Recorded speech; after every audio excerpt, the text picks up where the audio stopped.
And here it is. Here we go. Later than advertised, but nevertheless, here we are. I do have a life outside of this online streaming, as some of you may think I don't. But life interrupted the session today. But later than advertised, nevertheless, here we are. The session has commenced and your company required. Other thing that goes on round about this time, a little later than usually it goes on, going on exactly right now. So if you're available, avail yourself of the session. One man went to mow the eagle. Let me make sure I've lined up my music. Where is it? One man went to mow the eagle has landed. Another Savior, holy, holy, holy, holy, Adimebujuku. Another Savior, holy, holy, holy, holy, Adimebujuku. Well, this is Mobien. This is dedicated to the gallant heroes of the Nigerian Biafra War and IPO families all over the world. I remember the Nigerian Biafran War, in the thickness of the Biafra genocide. Hey, one man revived the vanishing hope to life. Let the great Biafran army to fight, and they were singing out, holy, holy, holy, holy, all the men will do is another Savior. They were singing out, holy, holy, holy, holy, all the men will do is another Savior. Holy, holy, holy, holy, all the men will do is another Savior. Many years after the genocide, whoa, yet another great leader has risen up now. Oh, and he's leading the Biafrans to victory. Inyomadika, yabika kwa namno. Hey, anamekele mazuche mefo. Manemo, it's an honor having you on board. When I'm singing along, holy, holy, holy, holy, Nandekano is another Savior. Just sing along, holy, holy, holy, holy, Nandekano is another Savior. When I sing along, holy, holy, holy, holy, holy, holy, holy, is another Savior. Getting it right and getting it faster now. Holy, holy, holy, holy, is another Savior. Holy, holy, getting it right, holy, faster, never freedom. Is another Savior. Yeah, for freedom. Holy, holy, holy, holy, Nandekano is another Savior. another Savior, holy, holy, holy, holy, Adimebujuku. Another Savior, holy, holy, holy, holy, Adimebujuku. Well, this is Mobien. This is dedicated to the gallant heroes of the Nigerian Biafra War and IPO families all over the world. I remember the Nigerian Biafran War, in the thickness of the Biafra genocide. Hey, one man revived the vanishing hope to life. Let the great Biafran army to fight, and they were singing out, holy, holy, holy, holy, all the men will do is another Savior. They were singing out, holy, holy, holy, holy, all the men will do is another Savior. Holy, holy, holy, holy, all the men will do is another Savior. Many years after the genocide, whoa, yet another great leader has risen up now. Oh, and he's leading the Biafrans to victory. Inyomadika, yabika kwa namno. Hey, anamekele mazuche me And there it is right there. The Holy Holy song from the eastern part of Nigeria. Holy Holy, Holy Holy, as guys, I bring you this. APC governors angry over Tinubu's choice of Shettima to meet Buhari today. So there it is right there. Apparently, at least according to this headline, seemingly not a popular choice, but I wonder if it's aggrieved people within the party that are now sort of angered by this decision. Is it aggrieved people within the party angered by this decision? Because as you know, traditionally, the presidential flag bearer usually picks from a sitting governor. That is the usual convention. A sitting governor usually gets first dibs at the vice presidential slot. So a break totally from tradition, of course, somebody that has been out of situation for a good one term at least. What is his political cachet still is the question. And all of that wrapped into this headline. APC governors angry over Tinubu's choice of Shettima to meet Buhari today. So quite what angers them and what they are looking to get from that meeting, we'll find out shortly. A lot of the session, of course, to be dominated by the Tinubu narrative. I picked Shettima because it's not an ethnic religious bigot. Here is Tinubu, of course, who may not have seen the infamous Shettima audio with Governor Ibikunle Amosun, where he was anything other than what this headline suggests.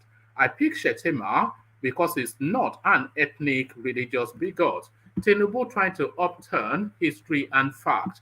So still with Tinubu, of course, but support from unlikely quarters. Nigerians may vote on ethnic lines. Olufalaye is the person making this headline this time around, and you'd expect that somebody like Olufalaye might not necessarily have the time for the sort of politics that Tinubu advertises and Tinubu sells. But from this headline is somewhat an easing of space for him, if not an endorsement, an easing of space for him. That is how this headline can be read, and that's certainly how I'm reading it. Nigerians may vote on ethnic lines. Olufalaye making the headline. So quite what that means, we'll find out shortly. So this is something that was trailed yesterday. In yesterday's session, somebody hinted at this, and it's making the headlines all the way through now. If I cannot get it, I can recommend him. Kwakwanso reacts to Tinubu's announcement of his running mate. So there it is right there. A lot of people, myself, are at the forefront of that. I've always been of the thought that, like Peter Obi, Kwakwanso equally, and it's quite fortuitous that they were trying to form an alliance. He's running for relevance rather than anything else. There is nothing between the two ears on Kwakwanso's head that tells him that he's going to be the next president. He knows he's not going to be the next anything. Even on Channels Television, who was it that? No, it was on Right TV actually. It was Ruben Agbati that was saying that his influence is only in Kano State, and it took umbrage that Ruben called Kano State only. But that is the sum total of his politics, of course. He's a one-state politician. So he has no thought that he's going to be president. But he wants to coalesce the votes in Kano State and use that as a bargaining chip for the players. And it looks as though the player now that he's looking to deal with, of course, it was never Peter Obi, by the way. It was just using Peter Obi to show even more support. So he has even more leverage to negotiate with whoever the incoming is. So he has now sufficiently put himself as a substance in politics, and he's now telling you where he's looking to sell his influence. If I cannot get it, I can recommend him. Kwakwanso reacts to Tinubu's announcement of his running mate. So vote for sale, gun for sale, hire for sale. So there he is right there for sale. Everything Shettima. No, not Shettima, Kwakwanso. But Shettima also for sale. So there it is. No surprises there. So we land on this. Kuka reacts as Tinubu picks Shettima as running mate. So mixed reactions to this now. A lot of people were expecting a lot of vituperation around the announcement of a Muslim ticket. But that possibility has been discussed so endlessly that now that it has now happened, it looks as though the discussion and all the spleen has been vented on that space already. So they cannot but regurgitate what they had already said because they had warned and alarmed and it has happened anyway. So they can't now warn and alarm again because they had already warned and alarmed. So if they warn and alarm again, then it is repetitive and it doesn't quite resonate in the first as it would in the first instance. So it has now happened. So what are you going to do about it is the question. And it looks as though they're going to negotiate a silence with that space because we are hearing from the Christian Association of Nigeria in Borno to say that Shettima is one of the most detribalized, not ethnic or religious-led sort of governor that the country has ever experienced, certainly Borno. So already somewhat of a hemorrhaging from within, from the Christian quarters in terms of, a collective force against this ticket. So, but what quite Kuka has to say is the question, because he has now positioned himself as a strong voice within the Nigerian space. Kuka reacts as Tinubu picks Shettima as running mate. So quite what the bishop has to say, we'll find out shortly. So a rich and diverse menu, as always, is there, but it's not really diverse. Let's not tell lies. It's essentially Tinubu focus. So to those of you who say I say Peter Obi all the time, you see now, as I always say, is what is in the headline that leads the sessions. It's nothing more than that. What if Obi was in the headline, we'll be discussing Obi now. But Obi is not in the headline, so we're not discussing it. So that's how it works. Whatever is in the headline is what dominates the session. But because we miss Obi so much, we just play a little ode to Obi as an intro to the session formally. So it's not holy holy, it's Hausa style. Yes, it's better than sacrifice.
So there it is right there. I was actually just checking out some headlines.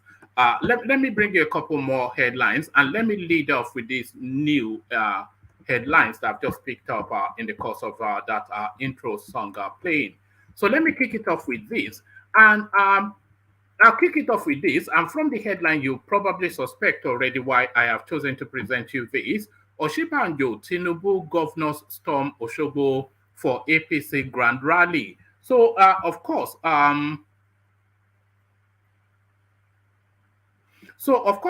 lot of you know that the governorship election currently on the way, almost certainly, yes, it's on the way effectively in Osun State as we speak. July the 16th, the date for the election. And uh, Tinubu vaunts himself. He celebrates himself as not ever losing elections.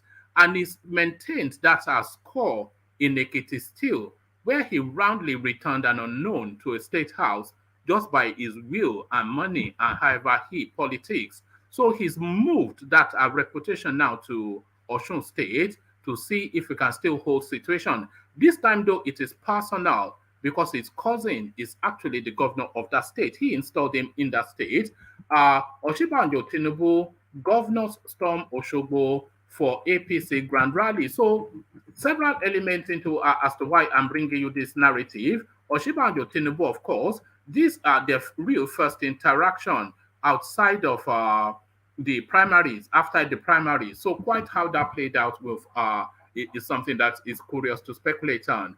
Vice President Yemi Oshibanjo, presidential candidate of the All Progressives Congress APC, and governors under the party would storm Oshogbo Township Stadium for the grand finale of the governorship campaign in Osun State. The Osun State governorship election will be held on Saturday, the 16th of July. This was disclosed in a statement by the Grand Rally Reception Planning Committee. The spokesperson of the committee, Funke Ademode, said APC chieftains at the national level and across the 36 states of the federation are expected. The statement stated, leaders and chieftains of the APC, including the Vice President of the Federation of Nigeria, Professor Yemi Oshibanjo, members of the Central Working Committee, National Campaign Council, APC governors, and other national and regional structures of the party are expected at the rally in support of Boyega Oyetola, the party's candidate in the Osun State governorship election, the committee said. So the weight and might of all of that versus the dancing senator. So this is it now because it's essentially a APC PDP battle. So a lot to unpick from this Osun State election that is coming. One, we want to see what the interaction is with between Oshibanjo and Tinubu, because of course Oshibanjo has given a stock support to Tinubu after he lost to him. A stock support is essentially just a standard nondescript pronouncement that I back him, is the party's candidate, and we are going to win the election together. So it's not a vociferous, heartfelt support, but a stock support. So that's the most we've heard from Oshibanjo so far. But this interaction now will enable us know more what the latest development is in terms of the relationship between these two elements. So that's the one angle. The other angle is that Tinubu goes there again to secure that reputation of not losing an election. So if he returns, he is called into the State House in Osun State, then he maintains his status still as a serial winner. And that reputation, then he can straddle off that towards 2023. So that's another angle. The other angle is another referendum on the Peter Obi popularity. Because, of course, it categorically failed in Ekiti State, not being able to influence the... Tinubu is a flag bearer of the party. He's going to support the party. Is Peter Obi going to Osun State to support his candidate? One. And what performance will that candidate put up? Because the whole media space, especially the social media space now, is agog with the Labour Party under the shining lights of Peter Obi. So how bright will that light shine in Osun State? So we'll be looking at the numbers to use that number to weigh and gauge the on-the-ground support for the Labour Party / Obi movement. So a referendum, nobody is expecting. The standard is not to say that the Labour Party candidate should win the Osun State governorship. That will never happen in a million years. But what level of performance will he put up? Because that performance, essentially a referendum on Peter Obi, by my reckoning. So that was why I brought you that. And this one now, this one I'm bringing you really because it speaks to the subset, the sub cells within the APC party. And every party, by the way, has its own sub cells. They have caucuses within every party, which is to say a branch of interest within within the greater interest of the party. APC Northeast Caucus hails Shettima's choice as vice presidential candidate. So that, of course, the region he comes from. So when we say the North, I think we are all, at least on this platform, sophisticated enough to know that the North is not just one homogeny. We all know that. And that subdivision within the North, then, they're now celebrating a victory for their subset within that greater northern interest and the wider party interest. So that is really why I'm bringing you this. And what does that mean in terms of numbers? Another consideration. APC Northeast Caucus hails Shettima's choice as vice presidential candidate. So let's dive straight into it. President of the Senate, Dr. Ahmed Lawan, and the Northeast Caucus of the All Progressives Congress APC have congratulated Senator Kashim Shettima on his nomination as the 2023 vice presidential candidate of the party. Shettima is the running mate of the APC presidential candidate, Senator Bola Tinubu. I think senator is a title for life, isn't it? Because how long ago has this guy even been out of the Senate? Lawan, in a statement on behalf of the caucus in Abuja on Monday, said Tinubu and the APC made an excellent choice in Shettima. According to Lawan, Shettima, a former two-term governor of Borno State, joined the public service with impeccable credentials, which he had improved upon by demonstrating great competence, integrity, and courage in all positions he has held. Lawan said Shettima's background in academics and the private sector prepared him for the achievements that he recorded as governor and in the Senate.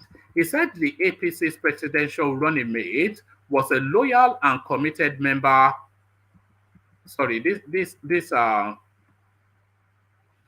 it's Daily Trust that I'm reading it for, by the way. It's flickering, it's refreshing every so often, so it's jumping off wherever I'm reading. So let's just wait for it to settle. He said the APC presidential running mate was a loyal and committed member of the party, adding that he possessed what it took to be vice president of the Federal Republic of Nigeria. We, the Northeast Caucus of the APC, attest that Shettima is the right man for the job and that he will be able and loyal lieutenant. He will be an able and loyal lieutenant to Tinubu. We as a caucus pledge our full cooperation and support to our candidates as we march again towards another resounding victory in the general election. We enjoin all members of our party across Nigeria to give the APC standard bearer and his running mate their utmost support. We also assure Nigerians that the choice that our party made has made our presidential ticket. We also assure Nigerians that the choices that our party made are. Let me try that again. We also assure Nigerians that the choices that our party has made in our presidential ticket are for the best for our country, Lawan said. So there it is right there. We got there at the end. But it's really that inner caucus within the greater northern space and then the wider APC space that I wanted to highlight with that. APC governors angry over Tinubu's choice of Shettima to meet Buhari today. So I wonder if events have evolved from this. Some governors on the platform of the All Progressives Congress APC are said to be unhappy with the emergence of ex-Borno Senator Kashim Shettima as the running mate to the APC presidential flag bearer, Bola Tinubu. Correspondents learned that the governors are scheduled to meet the president today in Daura to formally register their displeasure before deciding on their next move. Tinubu had long submitted a list of possible running mates to the president for some time now. on which Buhari had refused to act. He then seized the initiative since the deadline is Friday, July the 15th, and formally announced Shettima before the cutoff date. The announcement immediately created a row in the party as some of the governors who worked tirelessly to ensure Tinubu clinched the ticket considered the manner he broke the news arrogant and against the understanding he had with them. To this end, the governors, a majority of them from the Northwest, did not have issues with the choice of Shettima, but how Tinubu ignored all the understanding they shared to announce the name. It was gathered that the governors and Tinubu had been in constant back and forth over who will emerge as his running mate. They had started considering pandering to Tinubu since his sentiment appealed to Shettima. To achieve this, the governors were said to have agreed with Tinubu that the unveiling will be done with them present to show consent and agreement. However, going ahead to announce as if they did not matter in the equation, more so that some of them were uncomfortable with the Muslim idea, angered them. So if we just look at that for a moment, it doesn't look as though the disquiet is essentially around the choice, but the way the announcement was made. But this gives us an insight possibly into how Tinubu might well govern, because they wanted to present a really glitzy presentation of Shettima, to really do like a Hollywood presentation. But he couldn't help himself, and he just dropped that name even without Shettima knowing, by the way, because I think Shettima, we'll find out just in a little bit, because I don't think Shettima did know, because I read somewhere.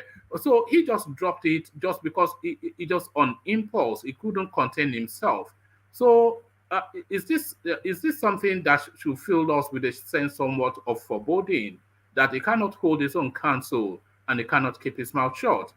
It was gathered that the governors and Tinubu had been in constant back and forth over who will emerge as his running mate. They had started considering pandering to Tinubu since his sentiment appealed to Shettima. To achieve this, the governors were said to have agreed with Tinubu that the unveiling would be done with them present to show consent and agreement. However, going ahead to announce as if they did not matter in the equation, more so that some of them were uncomfortable with the Muslim idea, angered them. So they are saying essentially that they wanted to present a united front to essentially signal to the space that all of the parties and all of the governors were behind that endorsement. And they will have this photo gala where the media will be present, and they will line behind as Tinubu presents in front, Shettima hands raised, that sort of a thing. But he just dropped the ball or opened his mouth and just, guys, this is the thing that we have to note for the future about this guy. I think we expect more gaffes from him. Anytime Tinubu opens his mouth, is a cause for concern. Is he able to get the words out in the right order is the first concern. And then what words are coming out is the immediate other concern. So there it is right there. So, however, going ahead to announce as if they did not matter in the equation, more so that some of them were uncomfortable with the Muslim idea, and that them, aside the governors, Senator Abo from Adamawa, who was on, aside the governor, Senator Abo from Adamawa, who was on some of the Tinubu support groups and committees, sent out a scathing message in which he expressed his disappointment in Tinubu for going against popular counsel to choose a Muslim ticket. Abo, who promised to formally send in his resignation letter today, said if as an ordinary citizen Tinubu refused to listen to counsel, then he will be worse as president, and subsequently resigned his membership of all committees. So let's just remind ourselves who Senator Abo is. I think a lot of you actually remember him. He was the one that was beating up some girl in a sex shop. Remember that video several months ago that they should have struck him out of the Senate, but they did not for reasons of him being a mala. This is the guy now that is standing firm for integrity, the one that was beating up a girl in a sex shop in Abuja. Um, Aside the governors, Senator Abo from Adamawa, who was on some of Tinubu's support groups and committees, sent out a scathing message in which he expressed his disappointment in Tinubu for going against popular counsel to choose a Muslim ticket. Abo, who promised to formally send in his resignation letter today, said if, as an ordinary citizen, Tinubu has refused to listen to counsel, then he would be worse as president and subsequently resigned his membership of all the committees. It can be recalled on Sunday night. Another top member of the party, Daniel Bwala, resigned over the Muslim ticket saga. Bwala wrote on social media, "Today I formally resign my membership of the official APC NG on principles and conviction that I hold so dear. At this time of our national existence, our efforts and energy should gravitate towards uniting our people." So there it is right there. So the impact is not as seismic as I anticipated. So because it's just if it's people like the sex toy senator and Abuala that is telling us that he does what Gucci shopping with Peter Obi in Heathrow Airport. If this is the sum total of the backlash, then I don't think Tinubu has cause to worry.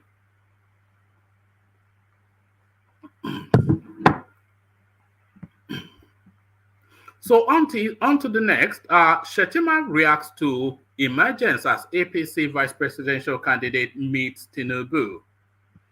I think I've actually got a little clip of this, which I'll play you in the course of as soon as I come in. Senator Kashim Shettima has finally reacted to his emergence as the vice presidential candidate of the ruling All Progressives Congress, APC.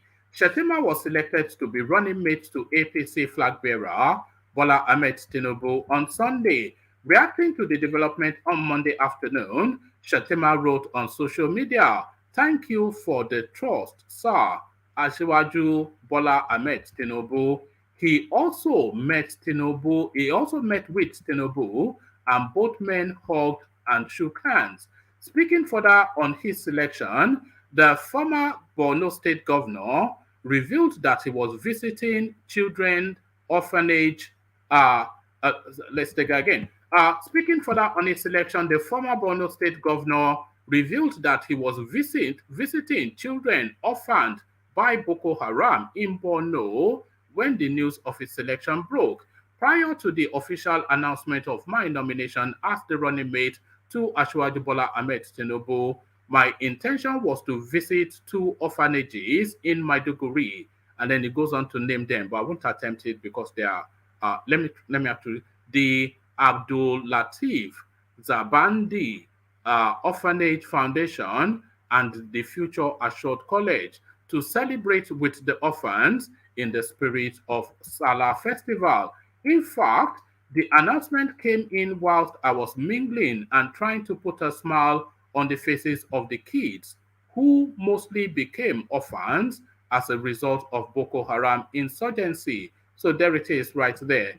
He apparently trying to pretend as though the news caught him off guard. You can tell that to the naive, but don't tell that to me.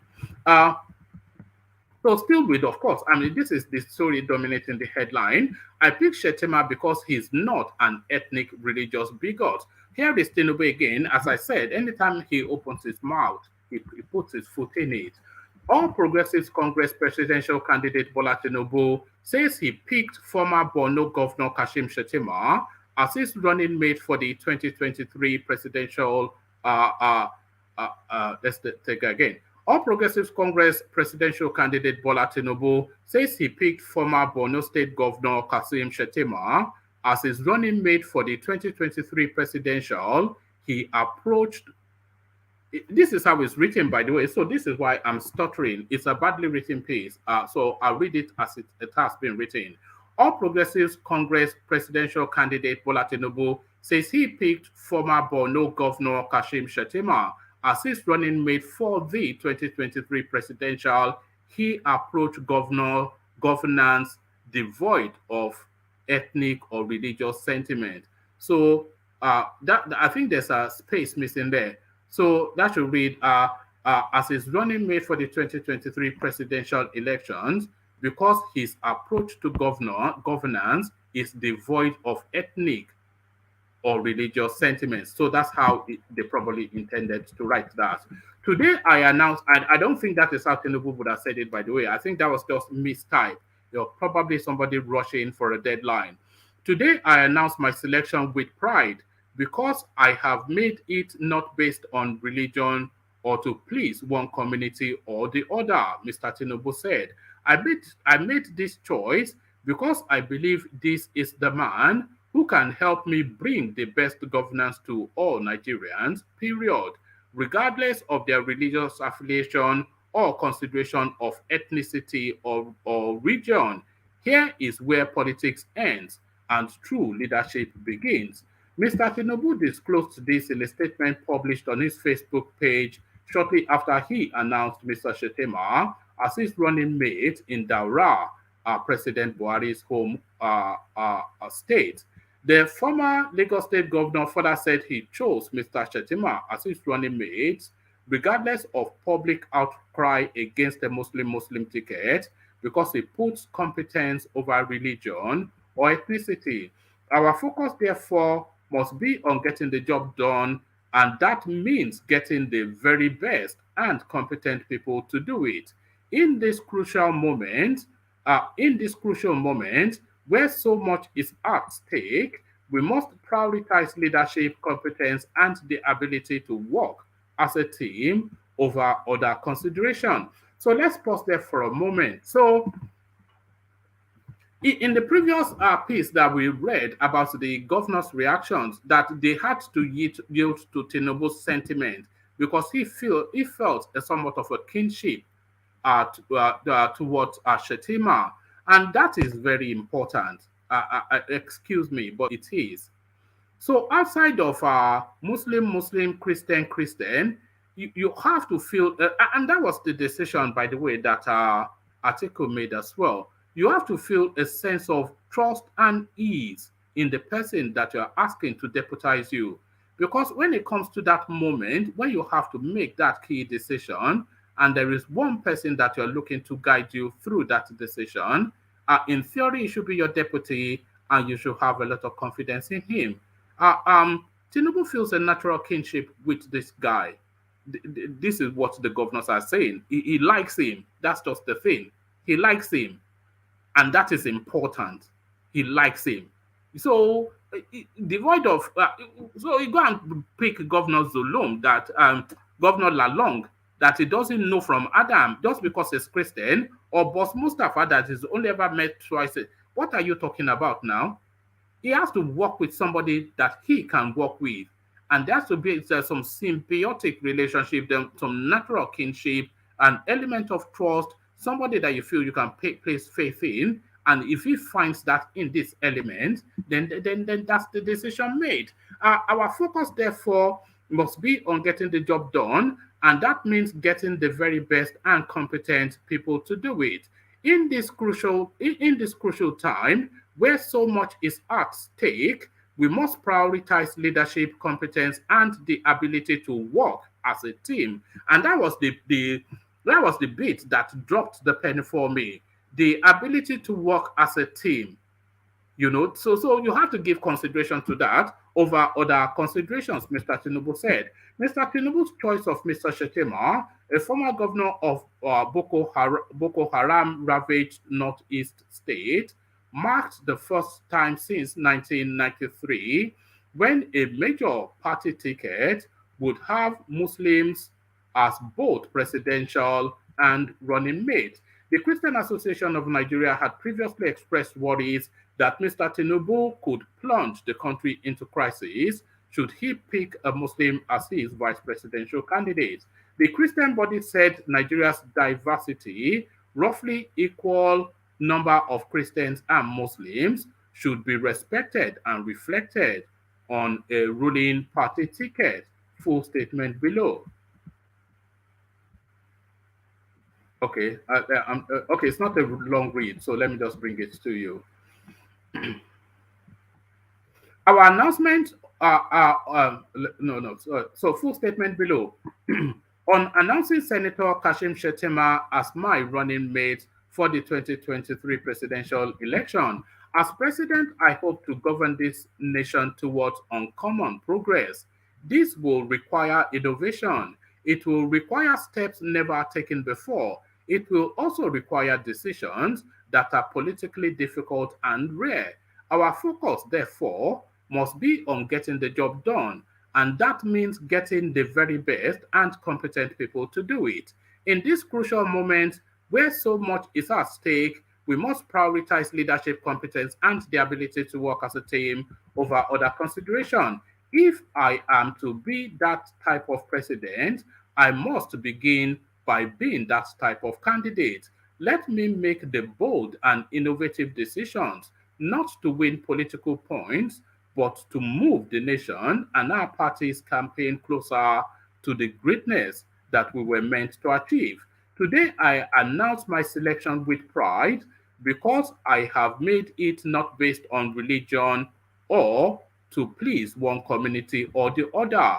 I made this choice because I believe this is the man who can help me bring the best governance to all Nigerians, period, regardless of their religious affiliation or considerations of ethnicity and region.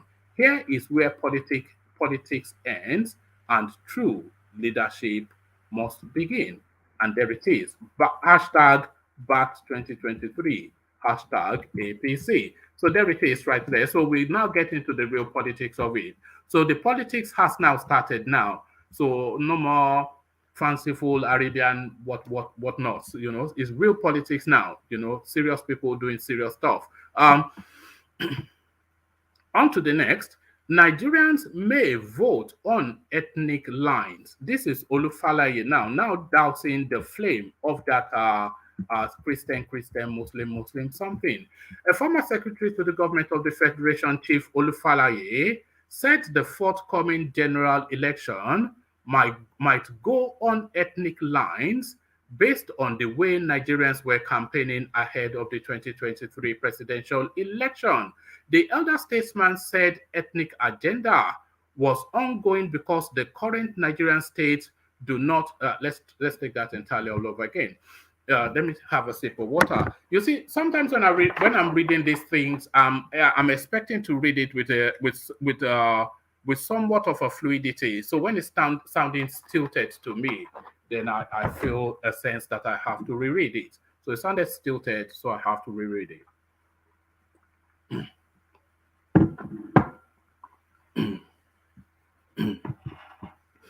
A former secretary to the government of the Federation, Chief Olufalaye, said the forthcoming general election might go on ethnic lines based on the way Nigerians were campaigning ahead of the 2023 presidential election. The elder statesman said ethnic agenda was ongoing because the current Nigerian state does not make an impact on lives of individuals, alleging that the present administration in the country had failed to present itself as the government of the people.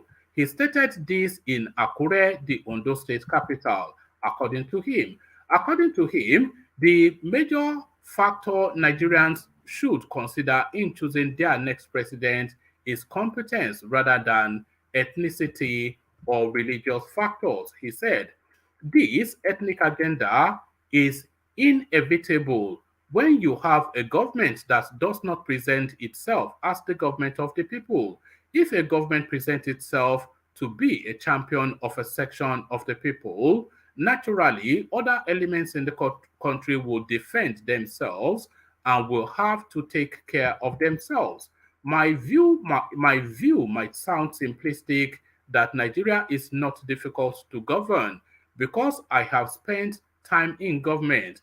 If we have a government or president who shows genuinely that he is for all Nigerians and shows that he cares for all Nigerians, they will worship him. For instance, late Muritala Mohammed came in as a military head of state, and in 6 months we venerated him. He showed that he was not for the Hausas, Yorubas, or Fulanis, but for Nigerians. That's what we need. Somebody that will know that Nigeria is multi-ethnic, multi-religious, very complex country. So you cannot afford to be sectional. That is recipe for chaos. We need a government that knows and acts in perception that Nigeria belongs to all of us, and that if it doesn't please all Nigerians, he is destroying the country. That is what Nigerians want. A fair-minded leader, and it doesn't matter where he comes from. After all, whoever becomes the president must come from a particular family, one particular tribe or town. What he needs to do is to know that there are other Nigerians who have equal claim to the Nigerian patrimony, and if he acts accordingly, Nigerians will hail him. On the insecurity in the country ahead of the 2023 election, the former Minister of Finance expressed fear that escalating security situation might affect the conduct and result of the election, saying the outcome might not be credible. According to him, I pray that terrorists will allow the election to take place. Some few days ago, they burnt down the INEC office somewhere in the southeast. They have been doing that for a long time.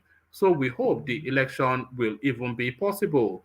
If elections take place at all, I hope that the outcome will be acceptable and credible, because if during voting shootings take place, the outcome may not be credible. So, all in all, I am hoping that we will be able to have elections that will be credible, and I am praying that in the case that the Lord Almighty and I am praying that in the case that the Lord Almighty will intervene and pick a government that can lead Nigeria out of the crisis in which we are.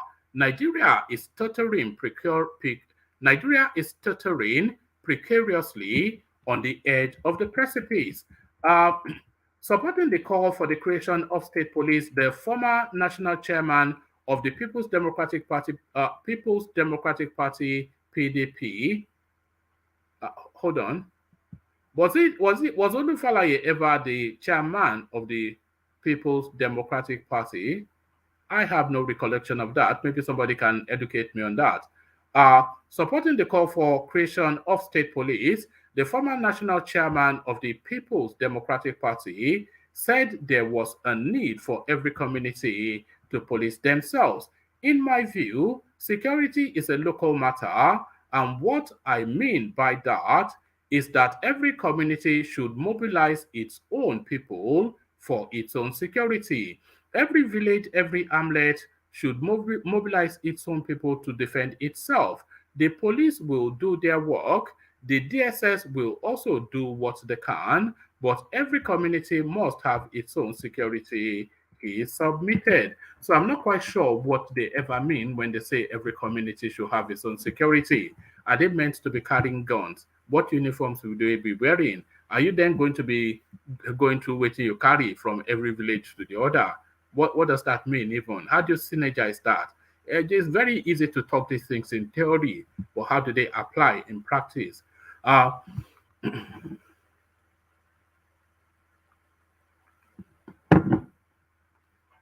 on to the next. 2023, if I cannot get it, I can recommend him. Kwakwanso reacts to Tinubu's announcement of his running mate. So let's see what this means. We were trailing this from yesterday's session. The presidential candidate of the New Nigeria People's Party, NNPP, Rabiu Kwakwanso, has declared that he will recommend the presidential candidate of the All Progressives Congress APC, Bola Tinubu, to win the 2023 presidential election if he senses he cannot get it. Kwankwanso made the statement in an interview on Arise TV on Sunday night, the 10th of July. He spoke after Tinubu announced former Borno Governor Senator Kashim Shettima as his running mate. He expressed support for Tinubu's selection of Shettima, adding that it was a good choice. Asked if he is threatened by Tinubu's choice, the former Kano governor said he likes the combination, but he does not know what they would do differently from the current administration.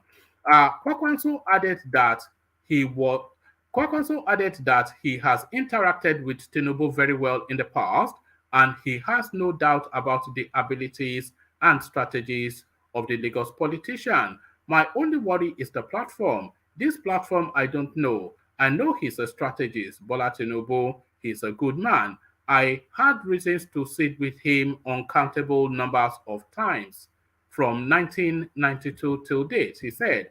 I wish I will see him to ask him what he will tell Nigerians that he will do differently from what Mohamed Buhari is doing today. That is my serious concern for him. Ordinarily, if I cannot get it, I can recommend him, Tinubu, he said. So there it is right there. And there is the signal to come and negotiate. So the signal to come and negotiate. We land on Bishop Kuka, and then we see who is available, if anyone, to take it on. So this is Bishop Kuka. Before we go to Bishop Kuka, actually, let me just do something quickly. I'm just going to pop. There's a little clip of there's a little clip. It's only about a few seconds, but I think I downloaded it earlier. Oh yeah, I think I've got it. So I just pop it in the studio space to play you just after I read this out. Kuka reacts as Tinubu picks Shettima as running mate. So Kuka's reaction now will be the sum total of the Christian space, because the Christian Association will react, the individual Pentecostal churches will react, Bishop Kuka reacts, so all of them react, but really we'll just have to take the reaction of one senior person within that space. Also, we take the reaction of Bishop Kuka as the template for the Christendom. So what does Christendom then have to say? Kuka reacts as Tinubu picks Shettima as running mate. Hold on, let me.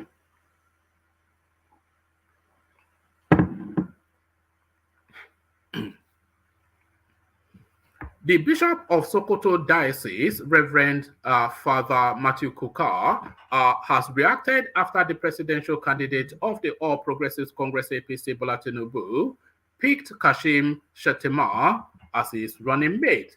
Tinubu had on Sunday confirmed the selection of the former governor of Borno State as his running mate during an interview with journalists after a closed-door meeting with President Mohamed Buhari in Daura, Katsina State. Correspondents understand that the announcement was received with a barrage of reactions as Tinubu chose to go with a Muslim ticket, despite several admonitions by concerned bodies to consider a Muslim Christian ticket. Prior to the development, the Christian Association of Nigeria, CAN, had vehemently rejected the idea of a single faith ticket, urging political parties to focus more on competence rather than sentiment. Tinubu, who ended with a Muslim ticket, has, however, defended his reasons for not picking a Christian as his running mate. Speaking on the development in an interview with correspondent Kuka, stated that Tinubu chose Shettima because he thinks the lawmaker will give him a fair chance in the 2023 presidential election.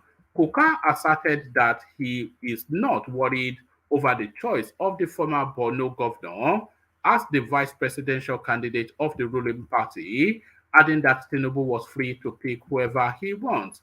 He stated that it was up to Nigerians to decide if they want a Muslim president, president and vice president or not, he said. So these are his words verbatim. He says, this is what you call team selection. and everybody will choose depending on what they think will give them a fair chance. So people will take responsibility for the choices they have made. For me, it is not something to lose sleep over. If people feel unhappy with the kind of choices that have been made, that is why we are Democrats. You can't force it. We outsiders cannot force a choice of any candidate. It is now left for you to look at the choices that have been made, and there is no guarantee that all Christians will vote for Christians and all Muslims will vote for Muslims. So all this talk of it will lose this and it will lose that. Look, when it comes to the moment, people act at will and people act for a variety of reasons. And even telling them that they should. So I wasn't even showing on the screen. Apologies, I didn't know I'd taken myself off the screen. People act at will and people act,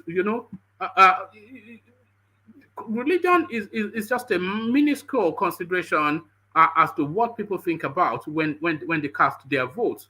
So don't all this you pick the Christian Muslim and it's not doomed. Don't be daft. Of course it's not doomed.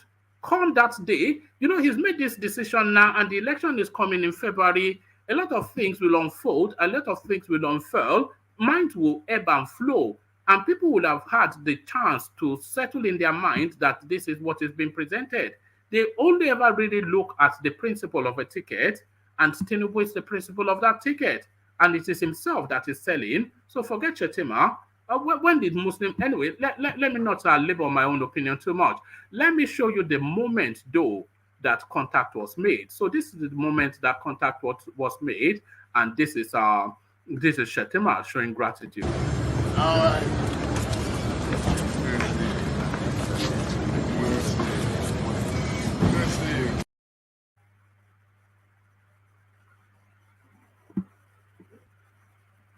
Oh, so there it is. A lot of people were actually telling me that the camera was off, but like I said, I'm on a different screen. But usually Alexander Gomez would have called me, but maybe it's not on the stream this time around. So there it is. I didn't even know that. So apologies for that. Perhaps you would have preferred I had the avatar now that I put myself up on the screen. But there it is, and here they are. Ajanle Koko, we see you. Saki, we see you.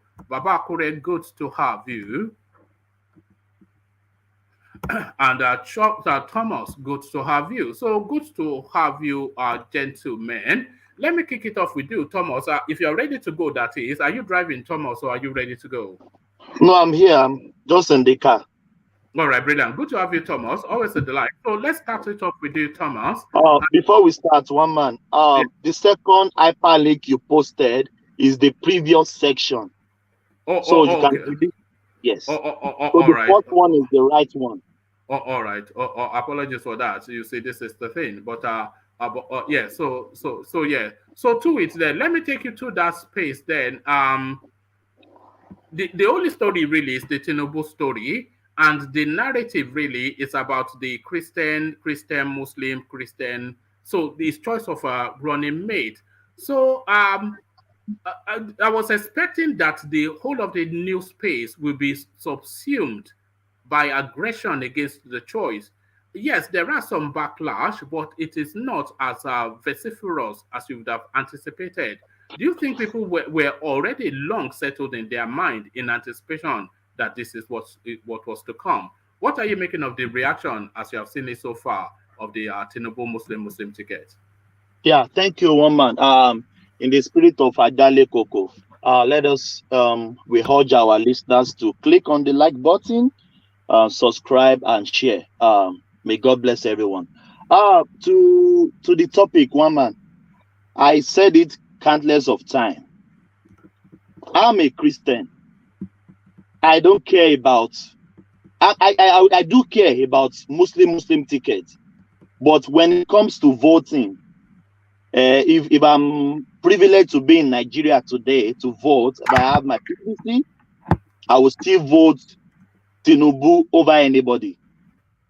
My Yorubaness is more than my religion.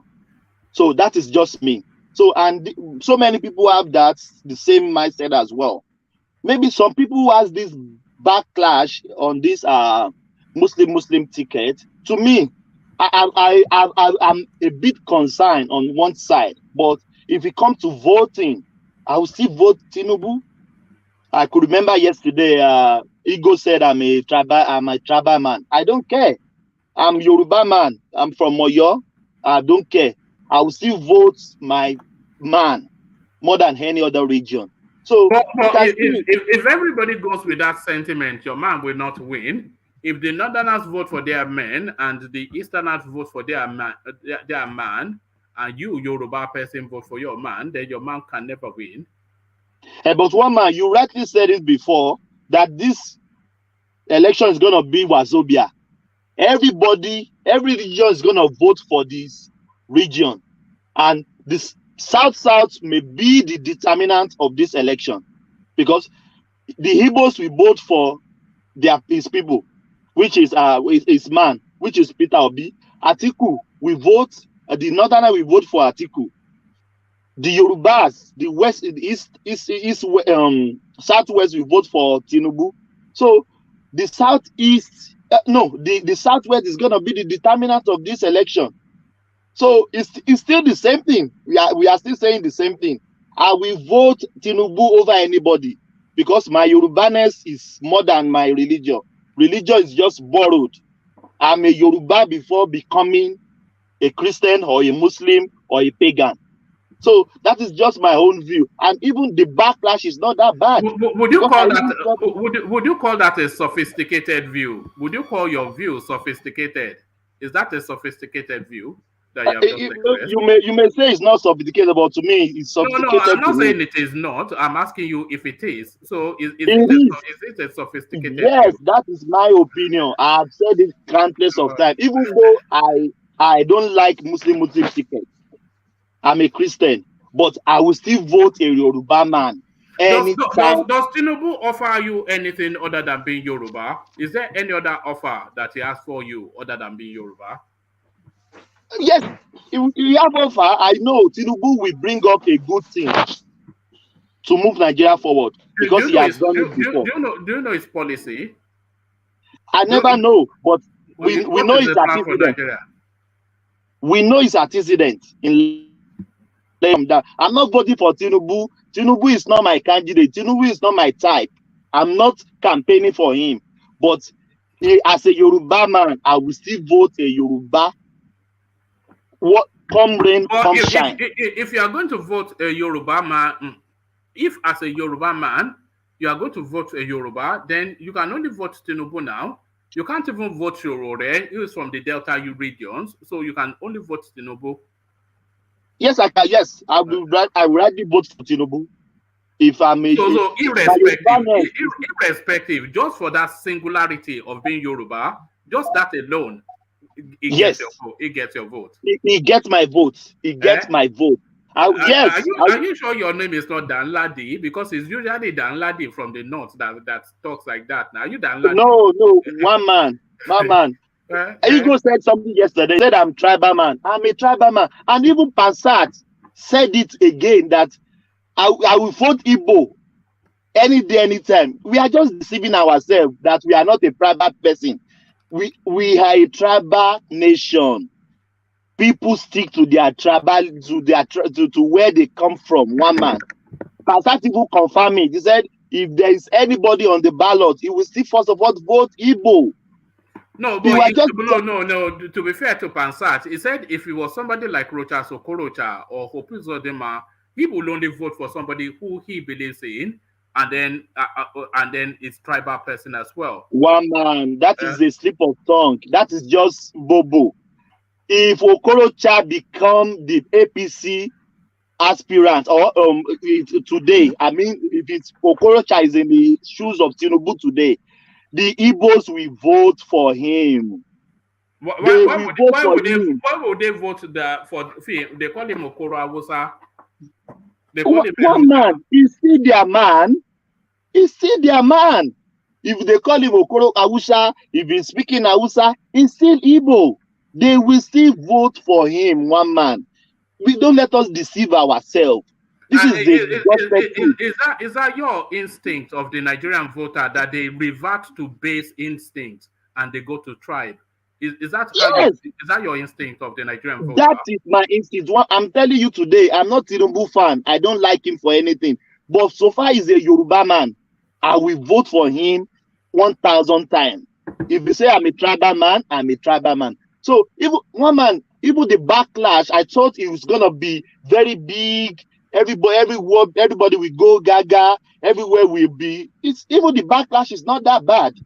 And the Christian Association of Nigeria, who listen to them? Christian even in Nigeria don't listen to Christian Association in Nigeria. Even our Muslim counterpart, their bodies, maybe NASFAT or something, they still listen to them more than the Christianity. Who cares about the can, what they are saying? Nobody cares. No, I will see go. Everybody will go with their region. As a Yoruba man, I will vote for Tinubu, come rain, come shine. So if the backlash is not bad, one man, because I expect more than this, and it's not that bad, one man. All right, brilliant. One man. Can I say something? Can you hold on, please? Okay. Hold on. Hold on. So you still have the space, Thomas. But let's quickly go to Alexander Gomez. You know, anytime he puts up an appearance, he's the chairman of the platform. So what can you do? We have to. Oga is here now. So Alexander, he's gonna pay me. You're gonna pay me $10, Alexander. All right. You sell yourself so cheap, $10. So you should have said 10 million. Then Alexander would have had to get the checkbook out. Sometimes we take money before you vote. Look at that. It's $10. So look how cheap he sells himself. Alexander, is that really the voice of everybody that Thomas just expressed? And are we really just trying to pretend for reasons of trying to be au fait with their contemporaneous? Is that really what people think?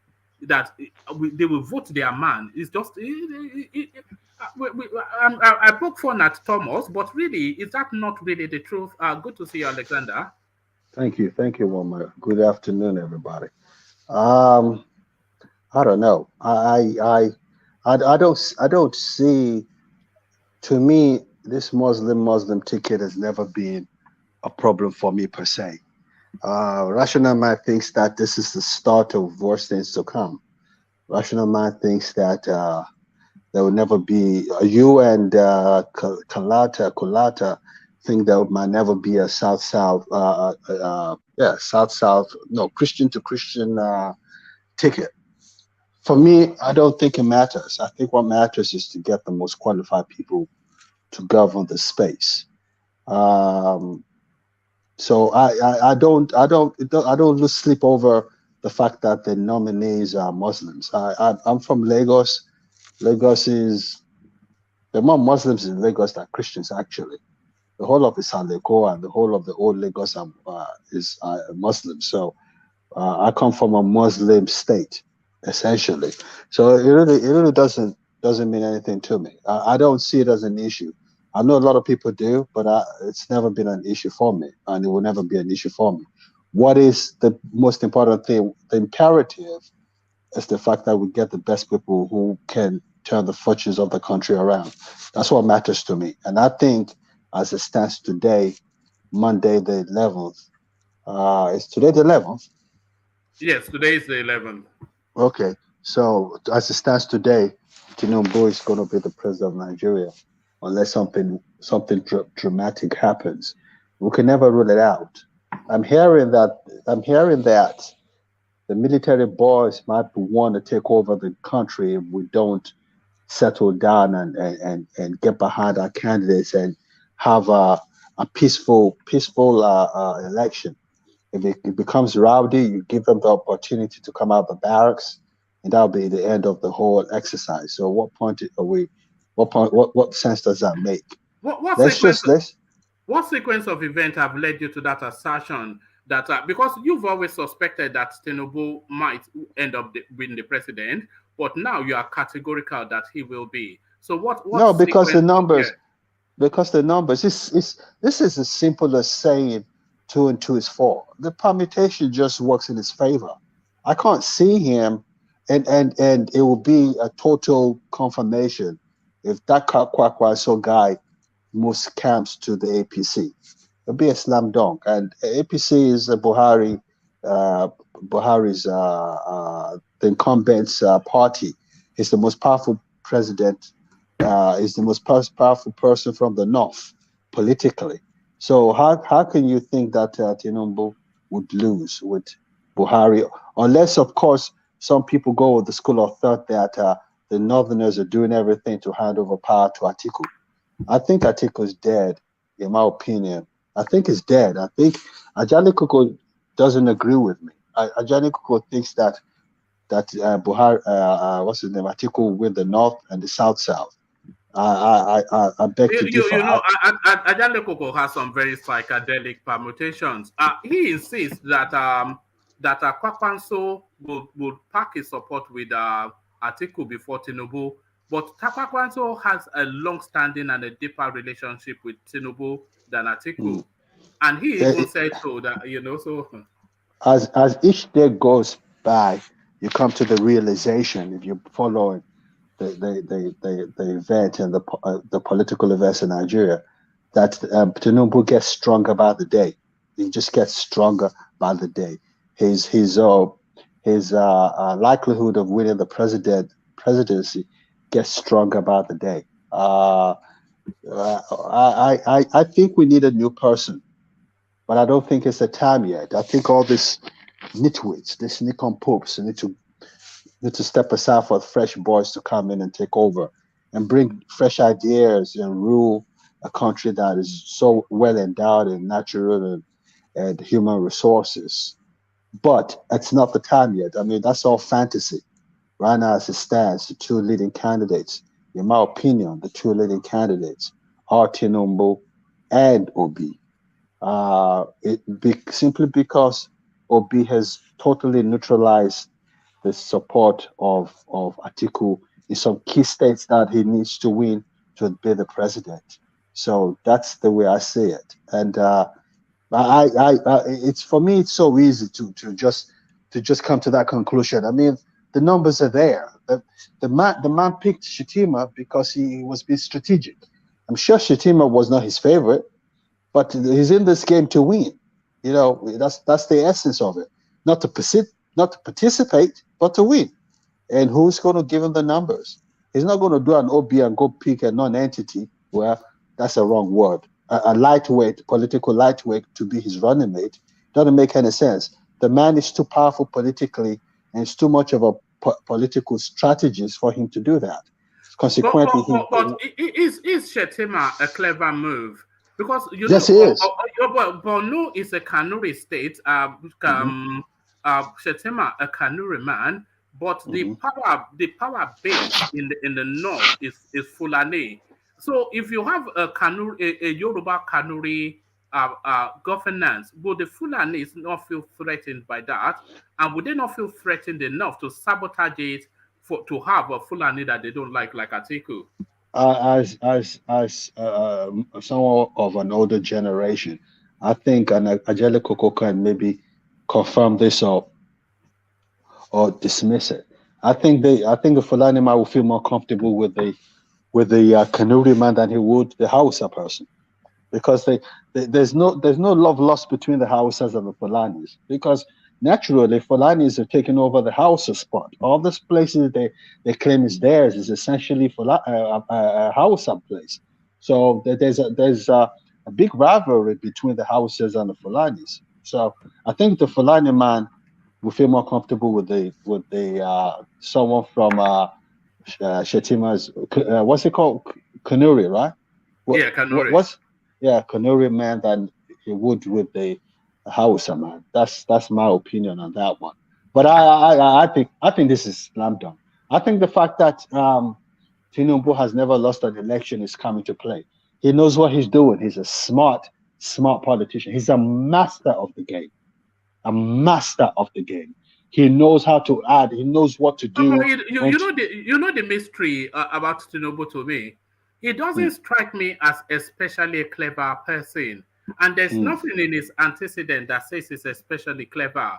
But you cannot say that he's not clever. looking at his antecedents. There's nothing in his, you know, the way he went to school, the sort of person he is, you know, these pronouncements publicly, you know, he has grand idea. I don't know, man. It's somewhat of an enigma as a personality. I think he's essentially a grassroots politician. I think he knows how to tap into the necessary market to get him to where he wants to get to. I think that's his strength. I think I see this guy. Let me tell you the difference between Tinubu, and I know this. I said this to you. I tell you the difference between Tinubu and this guy Daisy or whatever his name is, the guy that Peter Obi picked. Tinubu is the kind of person. Yeah, Tinubu. Let me speak like a Lagosian now. Let me speak on a space I know very well. Tinubu is a self-made man. No one from a wealthy background would go and drive a minicab, like we say in England, or a taxi in America to pay school fees in the 70s. Let's acknowledge that. So he's from a working class background. Whatever he is today, he's self-made. You can have a problem with the way he's taken over Lagos. A lot of people have a problem with that, but he's self-made. And because of that, he can relate to the working class. He can actually go to a booker and sit down and eat with people there. That's how he is. He's a very humble person. That man is a humble man. He's a humble man. You see this Peter Obi guy, Peter Obi's running mate. I don't think he can relate to the working class. He's too elitist. He looks like a pompous Fulani to me. People say he's wealthy. Do you think he was? Do you think it's a pretty? You know, when I saw the running mate that Peter Obi presented, I thought he was trying to play pretty boy politics. Do you understand what I mean by that? I do. To present a pretty boy, you know, because he has no antecedent in politics. He barely lasted 6 months in the Senate.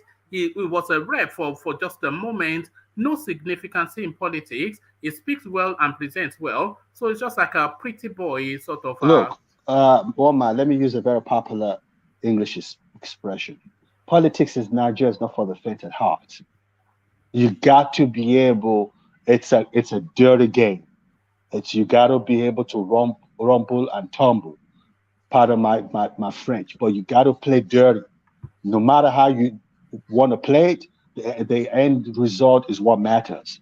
You know, it's not about we have people shouting Obi on the internet. He has a lot to give Nigeria. He's an integral part of the ruling class of Nigeria, Mr. Peter Obi or Dr. Peter Obi. But is it the time for him to be president of Nigeria? He's got some very big boys ahead of him, some real big boys. Will they step down for him? They won't. They will not step down for him. So until we flush out all these nincompoop, all these nitwits that are there, there's no way to get that presidency because it's a dirty game. It's a dirty game. Politics in Nigeria is dirty. And Tinubu is going to play. People are saying that Tinubu says he's going to fight. I've heard this 4 years ago that Tinubu has is going to spend $5 trillion on Nigerian politics. I heard that 4 years ago. People are talking about it right now. I heard that 4 years ago. That Ikoto Magba. I am going to be president of Nigeria. And you were surprised the way I thought he was dead. Look at the way he came out at the primaries to win the nomination. Didn't that surprise you? So this guy's a master of the game. I mean, he's played Lagos politics. He was brought up by a woman that's very famous for being a leader in Lagos. So consequently, he learned the trade and he's using it to his advantage, and I give him kudos. I don't have any problem with Mr. Tinubu. Is he sick? Yes. He's not the healthiest person in the world. But he will get his booster shots. He'll get some of the best doctors in the world, and he'll be okay. So, Wama, let me let you continue with your show. Oh, all right. Before you go, though, Alexander, it's not like you. I was reading away at the thing. I had my camera off. Usually, you would have sent me. I left a message for you. I was, did I you? was yeah. Yes, I because got this. as a chairman, you know. I got kind of distracted. I was listening to you, but I wasn't Oh, watching you on the on the screen. screen. So All I right, didn't then. know that it was blank. You're right. You really are. I would have pointed out to you, but Yes. this time I was kind of distracted. I had something going on that I had to attend to. But I also wanted to hear what you were talking about. So my apologies. No, thank you. So thank you. So that's Alexander setting the tempo as usual. So thank you, Alexander. And thank you, Thomas, for yielding the space to Alexander as well. And so this narrative that You're welcome. this narrative you are describing, that you would take tribe over anything else. It's a space that Nigerians are working very hard to move away from. You know, what are you? You know what we want to, where we want to get to in Nigeria is for you to be Nigerian first before you are your tribe or religion, and that is the only way that that country can work. So what you are saying is the direct opposite of that. But one man, if I still put Yoruba, it's still under Nigeria. It's still under Nigeria. But my Yorubaness is strong. No. I can't joke with it. My Yorubaness is strong and it's still under Nigeria. So far, I'm not trying to break away from Nigeria. It's still under Nigeria. Oh, okay. So what are you first? What are you first? Are you a Yoruba man first? Yes, or Nigeria. I wrote it every time here. I am one Nigeria. Come rain, come shine. So you are Nigerian. You know, everybody knows me for that. Hold on. Are you Nigerian before you are Yoruba, or are you Yoruba? Which one is number one? Your Yoruba or Nigeria your Nigeria? is the number one. Yes, Nigeria is number one. And the Yoruba comes second. Yes, Yoruba comes second. I'm one Nigeria for life. If you want to break Nigeria, it's just like you want to break me. I love Nigeria should be one. Everybody know me. They call me one Nigeria every time. Yes, Nigeria has to stand. But my Yorubaness is the second and is strong. Tinubu no go away from me. But as a Yoruba man, if I'm opportune to vote, I will still vote for Tinubu. And I know he has the antecedents to put people that can work for that country. He has the antecedents. He's there. And is this Yorubaness, Igbo-ness, Hausa-ness, people just want to shy away from it. That no, we are not we are tribal people, one man. If we are just deceiving ourselves, we are tribal people, one man. I've said a story here. I was sad because an Igbo man wants an Igbo man to take my place. I was sad. Yoruba will guide their Yoruba, Igbo will guide his Igbo. I was earning very well in Lagos State. I was taken out. When I left, those people called me. One of my friends called me back that you didn't do anything. It's because the CEO of the company is a Igbo man and he wants a Igbo man on that seat. That's why I was being laid off and paid off. So don't just deceive ourselves. So my Yorubaness is strong. So I will still pick Tinubu, come rain, come shine. So, and even this backlash, I even thought it would be very bombastic. Everybody will be throwing on Tinubu. We've moved on, one man. Politics have started. People have moved on. Forget about Muslim ticket. Even I'm not happy about Muslim tickets, but I will still vote Yoruba man any day, anytime, one man. All right. I'm surprised you can say that publicly, but then if you feel it, then why not say it? But this upcoming Osun State election, do you see this? This election is going to be a referendum on so many people. Maybe not so much Tinubu, because he had his referendum in Ekiti and he came out on top. But then he has to hold his record of winning in Osun State. But in Ekiti State, Labour Party was in contention, but a lot of the narrative was that the phenomenon was still new at that time. So the phenomenon has had the time to bed in. So in Osun State now, and I think they have a real player in Osun State, the Labour Party. So is this going to be yet another referendum to test the on-the-ground strength of that movement? So is Osun State going to be a referendum on the Labour Party? That one man, don't let us deceive ourselves. APC will take Osun State. No, he will take it, but like I said, no expectation that Labour will No win it. expectation for LP. No expectation. Forget about it, dude. Which structure they do have? No. Sorry. Understand the question. I'm not saying that they are going to, that Labour Party is going to be measured in terms of winning the state house, because that's an unfair measure. But the performance is what we're going to quantify.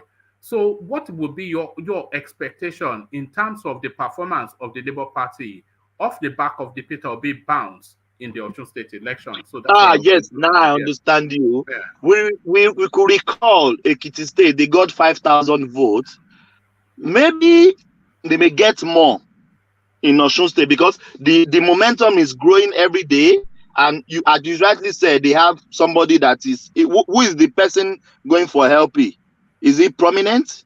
No, I don't know. I only know Yetola and Adeleke. The rest of them, I don't know them. So you can see that is the result out there. You don't even know the person. So even you don't know. I don't know. I don't know. Maybe anybody in the room know who is going for help. So it's still there. Maybe they will give them Yusuf Lassoun. He was former deputy of the House of Reps. So it's a strong candidate then. I know him when he was the deputy speaker of the House of Reps. And I heard that today some security agents came shooting around his place. I don't know. I heard that story. I think he tweeted. Yes. I think the governor of the state actually apologized for that. So I think yes, that there's some veracity to that. So one man, it's still gonna be. Can I say something? I think the last one. Yes, please. Rational mind. Yeah. Belongs to Aregbeola's camp. So the Labour Party candidate belongs to Aregbeola. Yeah. But Aregbeola is an APC man. Well, I just hope they've mended fence. He has mended fence with. Apparently, it seems like it, but let's see what happens. I don't know. Yeah. Sorry, Aregbeola is part of the team that Tinubu is leading to Osun State. Well, let's see. Let's see. I don't know, because those people, I don't know the kind of politics they played. Because prior to that primaries, the APC primaries, there was this factionalization among them. Aregbeola trying to put his own person there, as opposed to Tinubu's nephew, cousin. So, and we'll see how it all played out. That at the end of the day, this guy Oyetola won the election, but there's still grievance among Aregbeola's camp. Even though Aregbeola has mended fence with Tinubu, seems I would say seems, but I don't think his own factions, those people who are part of his group, his members, if they really have also accepted that fact that they should go back with Tinubu's camp and the other camp, which is the Oyetola's camp. So, but then Lasso, as I understand, Lasso is I think it's I think that's what I let me not say it for certain. I think maybe verify that, because that doesn't cohere. If I okay, let me verify it. I'll just verify it. All right, back to you, Thomas. Yeah. Yeah. So I hope they will get more votes, more than 5,000 in Osun State. Maybe can give them 100,000 or 50,000, because you can see these people still dominate the floor, the APC and the PDP, and rightly APC will still take that state. APC will still take that state. Come rain, come shine. And Labour Party, I don't know. By this time, Peter Obi should be in Osun State campaigning rigorously for the candidate. Remember Ekiti State. Last week when he was interviewed, he said they are going to go to Osun State and support the candidates, but that he wouldn't say the very day because of security reasons. Oh, come on. Security reasons? Tinubu is there now. Well, is it more important than Tinubu? Well, he said it last week. Something is it more important than Tinubu, or what security? I wonder. When is the election, one man? It's on Saturday. this Saturday. Yeah.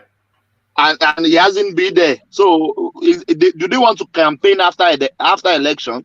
So you can see, and these are the states that will still propel him, that will help him.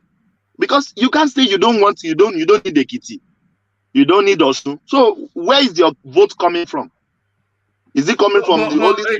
Is it a bit unfair though to expect Peter Obi to have an impact in Osun State? It's a bit like saying you are expecting Tinubu to go and win Imo State or Anambra State for.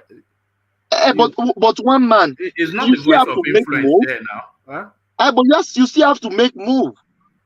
Even people seeing Peter Obi in Osun State, clamping a rose from campaigning for the candidate of the Labour Party, it still give them more relevant. People will know them more. Even some people in the Southwest doesn't know even who is Peter Obi is. But if we were there campaigning for the candidate of their party, it will give him more popularity. They will say, who is this man? Don't you know him? He's the Labour Party flag bearer of our party. So it will give him more relevancy, and it will give him more opportunity to know people from the other parts of the country. Only Southeast cannot make him a president. No. They only have 5 states. How many voters do they have from the 5 states of the Southeast? So you still need the Southwest, you need the North, you need the South. So it's still gonna be the same thing. Even I am even thinking maybe they may even not get 5,000 votes in Osun State, because that is the core Yoruba land, and this PDP and APC has dominated everybody everywhere. So let's see this second election, as you correctly said, that like a referendum to test the obedience side to know what they got to offer. But if they lost, if they even can't put more votes in Osun State, so what are we saying here? So that's just my submission. Those tests will normally hit John. To me, there is quite irrelevant, because. Why do you say that? I will give you a star. I will give you an example. APC is very popular, right? Nationwide, right? But APC has never got up to 5. APC has never got 5,000 in some part of the southeastern states, but yet they are very popular nationally when it comes to nationwide. Will you now say because they have not been able to win Anambra, they have not been able to win maybe Enugu, that they have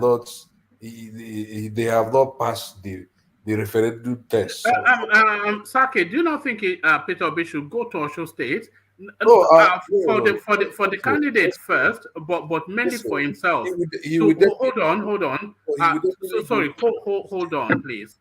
Do you not think he should go to Anambra, not Anambra, to Osun State, for the candidate first, but mainly for himself, in order that he makes the connect with that space, the people see him, they hear him. It's even beyond the candidate. Of course, it's even beyond. So because this is the presidential election. Of course, he will go to Osun State. He might even go tomorrow. We don't know. Today is Monday. He might go there tomorrow. We know he is going to go. But I know that a lot of critics are waiting to use Osun State to laugh at him, as if to say Osun State is the right test of this, the right way to generalize. That is what I'm trying to say. It's just like Tinubu coming to Anambra State election, and at the end of the day, APC gets 5,000, and we begin to laugh at Tinubu. Oh, APC cannot even win Anambra State. You know what people would do, Saki. If Peter Obi goes to Osun State to canvass, people are looking for a way to criticize him. Hold on now. They start criticizing him. People like Reno will begin to say, "Can't you see? If he even came to Osun State, yet Osun could not get up to 5,000." It doesn't matter if they get up to 5,000. They will not begin to say, "This is okay. Just go on. All right. Yeah. All right. So what I was going to say, Saki, is it's not really criticizing him, and it's not 5,000 votes or not. What is going to happen in Osun State if Peter Obi turns up? is people are going to weigh the last result that Labour Party got in Osun State against whichever result that they get in this Saturday election, and then that would then give you a good texture of what the quantity of the Peter Obi bounce was. So let's say, for instance, they got 100, and then with Peter Obi they got 110. Then that tells you that it is a margin of 10% that he moved that space. Because this is now on the ground politics, not social media or something. So that will be the test. It's not so much how many votes, but how much of an improvement from however much they performed at their last outing as against what they have now done with the Peter Obi bounce. Would that be a fair metric, Saki? Well, I don't know. For me, I wouldn't judge him based on anything in Osun State. For me, so other people that are. But Zaki, did Peter Obi hold on, Thomas, let him land. Other people that are too critical of him, we criticize him senselessly, on the basis of whatever happens in Osun State. But for me, I would never use that. I know that someone like the president of Nigeria has visited maybe southeast, some part of southeast during when there is maybe gubernatorial elections. But at the end of the day, APC doesn't get any vote in that south. Will I now say because of that the president has not made any impact? So I don't want to. For me, that is the way. I will not judge him based on any outcome of Osun State. What I will judge him, what I will only want. What would be the hold on. What would be the purpose of his presence in Osun State? The purpose of his presence is basically to show solidarity. Right. His solidarity. Our member is a Guba candidate. Let's go and stand with him. Then another thing I will see is I want to see congregants. I want to see increasing number of congregants who are quite excited by the presence of P2B there. I want to see that shout out. That is what I will use to measure. I'm not going to look at whatever the result. The fact remains that major part of Southwest are acutely APC states. So I wouldn't want to make that judgment on the basis of whether P2B comes or didn't come. P2B just joined Labour Party. No, that was no. You can't say that again, no, because that was what was that was what you. No, that was what they said in Ekiti. How long is that going to be a narrative? It's not up to 2 months. Oh, you said that in Ekiti now. So here comes an. Tinubu has been in APC for the past 8 years at least. Peter has been in politics as long as Tinubu. So APC has been very. You can't just compare APC that has been there. The ruling party in the southwestern zone for that very number of years. Zaki, are you saying that Obi should not show leadership? He will show solidarity. That that is why he has to be not only show leadership as well. But what I'm trying to say in effect is that we should do. I will always say this on this platform. Let us try as much as possible to focus on substance and not shadows. Let's not, because of criticism, we become so consumed in that criticism, and we are very too critical without trying to add some sense in our criticisms. People are looking for every sport to break down Peter. No, you're being a bit unfair now. Peter Obi is vying for the presidency now. What will happen at the end of the day? He's vying for the presidency. You can't expect him to go. He has to go and support his candidates, show solidarity. That is the measure thing I need him to do. Whether Labour Party wins, I'm not expecting them to win, of course. Nobody is expecting them to win. I'm not expecting to win. So it's just like telling me, okay, P2B is a LP candidate, and then you come and field somebody like maybe somebody. Okay, let me ask you a question now, Saki. Do you think Peter will be going to Osun State to campaign to campaign for the party candidate, do you think that will have an effect on the fortunes of that candidate? Do you think it will have an effect on the fortunes of that candidate? I don't know how Yoruba people vote, you know. No, forget Yoruba people now. A vote is a vote. Just as a standard Yoruba vote. land. Is a Yoruba land. Do you understand what I mean? No, I don't. I don't know. I don't know the. I don't even know the. I mean, what do I call it? The character of the candidates. I don't know how the Yoruba people perceive that very candidate. Right. You know, I don't know how good he is. I don't know how corrupt he is. I don't know the whatever the candidate is. Yeah. Do you expect that Peter Obi's campaigning for him? Do you expect that to impact on his fortunes at the ballot? I don't really know. In fact, I don't really know. You don't know. No, I'm not saying do you know. I said do you expect?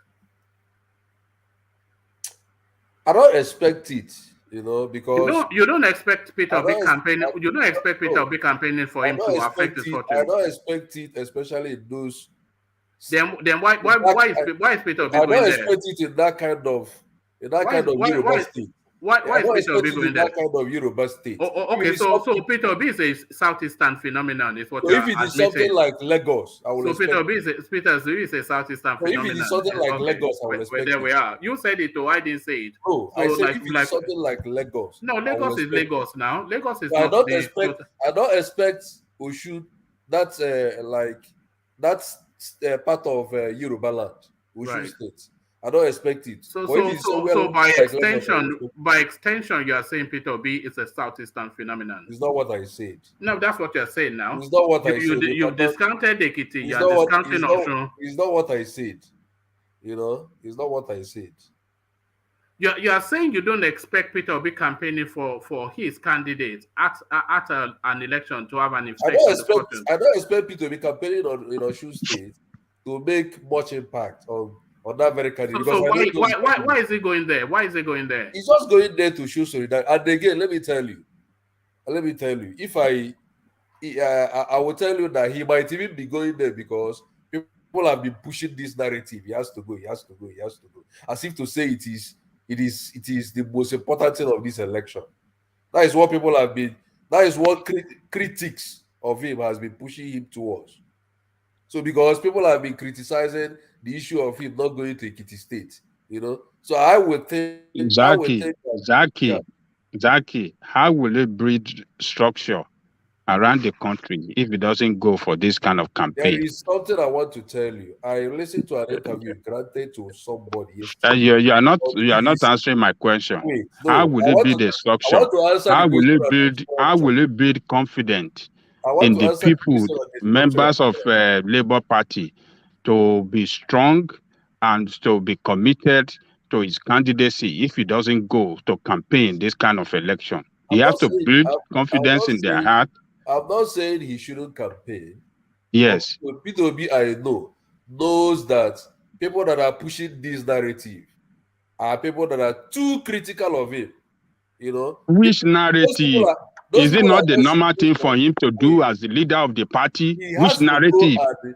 Which backlash is he afraid of? What is it? Go and start in solidarity with someone that is coming out under his political party platform. He has to go and show solidarity. He has to go and support the person. But me as a person, I will not judge his popularity based on what happens in Osun State. Me as a person, that is what I'm trying to tell you. Saki, let me ask you a question. If the election was, if this by-election was taking place in Abia State and Peter Obi was going to support a candidate, the Labour Party candidate, would you judge his popularity in Abia based on that, if he's able to move the fortunes of that candidate? Already, I know that he's very popular in Abia State. So if him going to Abia State will not diminish that popularity. And it will not even improve it more. I'm talking about the fortunes of the candidate.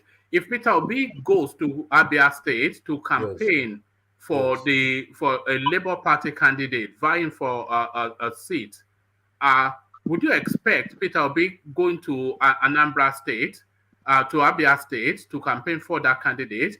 Would you expect that to affect positively the fortunes of that candidate? If that candidate is not a good candidate.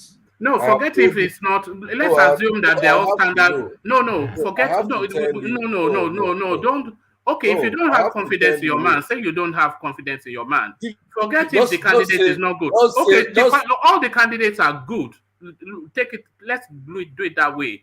All the candidates, APC, Labour Party, PDP, they are all of equal measure. So remove what if the candidate. We're just talking about how Peter Obi's presence will affect the fortunes of that candidate who is equal measure to the rest of the field. If all of them are of equal measure, right? Yes.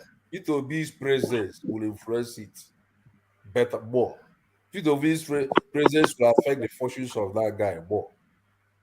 If all of them are of equal measures. All right. So let's take that example. Let's take it to Ogun State. So now tell me, those people in Ogun State, in Osun State, are they of equal measures? No. For the purposes of conversation, let's say they are. For the purposes of conversation, let's say they are. So if they are of equal measures in Osun State, and then Tinubu comes and campaign, Peter Obi comes and campaign, it wouldn't still change anything for that Labour Party candidate in Osun State. Okay. Okay. Let's take that example. As we have established it, let's take it to Ogun State.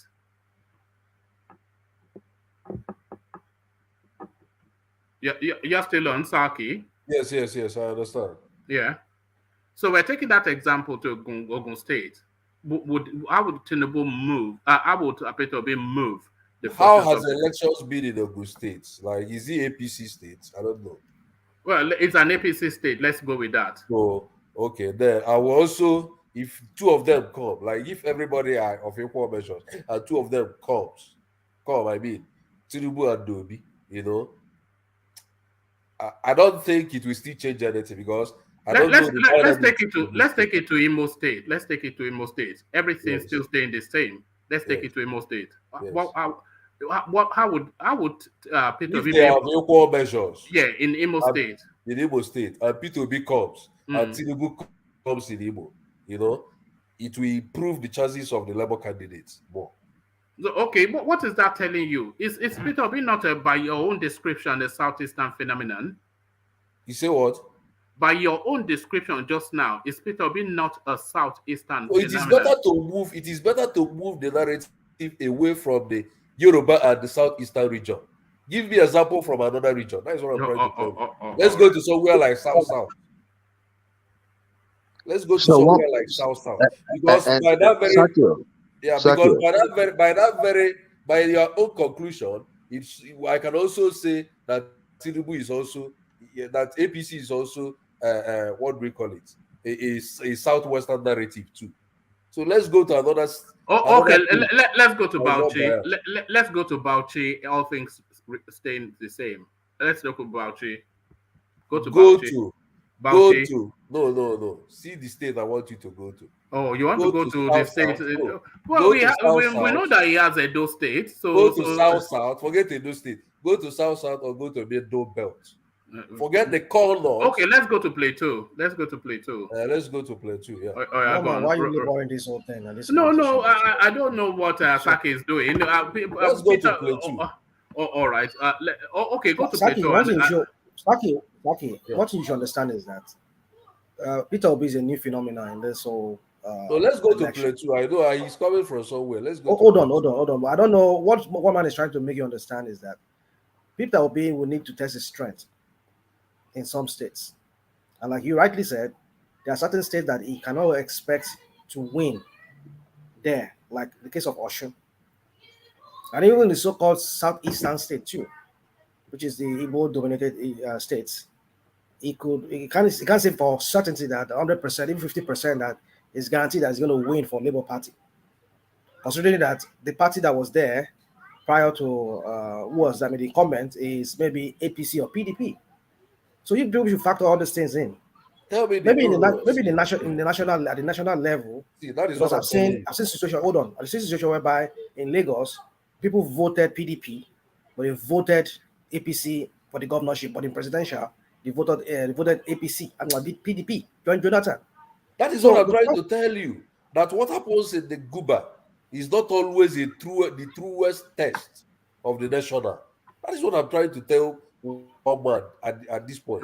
That's the something I was trying to explain. All right, but all right. I guess the difference of. No, one man. Yeah. Please let me just interject a little bit. I think your comparison, you taking him to Ogun State or Osun State, I think is quite an unfair comparison. Now, just like it's unfair to Tinubu if you're trying to measure his popularity in a place like Imo State. So it's a way, if you say Obi is a regional candidate, it also means that Tinubu is also a regional candidate. Yeah, so Tinubu is a southwestern candidate now. Yeah, so Tinubu himself said so. That's what he said. We are not going to, but no. See, we are not going to judge them from their strongholds. In every election, there are strongholds. Even in the United States, Tennessee, where I stay, will always be won by Republicans, right? At the federal level. In the state level or at local government level, the Democrats can make inroads, So that is what I'm just saying. It's not like, Tinubu is so popular in the Southeast. No, they know their names, but who will the people vote is the issue. So please. All right. All right. We must move on. Let me get back to Thomas. So Thomas, back to you. Round off your thoughts from where you were. So thank you for that little interjection, Saki. But back to you, Thomas. Yes. So now I realize something, one man. If somebody loves somebody, they can even say what is not even tenable, because all the discussion you have had now, it doesn't even cohere to me in any way. Because if you said Peter Obi doesn't need to go to Ekiti, so what are we saying here? What are we saying here? Even though we know Peter Obi will not get the bulk of his votes come 2023 in Ekiti, but he still need the popularity. He needs the popularity there. People need to know him. Going to Osun State will give him more popularity. Even some people don't even know who is. Some people don't even know any governor come from the southeast. But going there will give him the popularity. People will, who is this person? This is Peter Obi. Who is Peter Obi? Peter Obi is the former governor of Anambra State and is vying for office come 2023. It will give him more leverage. People know him. People will know what he can offer, and he even boost the candidate in Osun. But he said if you can't judge the gubernatorial election will determine what will happen in the presidential, because it's the same voters that are voting in the gubernatorial election are the same voters that will vote in the presidency election. They may change. Some may vote for another party in the gubernatorial election and vote another party on the presidential election. But you still need them. People need to know you. People need to know your antecedent. People need to know where you are coming from. So, but if you said Peter Obi doesn't need the Ekiti State, fine. Osun State, we give the excuse of Peter Obi just joined Labour Party to got 5,000 votes. But we are still saying he still need to go to Osun State to canvass the electorate to vote for their party and even to present himself to the Southwest to know him more better. But if he said they don't need Ekiti, they don't need Osun, that's fine. I wish Peter Obi good luck, one man. Let's move on to another topic. Thomas, sorry. Sorry. A little comment. I wanted to move on. Thomas, I never said that he doesn't need to go to Osun State. But that's what you are saying. He said he doesn't need. All right, okay, gentlemen. Sorry, Saki, can you hold on? Saki, can you hold on, please? So just hold on. let me share this. Let me share this video because I always invite that. This is why I put my Instagram link on for the subscribers to send me information as they are coming in. And one of the subscribers listening has sent this information in with regards to what we're discussing. So so this probably gives perspective to it. So I'll share the screen. It says Oshun Guba Peter Obi to storm Oshogbo for Lasun aid. So it looks as though Peter Obi is on his way to Oshogbo to lend his weight to that person's campaign. Labour Party LP presidential candidate Mr. Peter Obi will on Wednesday, so in 2 days' time, storm Oshogbo, Osun State capital, to rally support for the party's governorship candidate for the July the 16th election in the state, Honorable Lasun Yusuf. So, Honorable Lasun Yusuf. Speaking with correspondents on Wednesday, Lasun's media aide, Oyewole Oladimeji, said the party is expecting Obi to head the final campaign schedule to hold on Wednesday in the state capital. Of course, he will be in Oshogbo for the mega rally, and he is expected to come with other party dignitaries to drum support for the party ahead of Saturday's governorship election. Meanwhile, the party's Honorable Yusuf escaped assassination attempt early hours of Monday as gunmen were said to have invaded his country home in Ilobu. I won't attempt the rest of it, local government area of the state.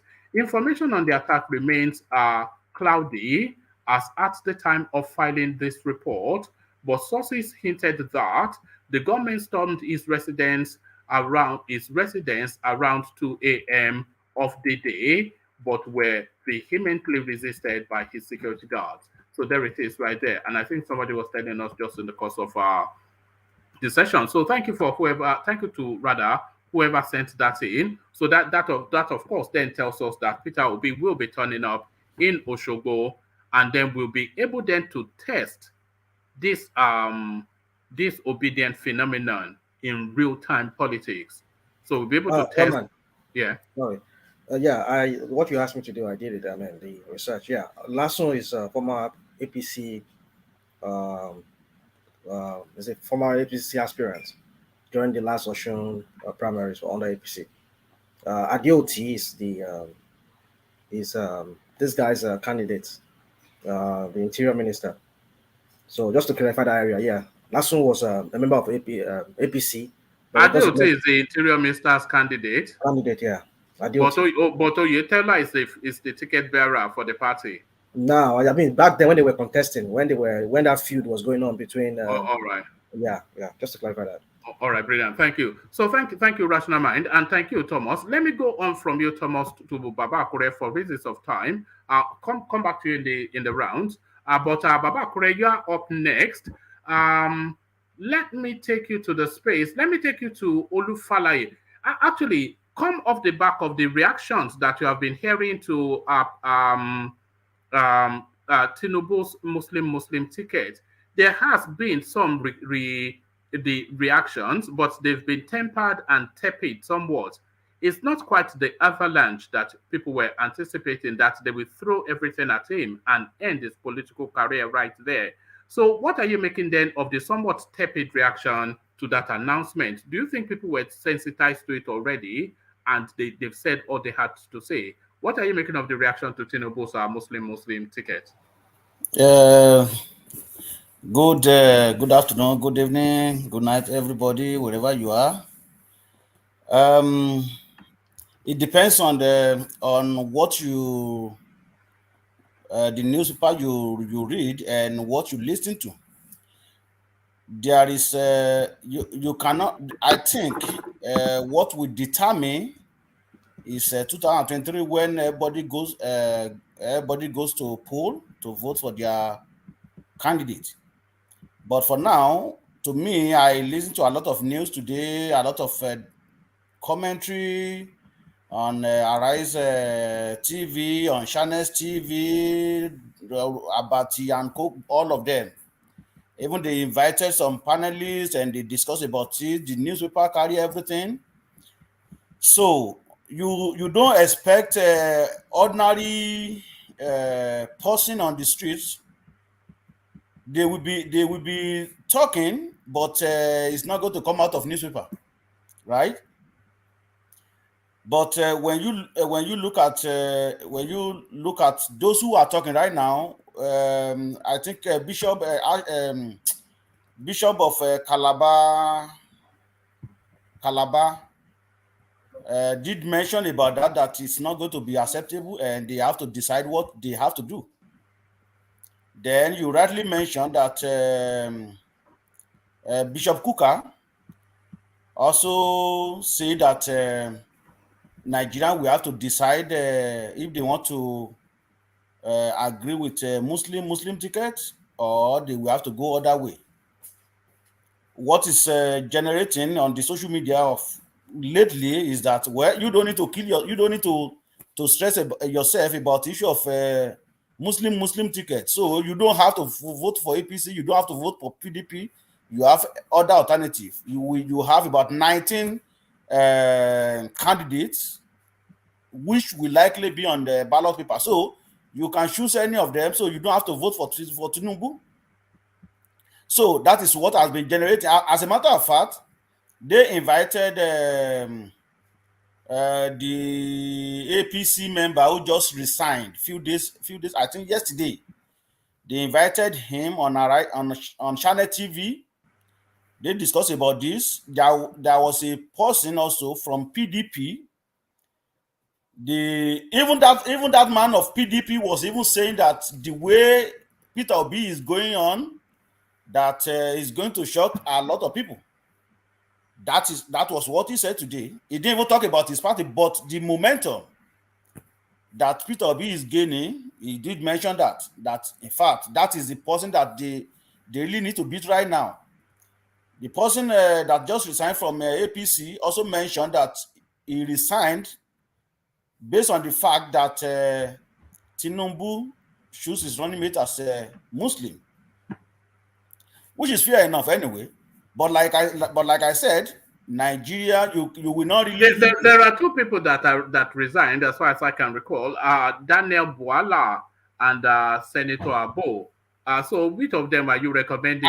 Senator Abo, he was beating up girls in sex toys in Abuja. Not that. Oh, okay. I think it is Wala. I think Wala seems like the person that was interviewed today. Yeah, he was interviewed. But he's not the legal advisor, by the way. What's that? No, Saki was saying he's the legal advisor of the APC, but he's not. Yeah, but carry on. Actually, he said that during primary, he voted for Tinubu against Oshibanjo, in the sense that he believed that, well, Tinubu will be fair enough and stuff like that. But now for him, choosing Muslim, he said even in North, you want to tell them that, because this is what we discussed yesterday. You have, because you said we should mention some people yesterday, and the guy mentioned at least 3 individuals that they know that they should be able to join Tinubu, like this man from Plateau State, is it Lalong or something? The governor of, I think, governor of Plateau State, Samuel Lalong, who is the current governor of Plateau State. As a matter of fact, he discovered that it was him. They thought it would be the vice president. He also mentioned, because we always do permutation and calculating things here, he said that we always commonize Christians in northern part of Nigeria. Then he started mentioning states where Christian is even more than Muslim. He did mention Plateau State. He did mention even to the extent Taraba, Nasarawa. He mentioned all that. That we always talking about the issue of Muslim, that Muslim dominated, not that it is not like that. That at least in each state, that you will see at least 40 to 30, even in the prominent state that you think is Muslim. He said except Kano. I think as Kano and he mentioned and Borno State. So he said, so they want to tell them that they cannot choose a Christian. And I strongly believe that Duala is a Christian anyway. I want to believe that. I don't know his religion. No, he is a Christian, yes. Okay, so I think he is not going to really sit down and just fold his hand and everything is good. To me, I don't see, because like everybody has been talking here, believing that Tinubu is going to win last line. Those like my uncle Alexander, believing that Tinubu will win landslide and nobody can disturb him. I think we really need to think about it very well. And my friend here, Thomas, choose Yoruba over what is all over the current state of Nigeria right now. I don't deal with that. And I said yesterday, if I have opportunity of voting in Nigeria, I'm not going to vote for Tinubu because of the fairness, right? So if we continue this way, Nigeria is already almost doomed anyway, or doomed already. So, but if we continue this way and we think that, okay, well, because these people are, you think that you think that, okay, they are not cant. I'm very sorry, they will shock you, right? Because that is exactly what we are having in the southeast of Nigeria. The same issue of marginalization. Then now you come now, then you want to shortchange and marginalize Christian in Nigeria.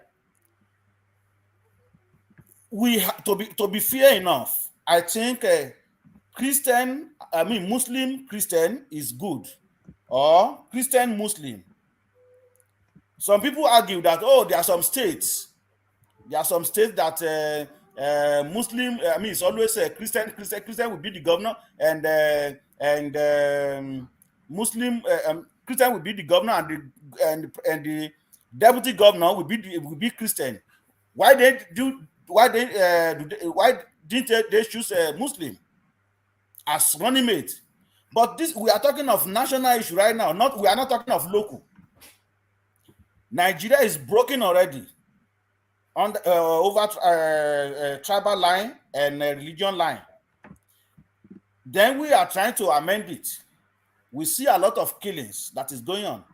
Even the church has been targeted lately. Then you think Christian association will fold their hands and then say, okay, well, they want to vote for Muslim. I'm not going to say Tinubu will still get some vote from Christendom. Do you think the Christian Association of Nigeria wields any influence in Nigeria? Do you think they have? Really? That is what I have to tell you. You see, we always capital no. Hold on, Thomas. Carry on, that is your own opinion. We always say that religion has no place in politics. We just lie to ourselves. Anywhere in the world, religions always go along with politics. It is just that in Nigeria, we think that we shouldn't play that card. It is played anywhere in the world, even in the United States. You will see, that is why you have some laws that they will strike it down when some Pentecostal when Orthodox or Pentecostal get to the White House. Look at what happened lately in the United States. They strike down the abortion law. So these are the things. You cannot say that Christians don't go along with politics. Two of them work hand to hand. So for Tinubu to choose a running mate as a Muslim, I think he is going to get a big blow from Christendom. Either you like it or not. You can mark my word. You can write it down. You can write today's day down. You might not see the influence not now, but just wait until that time come. Like I said, I'm not saying he will get some votes from Christian, because there will be some Christian that that they will still like him, love him the way what he's doing and whatever. But the high percentage of Christian in Nigeria will not vote for him. That is the fact. All right. Thank you, Baba Kure. So, Baba Kure, it looks as though Peter Obi will be going to Osogbo to go and canvass for this last son character. So now, he got a lot of backlash, by the way, for not going to Ekiti State to go and campaign for his candidate there, instead going to sorry, are you with us, Baba Kure? Yeah, I'm hearing you, one man. All right. So he got a lot of backlash, by the way, for not going to Ekiti State to go and canvass for his candidate there, instead going to Egypt to go and do electricity something. But this time around, he's doing as expected, going to Osun State on Wednesday. So this will be the first real opportunity then to test the phenomenon in real-time politics. So what expectation? So let's remove that the Labour Party candidate is suddenly going to become the governor of Osun State. I think nobody is having that expectation, and it'd be unfair to put that on Peter Obi to say that'd be an unfair thing to expect. But what sort of impact are you expecting him to have on that election to signify that it's a serious player in for 2023? Well, what I'm expecting from him is, to me, I think going there on Wednesday, while the election is on Saturday, I think that is not acceptable. That is my own opinion anyway. To me, you know that people are coming to your movement anyway. Let me just put that way, because that is what all these politicians always say. They will say movement. They will not say Labour Party. I think, and this is the first time that we have somebody on Labour Party. Somebody on the ballot paper. I think he should. As a matter of fact, I'm expecting him to have been in Osun State at least once, then go back there again to campaign again in support of that candidate. However, going there on Wednesday, hopefully he will be able to canvass some people, and then they'll be able to support support the governorship aspirant of Labour Party in that state. So, but if he could do that, and I think that might give him a boost. But now, let's say if he win the place, then that is going to be a top notch. So that is my take on that. All right. I mean, imagine if he wins Osun State. I think that will break record. They will melt the internet down. The Ipobians. They will melt the internet down. One man. Let me correct something. Let me correct something. It's not only IPOB in support of Peter Obi right now. Yeah, but you are supporting him, so you are not IPOB. No. But the point is that I do not have any other option right now. So that is why I have to support him. That is just the fact. Anyway, you know me. I don't really care. They are all the same, but I think it's the best option for me. Oh, but you think I'm being too casual dismissing them as Ipobians? Is that what you're saying? That's right. All right. Okay. You may be right, but I see them still essentially as Ipobians, because the tone and texture of the campaign, the aggression, the bullying, the insultive words, all of these things that where have we seen it before? We know where we have seen it before, and we that is just what you read, one man. So is there are some people on the internet that they just use they will just use some phrases like, okay, well, you don't have to vote for APC. This is not argument. You don't have to vote for APC. You don't have to vote for PDP. But in my own case, I'm obedient.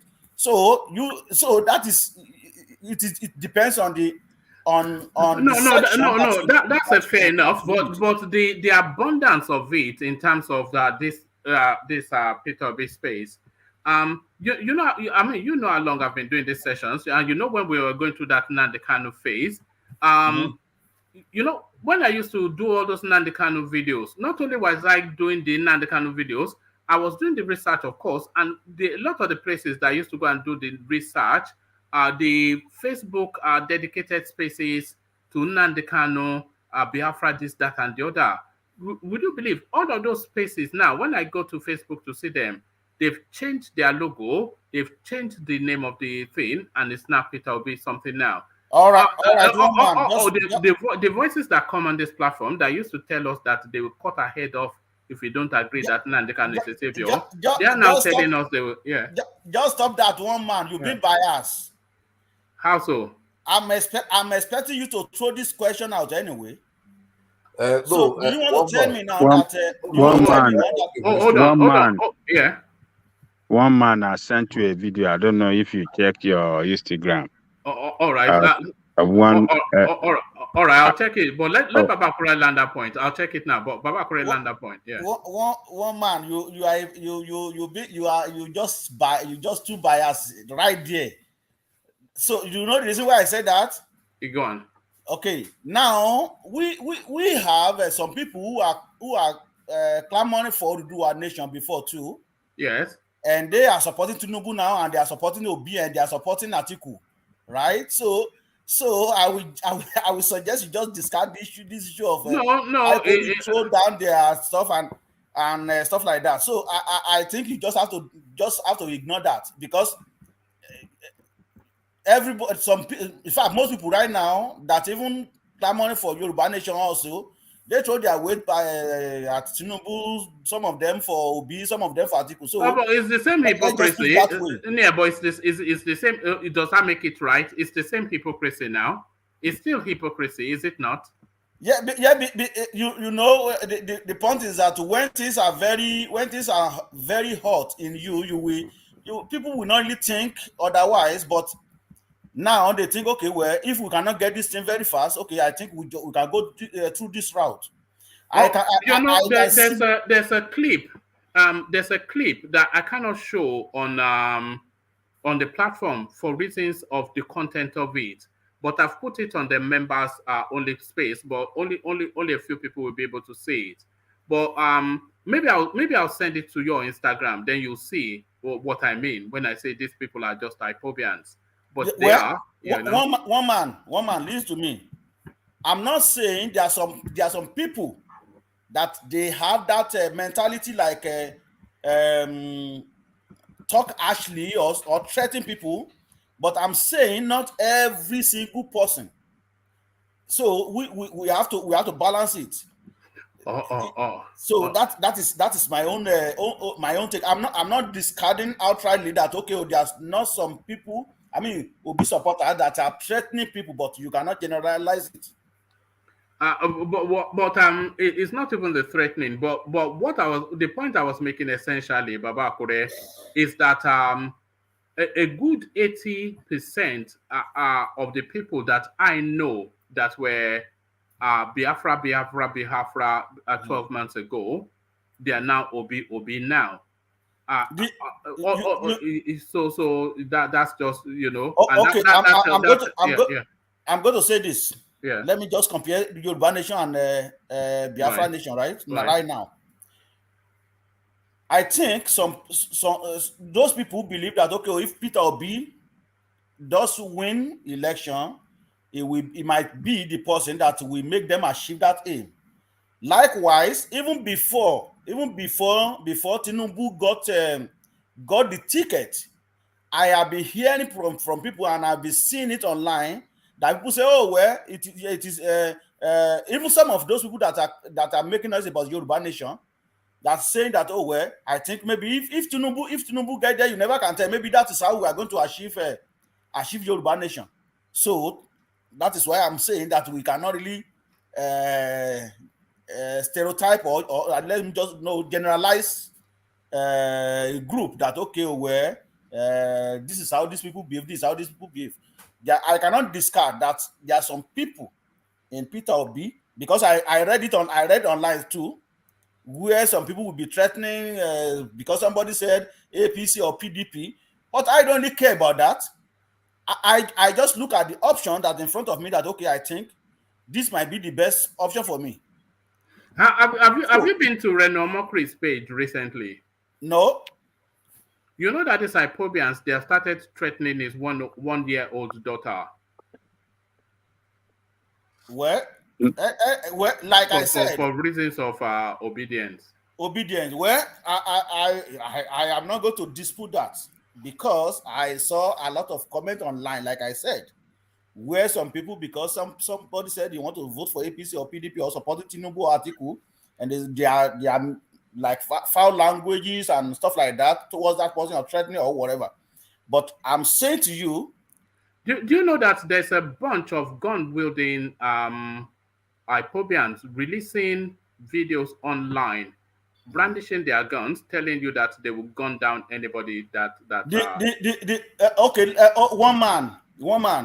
I'm not trying to defend anybody here, but some people also, because the momentum that this man is gaining, some people can just gather themselves also and make video and say tell people that they are Ipobian. Do you want to tell me that all what is going on in this? Do you think it's only? Do you think it's there's an abundance? There's an abundance of evidence, Baba Akure. There's an abundance of evidence. What of those one that are signing petition on Twitter? To gain as much as possible, like 30 or 35,000 signatures, so that democracy can be banned. Yeah, to delete Reno. For what? They are because it's criticized for what? They are Ipobians. What is that nonsense? What kind of that nonsense is that? That you cannot express you can't speak, you can't criticize their candidate. They have to take up something to bring you down. For what? You are wrong. Let me. Sorry, Baba Kure, land your point. Yeah. Okay, like I said, I'm not defending anybody. I have seen that online where people are threatening one another. But to me, if I'm in Nigeria, I will vote for Obi. I am not really going to care about the issue of IPOB or care about what is going on, because to me, I think is the best option that I have among the two that believe that they want to rule Nigeria. That is it. All right, brilliant. But like I said, some Yoruba nation is still going on anyway. Some people are still doing it, but high percentage of them now are supporting Tinubu also, and supporting Obi, and supporting. That's not true. That's not. Don't say high percentage. I don't want to go down to that portal. I don't know high percentage you are talking about, Baba Kure. Okay. Small percentage then. Small percentage. I've never seen the notable ones among them. Oh, okay, all right.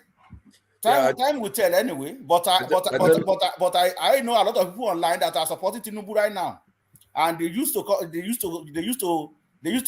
canvass for Yoruba Nation.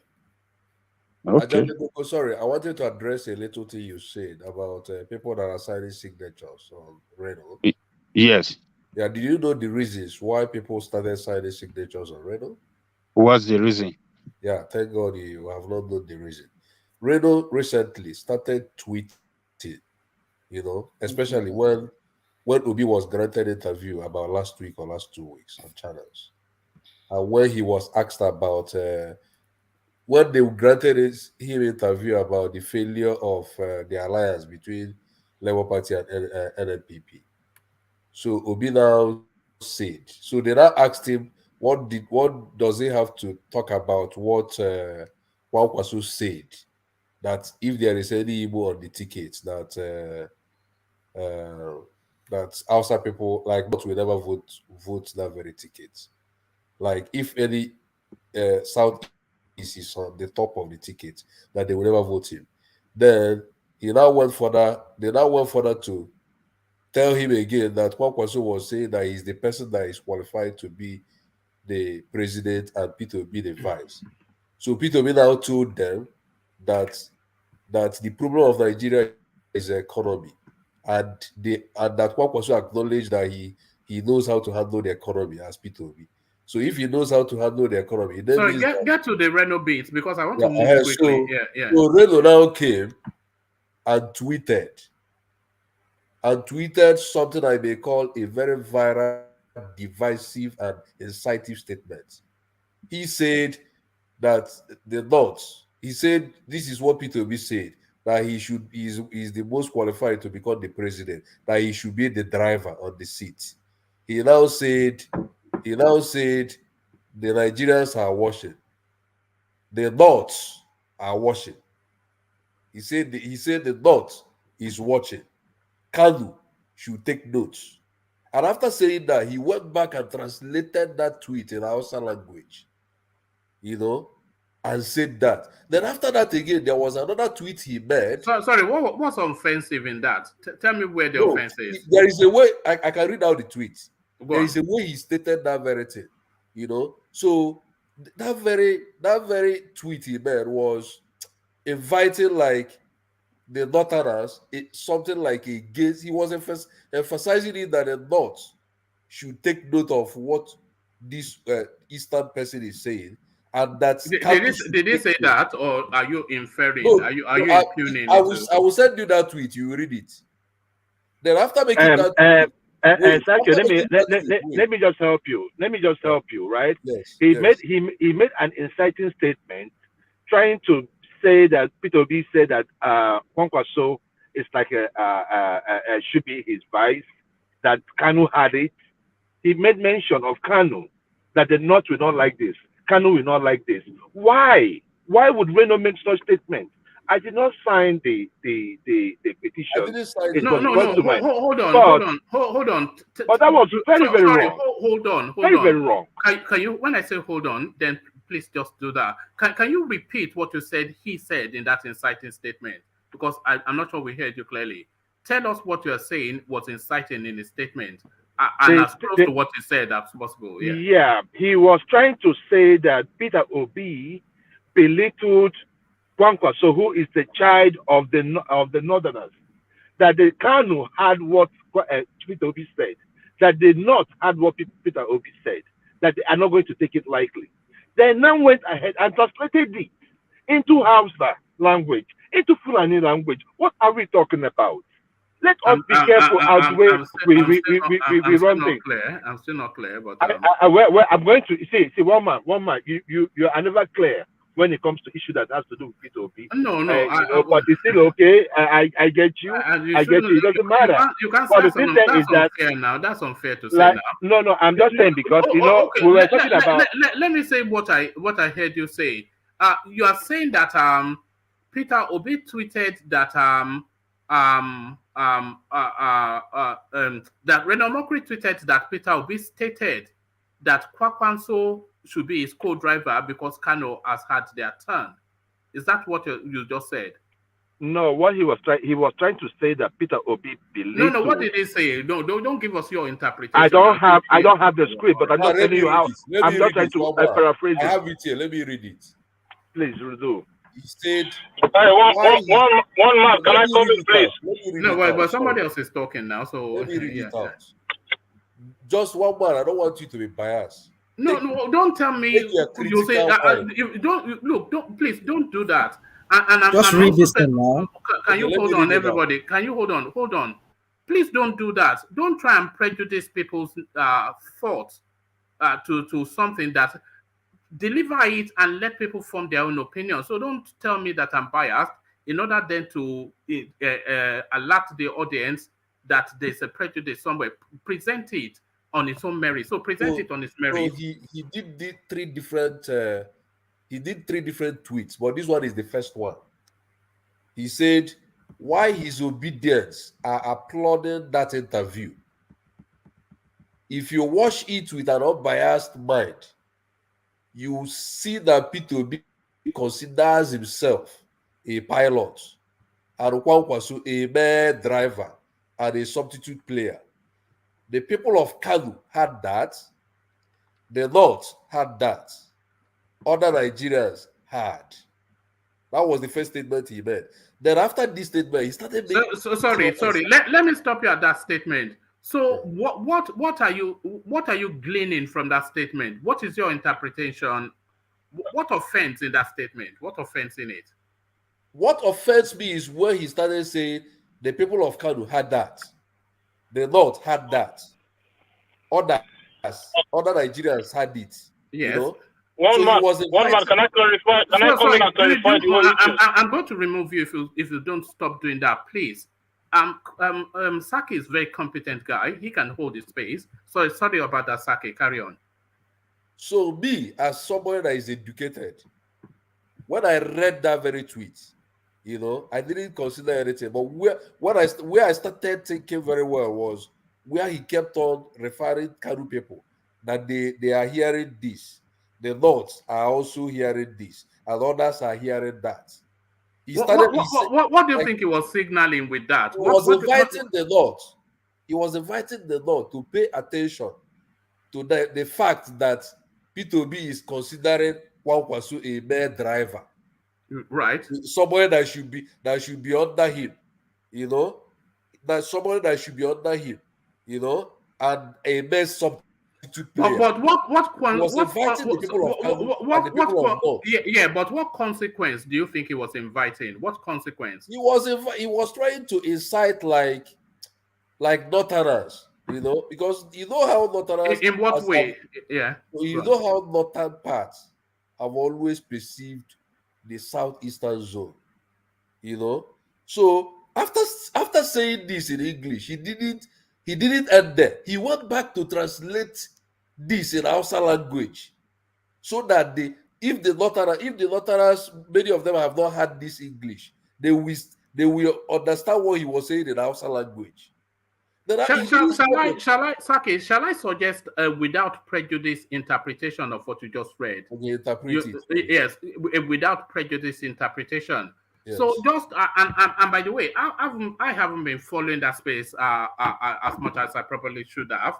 But a without prejudice interpretation will be to say, this is what he said about your golden boy. Remember that on election day, which is still within the parameters of politics. Do you think it is not even only this tweet? There are other 2 tweets he made. Okay, carry on. Before people started writing that very petition. Carry on. What are the other ones? So I will still dig those ones out. All right. But on the basis of that, I don't see why they should be attacking his 1-year-old daughter and calling this issue of attack he was saying, you know,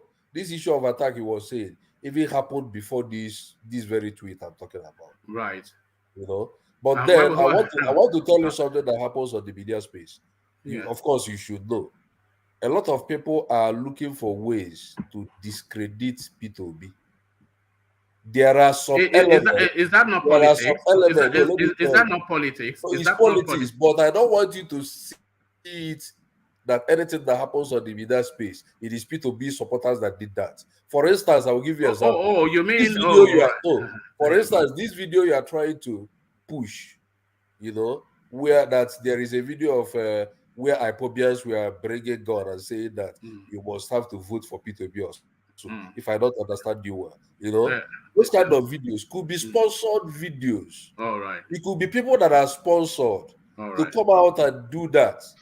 You know? So I'm telling you, a lot of people do those things. It is people. It could be some people that are sponsored, maybe by his political opponents, even in the southeast. To use a southeastern person, give him, is it not money? They can give they sponsor them to attack Reno. They sponsor them to, so they have been sponsoring, some people have been sponsoring those people that have been attacking Reno, that have been threatening to exterminate his daughter. Come out and say, this is the person that was threatening me on Twitter. Look, I have said it here several times. That if we don't develop an habit of, you know, calling spade a spade and saying it whenever one of our own is wrong, of condemning him and tell him that is wrong, then we won't get it right. all this defense of Obi, when you see some of these obedient doing something wrong or attacking people, is it only Renault they have attacked? Have they not attacked Shore? Have they not attacked several people? I mean, let us condemn them. Say this is not the way to do it. You can't achieve anything. You can't market your candidate in this kind of violent way. This is violent. This is a violent way of marketing candidate. You cannot force your candidate on people.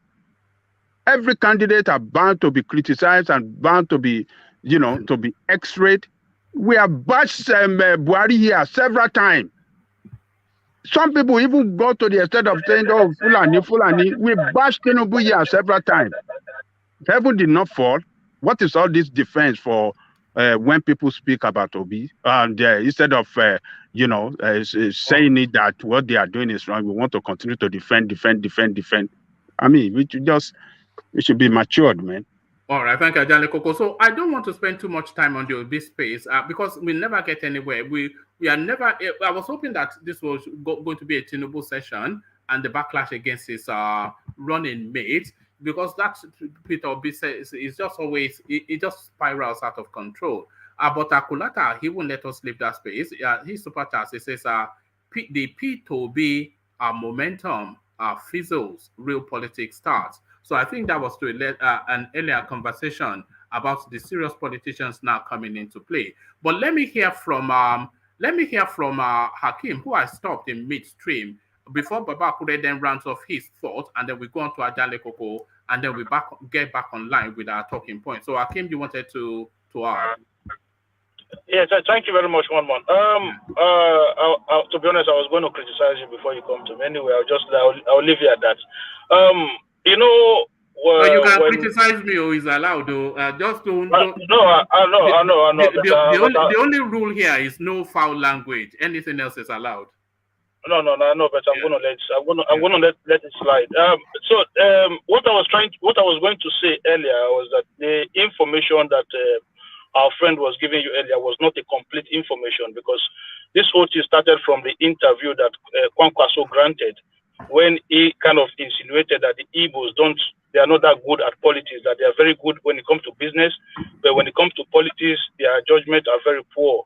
So Peter Obi, in granting his own interview, was asked about that presentation that Kwankwaso gave, and then Peter Obi said that the problem that we have in Nigeria is that we ask drivers to do the job of a pilot and a pilot to do the job of a driver, instead of us to focus on competence.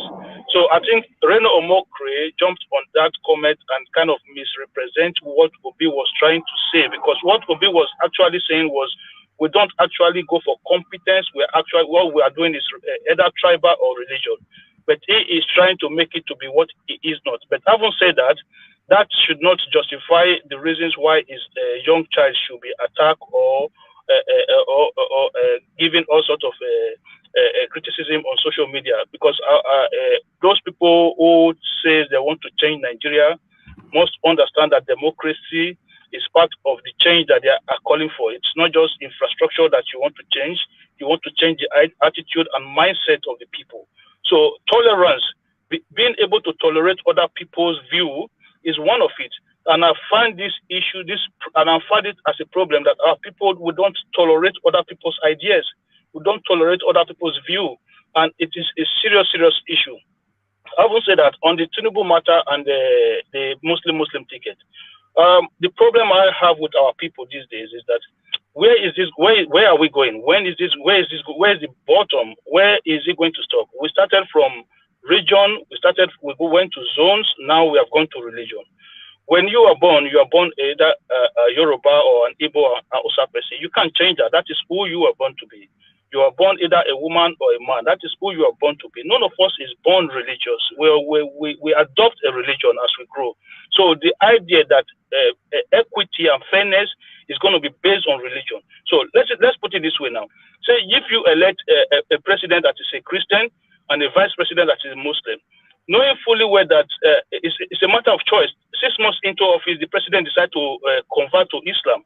So would you not ask him to step down from office because he freely choose to serve God in a different form?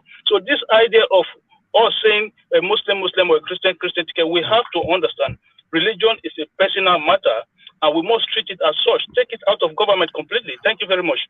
All right, thank you, Akim. So thank you, Akim. So I was going to go to Ajanle Koko, so let me now go to Ajanle Koko. So Ajanle Koko, I could take you to the talking points, or I could take you to that clip that you sent in and have you talk us through it instead. So which one would you like rather I did, Ajanle Koko? Yeah, let us check on the clip I sent in. Oh, okay. Do you want to build it up before I play it? So do you want people just to? I think I sent two. The Kuje prison one is the one I have. Which is the other one? Yeah, the Kuje and the other one that Peter Obi's supporter was calling for extermination of people that wouldn't support Obi, or people that speak against Obi candidacy. There are two of them. I don't know whether you saw the other one. Let me see. I think the only one showing in my inbox is the. Hold on. Let me see. No. The last one you sent me before that was from this Object TV one. Yes. So the one you sent me today, which is now yesterday, is the Kuje prison one. Oh, okay. I think it was two I sent you today. Maybe. All right, maybe just resend it. Yeah, but before you resend it, but let me take you to the talking points then. But let me take you to this space. We were talking about this yesterday. The Kuje prison one is a very, very important one as well for Nigerians to see. I don't know if some people have seen, but this to just let us know how that country is failing security-wise, failing very fast. It's a very important information. It carries a very important information for all of us, for our people across the world. All right. Is there any violence in it? Because I've not. No violence in it at all. All right. Let me share it. It's a 10-minute video, but Ajanle Koko assures that it's well worth watching. So let's watch it together. And Ajanle Koko will give us a brief presentation on it afterwards, because we are now deep in time. But here it is. And some people.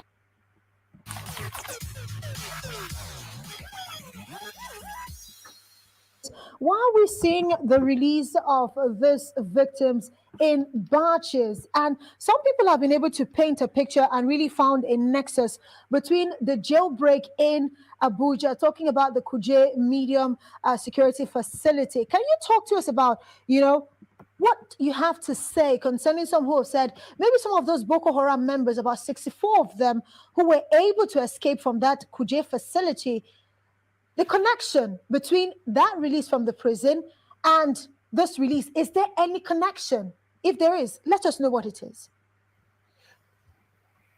No, sincerely, there is so much connection to it, and this is something I have shared with the authorities, especially the security agencies, even prior to this development, because prior to the attack in Kuje, they have issued their own demand to the federal government, regarding the mediation and regarding how we can secure the other victims of the train attack, and part of what part of their demand is the release of their comrades. Initially, they started with 51.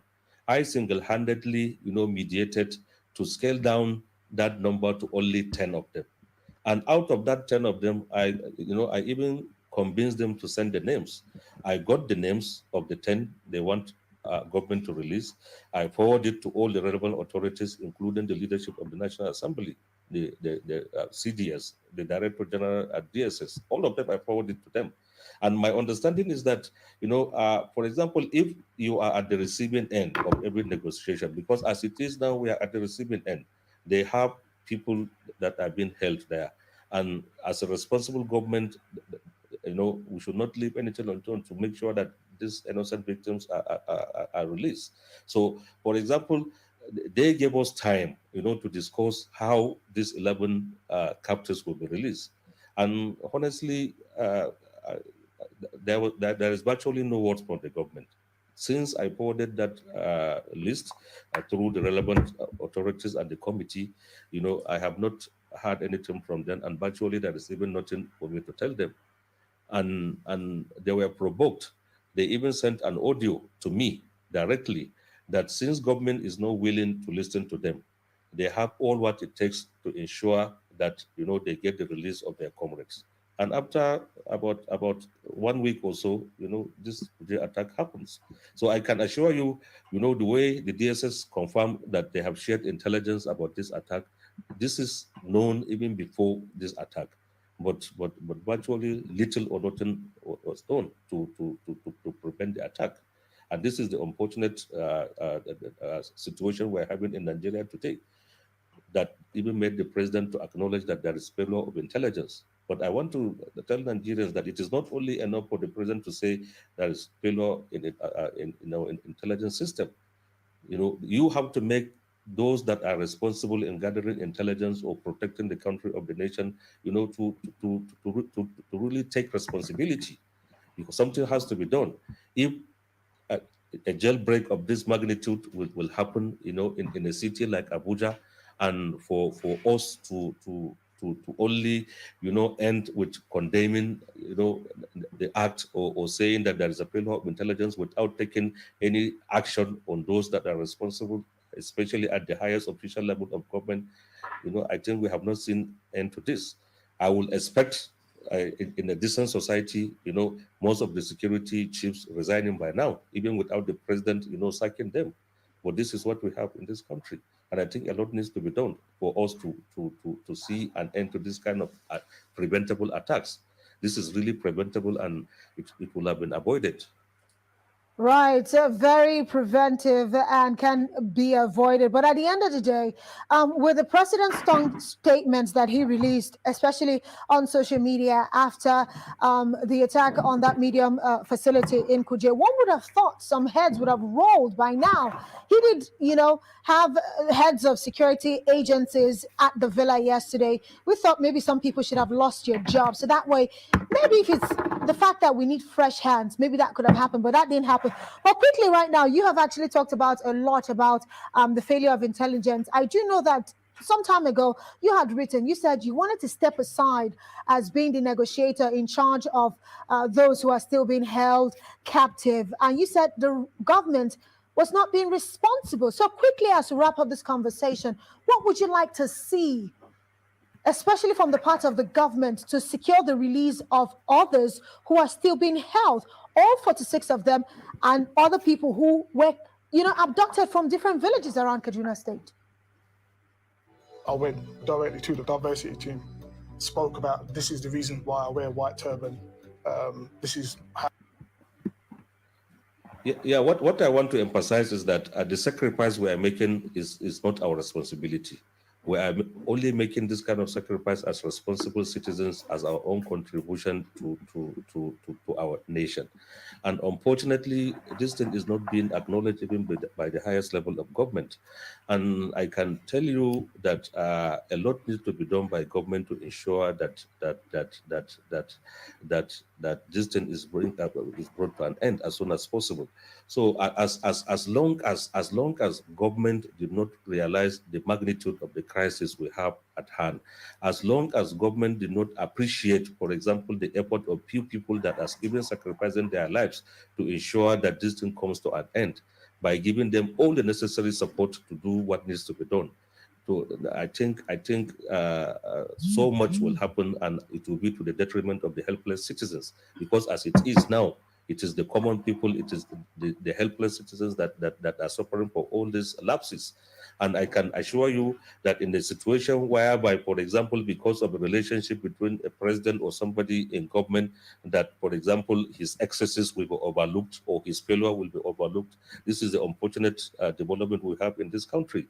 I think notwithstanding the relationship any appointee, have with the president, notwithstanding the relationship of anybody with anybody in the highest level of government, once you have failed in your own basic responsibilities, I think the president or the government is supposed to take immediate action in the interest of the people. This is the life of the people we're talking. This is the dignity of a country, because I think it doesn't speak well for even a nation like Nigeria, for example, to be publicized in a manner that happens. All right, Ajanle Koko. I think that goes on for a bit more, but the general feel of it that I got is that the guy is suggesting that the Kuje prison break was actually some sort of orchestration to facilitate the release of some of the Kaduna Abuja train victims. Is this what you feel the guy is saying as well? And was that why you highlighted it? Oh, yes, yeah. I wish this guy too, Niger, is here today. You know, yesterday when he was responding to Fani Kayade's video talking about this Kuje's attack. Yeah, you know, yesterday he was he was attacking Fani Kayade that what does he know? He doesn't know anything. Why is he talking like? Why is he talking against the government? You know, but what this man expresses here in this video just tell us completely that we have people in administration that are not competent to do the job well. They are not competent to carry out the first responsibility of every government, which is to secure life and property. This man, on his own, took the responsibility to meet these people and brought a report, their demand to the government. It did everything to scale down their demand from 50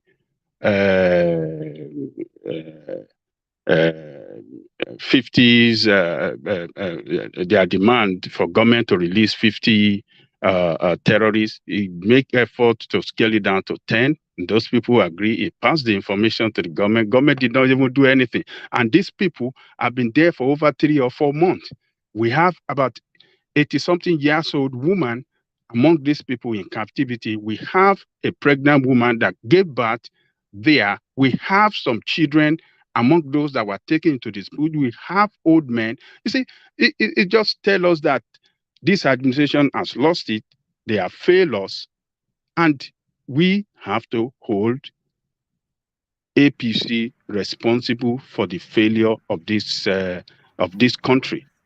You know, so I'm just there's a sense that they've somewhat abandoned those Kaduna Abuja. It's cheaper girls all over again, isn't it? They maybe they'll just be releasing them once in a while. Over the next 3-5 years, they will say, oh, and then they on a mission they manage to rescue some person. I mean, after all this period of time, the terrorists would have had the time to embed these people. It's just a tedious thing. They not just care about those people, and you have heard them. You heard Amishi as the minister of when he was minister of transportation then that government is doing something, not doing anything. The people in charge of the security, they said that the senators, all of them were not doing anything. And the most ironical aspect of what this man said on this video is that when they send an audio message to him that, look, we are waited, your government is not responsible. We want you to know that we have the capacity to get our people out of that prison. And they did it. They did it. They attacked that prison. They took all their men away. What did that tell us? That's to tell us that those people are stronger than us. We are defenseless country. We are incapable to defend ourselves. We are incapable to secure that country. We have failed. It's just alarming when I watch this video. I say, this is the end. When people said, those criminals said, we are coming, and we shall get them out. And they did that. And they went away. You would have thought that was the cue for the government to beef up security, to say, try it if you dare, you know. So, but now another round of information. Ajale Coco, why are they negotiating in the first place? Are they supposed to do that? What do you mean by negotiating? Thomas, man. No. Why the man said they are negotiating? Yeah, that's what the man said. What are they meant to do? Sometimes you ask some funny questions, Thomas. But is that right to negotiate with the terrorists? Okay, so there are 50-something people are held in captivity, and the terrorists are making demands. What does the government do? Let me ask you. Come on, one man. Let me ask you. Please hold on. Okay. Thomas, what does the government do? There are 50-something people held in captivity. The terrorists are making demands. What does the government do? I expect to go and bombard them and get those people out, not to negotiate for their own men. You are a funny guy. But sorry, back to your Ajanleko comment. Thomas, man, sometimes just think it through. But back to your Ajanleko. Thomas, when you have government that is incapable to carry out what you are just suggesting, go and bombard them and take them out. Our government is incapable of doing that. What else do you think they should do? Or if one of your own family is in captivity of these people, what will you have done? When the government has failed, government doesn't have the capacity to take them out, to rescue them, what would you do if you have one of your people? But it's not that the right thing. It's not that the right thing to do. What do you mean the right thing? To bombard them and get the captivity out than to negotiate. Government doesn't have the capacity to do that. What you are talking about. All right. Sum up that space in a couple more sentences. I want to get back to the talking points. This is just to tell us that those people have the capacity to carry out more attacks across the country, particularly in that federal capital territory. There are information going on now that they have marked out some strategic facility that they are going to attack in Abuja. And nobody is doing anything. Have you seen No. Sorry, rational mind. I want to move from that space. Sorry about that, but I want to move from that space. Yeah. Okay, let's move on. It's just unfortunate that we have found ourselves in this kind of situation. We have lost it completely. Security-wise, we are incapable of securing that country. We cannot secure it. So I just brought in that video so that everybody can get the fact that this administration have lost it completely, and we are in serious problem. All right, brilliant. So like Ajanleko did, I'm going to repost my Instagram thing in the comment section. A lot of people do actually do this. So if you feel that there is a clip, there's a news item, like the news item that we read about Peter will be visiting Osun State on Wednesday, we were not even aware. We were still debating it when somebody popped it to me on Twitter, and we read it on Instagram rather, and we read it out here. So if you want to bring anything to the attention of the platform, that's my Instagram. I keep calling it Twitter. That's my Instagram handle right there. So you can do that as a lot of people do. But let me take you to this space, Ajanleko, because I'm especially keen to hear your comments on this. So this is Kwakwanso now. It says, essentially, I think we started off with this yesterday. When let me just read you the paragraphs that leads up to this. It says, this is midway through.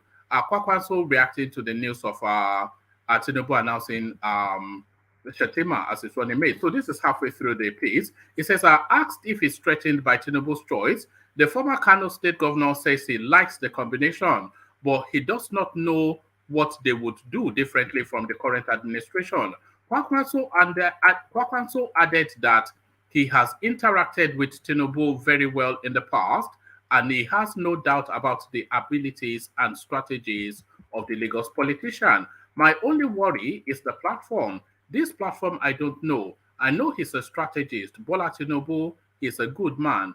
I had reasons to sit with him uncountable number of times from 1992 to date. He said, I wish I will see him to ask him what he will tell Nigerians that he will do differently from what Mohamed Buhari is doing today. That is my serious concern for him. But where I wanted to land is this, and I think somebody brought it up yesterday, but we're now seeing it now. It says, ordinarily, if I cannot get it, I can recommend him, Tinubu. So what Kwakwanso is saying essentially is that if the politics does not play in his favor, which it likely would not, then he likely to recommend Tinubu. So if Kwakwanso decides to park his support with Tinubu, which then sweeps up Shekarau with him as well to support Tinubu, and Ganduje already on board to deliver Kano State, which is about 2.something million votes, and Tinubu already has Lagos in the bag, which is 1.something million votes. Just those two states alone, almost twice the number, the Southeast, and really a good chunk of the. If Kwakwanso declares for Tinubu, Tinubu wins the presidency, is essentially what I'm suggesting. What would you make of that, Ajanle Koko?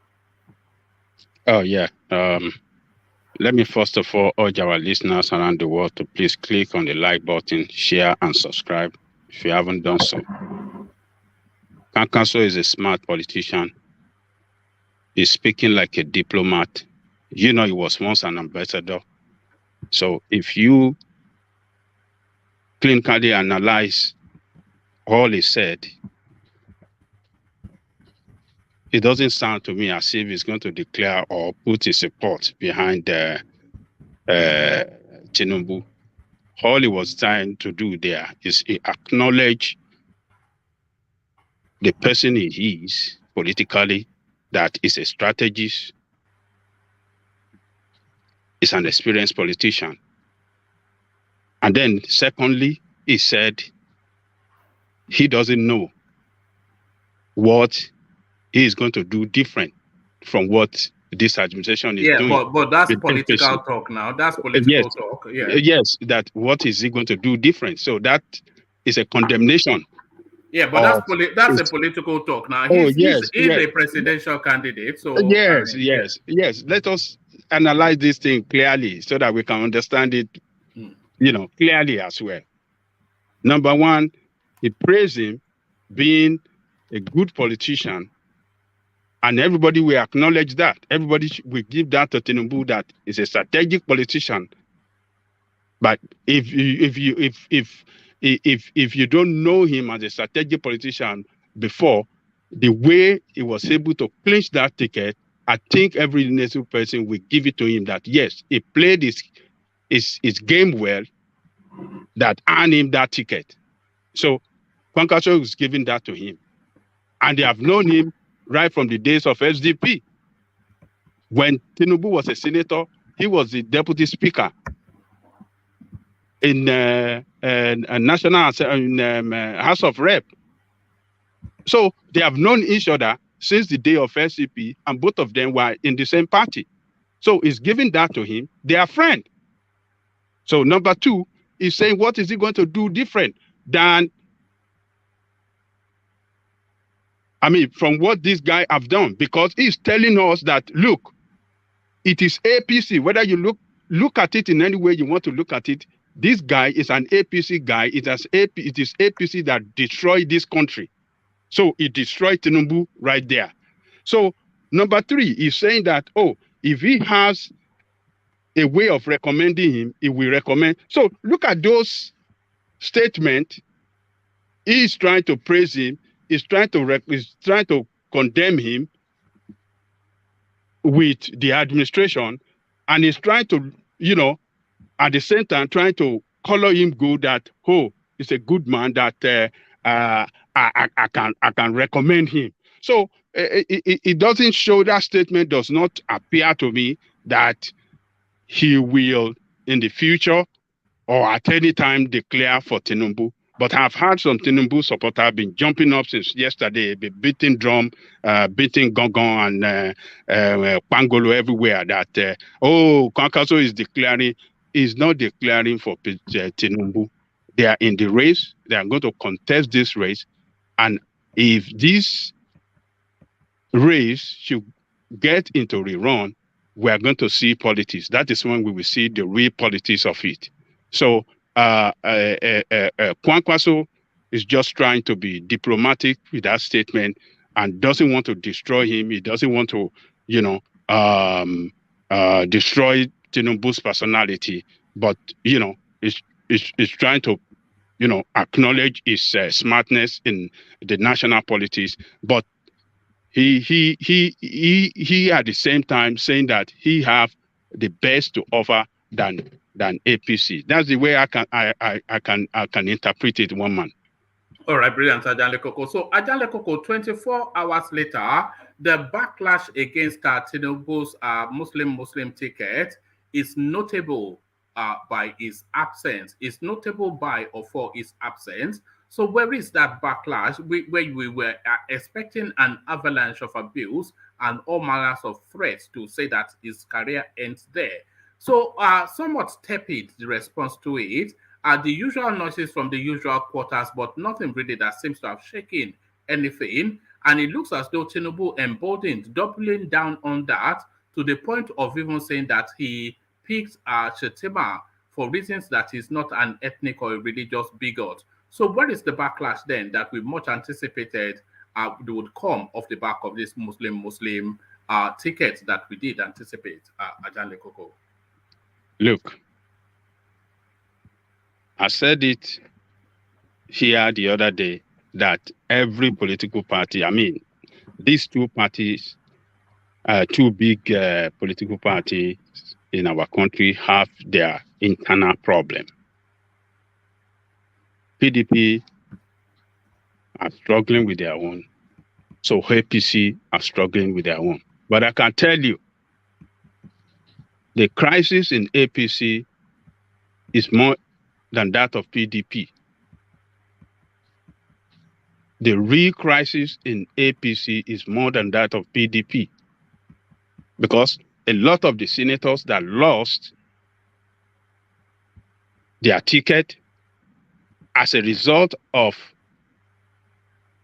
governors from many states that manipulated the primaries and denied them to gain ticket, they really want to move to PDP.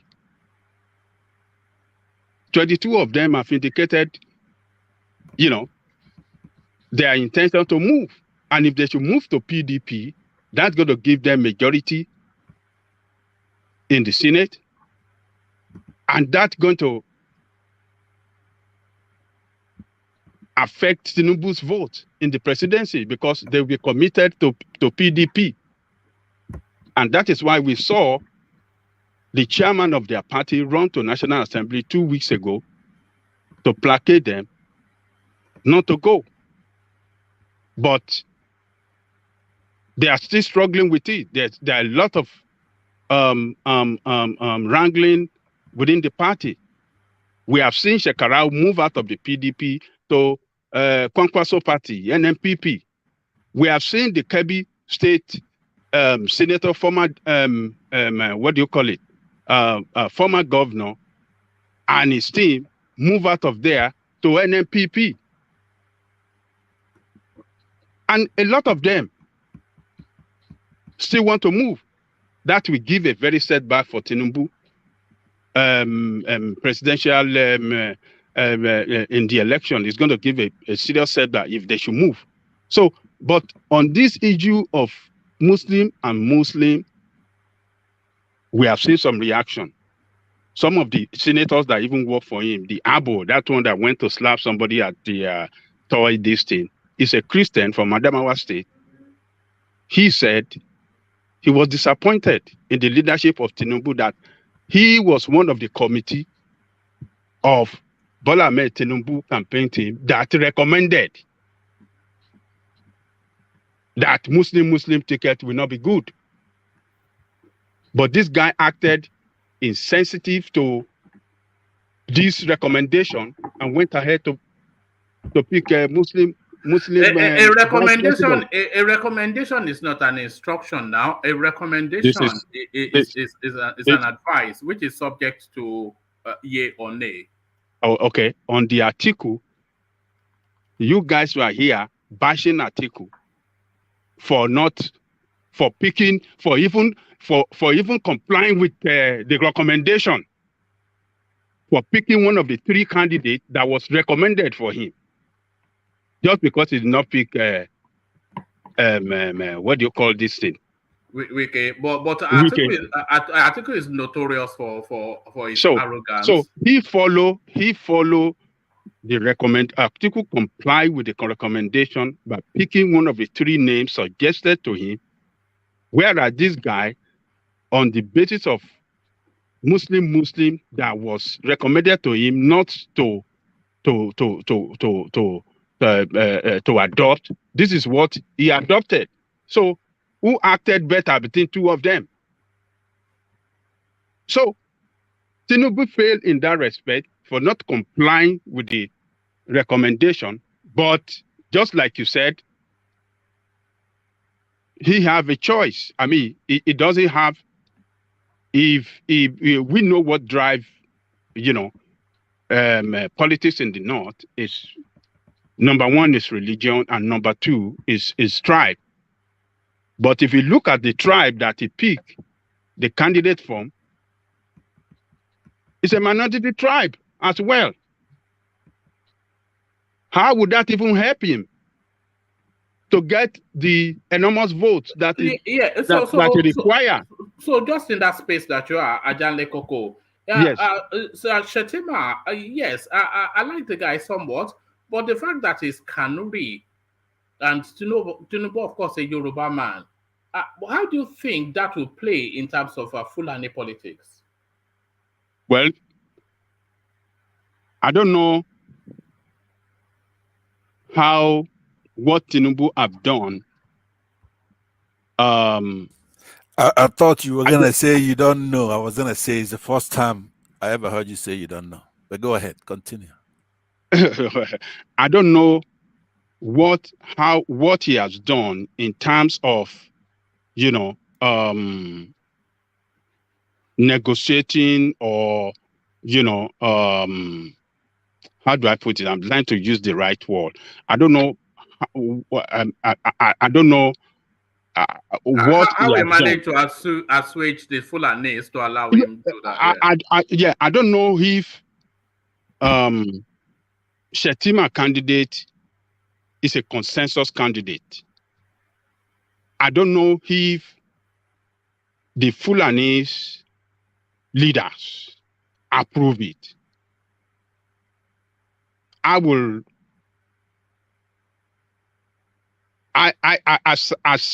an experienced politician, as a strategist, I believe he will have met them. He would have let them know that this is the guy. He will have sat them down, and all of them will have, agreed with him that, okay, we are blessing your choice. If he didn't do that, if he's just speaking that unilaterally without consultation with the leaders. No, I think he did do that from what we read earlier, because they said that they were still arguing the toss, but they could have they had the sense that his instinct was all for Shettima, and they were they had decided to yield it to him, that let him have his will if he's so keen on Shettima. But what they seem to be angry with him about was how quickly he went to announce it, because they wanted to present it in a Hollywood-style gala event where all of them would line up. The additional thing is that they said that he had submitted a list of names to Buhari, that out of these people is whom I'm looking to pick my running mate, expecting Buhari to have some sort of an input. But Buhari had not really responded. And of course, the 15th TikTok is fast upon us. So he just made his own decision based on consultations that had already taken place. Well, look, if we have consulted with them before picking him and they have given him approval, that will tell me that, yes, those governors particularly will line up behind him and work hard in their different states, for this ticket. But if he didn't do that, and he have to start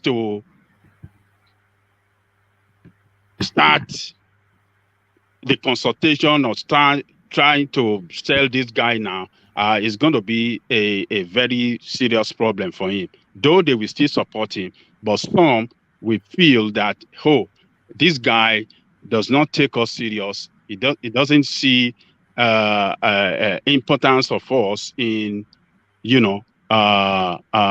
making an input into his choice. So therefore, I don't think I will put my full weight behind him. So, but he failed to listen to the recommendation of the committee that, they set up to look into the Muslim or Muslim ticket. He failed to listen to them, and that could be as a pressure from the Hausa Fulani group too as well, because some few days ago, what's the name of that Kano governor? Ganduje. He came out to the press and said it point blank that Tinubu have accepted to go Muslim ticket.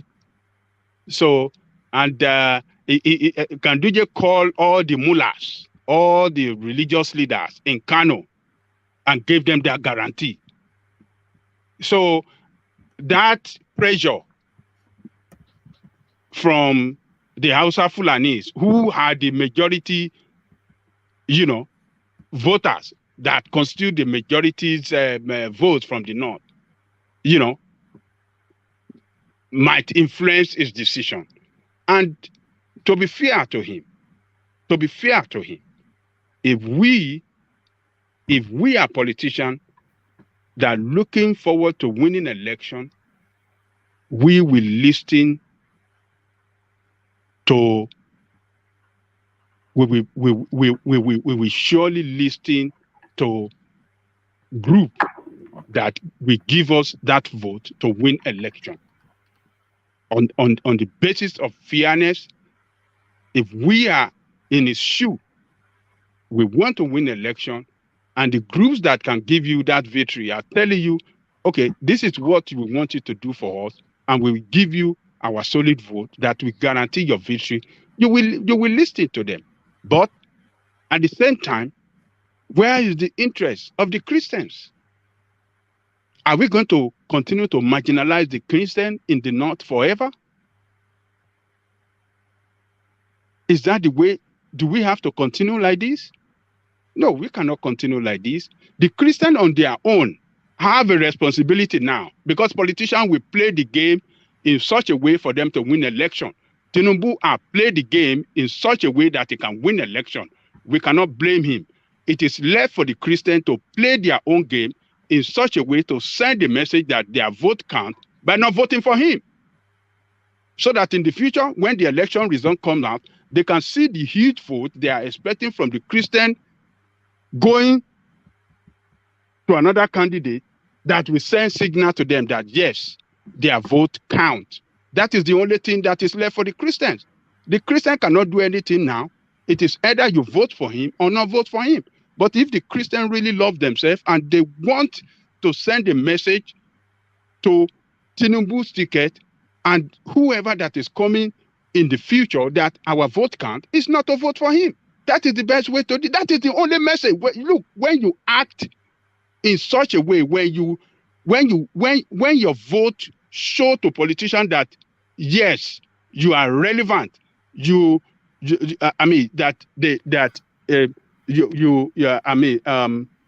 cannot. How do I say it? If you show to politicians that You cannot play a second fiddle in the scheme of things. Politicians will respect you. But if you don't do it, they will continue to trample on your interests. The only message that that politicians understand is when you stand up against them in election time. Then they will respect you that, oh, these people, they have vote. Oh, next time I will go and call them, I will go and negotiate, I will go and talk to them. So that is the only thing that the Christians have now in the North. If they really love themselves, they should carry their vote to somewhere else and not vote for him. They should be courageous and do and play the game hardball against them.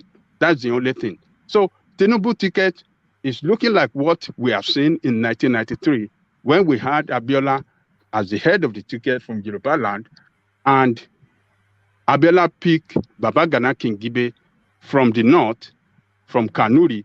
But the Kanuri then, Baba Gana Kingibe was a strong politician. It's not like Shettima. Shettima is not as strong as Baba Gana Kingibe back then. Shettima is not a national politician. Baba Gana Kingibe was. As a matter of fact, before he contested for the presidential destiny, he was the chairman of SDP, party that was a national party in Nigeria. That was a party that was how do I describe it? It was the largest party. It was stronger than NRC. So it looked like, you know, history has a way of repeating itself. On the positive side, we have seen Yoruba man on the head of the ticket and Kanuri man again as the vice. But let us pray that if Tinubu should win the election, let us pray that what happened, the negative side, where the election was annulled, do not happen again this time. Because if that should happen, Nigeria will be a country of the past. I mean, how do I describe it? We are going to run into serious political problem, which might consume that country and send the country packing in entirety. That is what we should pray for. But it's looking like the history is repeating itself. Yoruba man as the head of the ticket and Kanuri man as the vice president, and let's just see how the game is going to be, how the outcome will be. Do you think Tinubu is moving to finish the Fulanis just once and for all in that space? Do you think this is what they're saying? Just moving to finish them once and for all? Nobody can finish the Fulanis, man. Fulanis, whether we like it or not, politically in that country, they are not second fiddle to anybody. They look like they are number one. Before you become president in Nigeria, the interests of Fulani must be taken care of. You don't take care of their interests, you cannot be president of Nigeria. I will not give it to only Fulani alone. So we have it in other parts of Nigeria. We have it in Yoruba. We have it in other parts of Nigeria. The votes from every part of Nigeria count. Any person that will become president in Nigeria must get vote from all parts of Nigeria. You cannot isolate any part of Nigeria. That's the way I see it. Particularly, you know, when we're talking about the North, Fulani constitute the majority vote. So if you want to win election in the North, the interests of the Fulani must be taken care of. That is just the absolute truth. You might not like you might not like them. You might say this and that about Fulani, but I'm telling you, politically, in the North, nobody, no other ethnic group that is matched to them. I'm talking of Hausa Fulani now. I'm not separating Fulani from Hausa. It's Hausa Fulani vote, because there's no way you can separate them politically in Nigeria. You cannot separate them. And they constitute the majority vote from the North. No, we are deep into time, so I want to moderate the interjection a little bit, because it will take us another 15, 20 minutes to look around that space. But Ajale Koko, it looks as though your secret is out. We never knew. So this is Aloy Mighty exposing you so much. It says, Ajale Koko, you are known as a article agent. So I never knew you were Ajale Koko. You didn't share the dollars my way now. So this is what it's all about. When I speak objectively, and they will say, "Oh, he's article agent." I mean, look, let us face reality. My man, Tinubu made mistake. Atiku made mistake. But which one is better than the other? Atiku complied with the recommendation. He picked one name. Tinubu did not comply with what was recommended to him. So who acted better between two of them? It's Atiku. But that Yoruba guy doesn't want to hear it because he's a Yoruba man supporting. You know that the Yorubas are as fundamentalist as the Southeasterners. Because I monitor the comment section as well. People like this are Lloyd, and there's another one called Sam O. There's nothing at all that the Southeasterners are doing that the Yorubas are not doing. They are led by tribe, just as so you can't really accuse anybody. If you look at they are just tribe led. But the Yoruba guy, because I didn't say, "Oh, Tinubu have done well," so I'm Atiku supporter. Well, you can call me anything you want to call me. That's fine. The guy has been firing you in the comment section all the way through. Even Alexander Kashe is starting to give him warning now, but there it is. Some people have called me Obi hater too. I promoted Obi on this platform more than anybody when Obi was nobody. When he has not even picked up the ticket, I was promoting him that yes, among the politicians is this. It's I mean, going by his record in what do you call it in Anambra State, that yes, it's a prudent manager of resources. So that we can't take it away from him. But coming to the real politics, the way he play it, if I'm saying that he doesn't play it well, the way he's supposed to do it, does that constitute that I'm a hater of Obi? I mean, we should be doing better than this. So no, but let's be clear that then what changed you from that Obi? All right. So sorry, Pansat. I want to press on, but thank you, Adan Klekuko, but I am coming to you, Pansat. So let me come to you, Pansat, then, and take you to the space of where was I? I was intending to take you to. Oman, sorry. Consider Joel. I think he wants to leave. All right. Sorry, Joel. Joel, are you there? Sorry, Pansat. I think no problem. I'll yield to him. Yeah, Joel did signal that he was about to leave. So Joel, sorry about that. How can I even not notice that the mighty Joel, everybody's favorite Joel. So Joel, the politics get more and more interesting. And we were talking about the Osun space. So whatever people say, people will see the Osun election as a referendum on Peter Obi's popularity. So there's no equivocation on that, and there's no explaining it away. People will see, because he got away excusing himself out of the country in Ekiti, but he's not getting away this time around.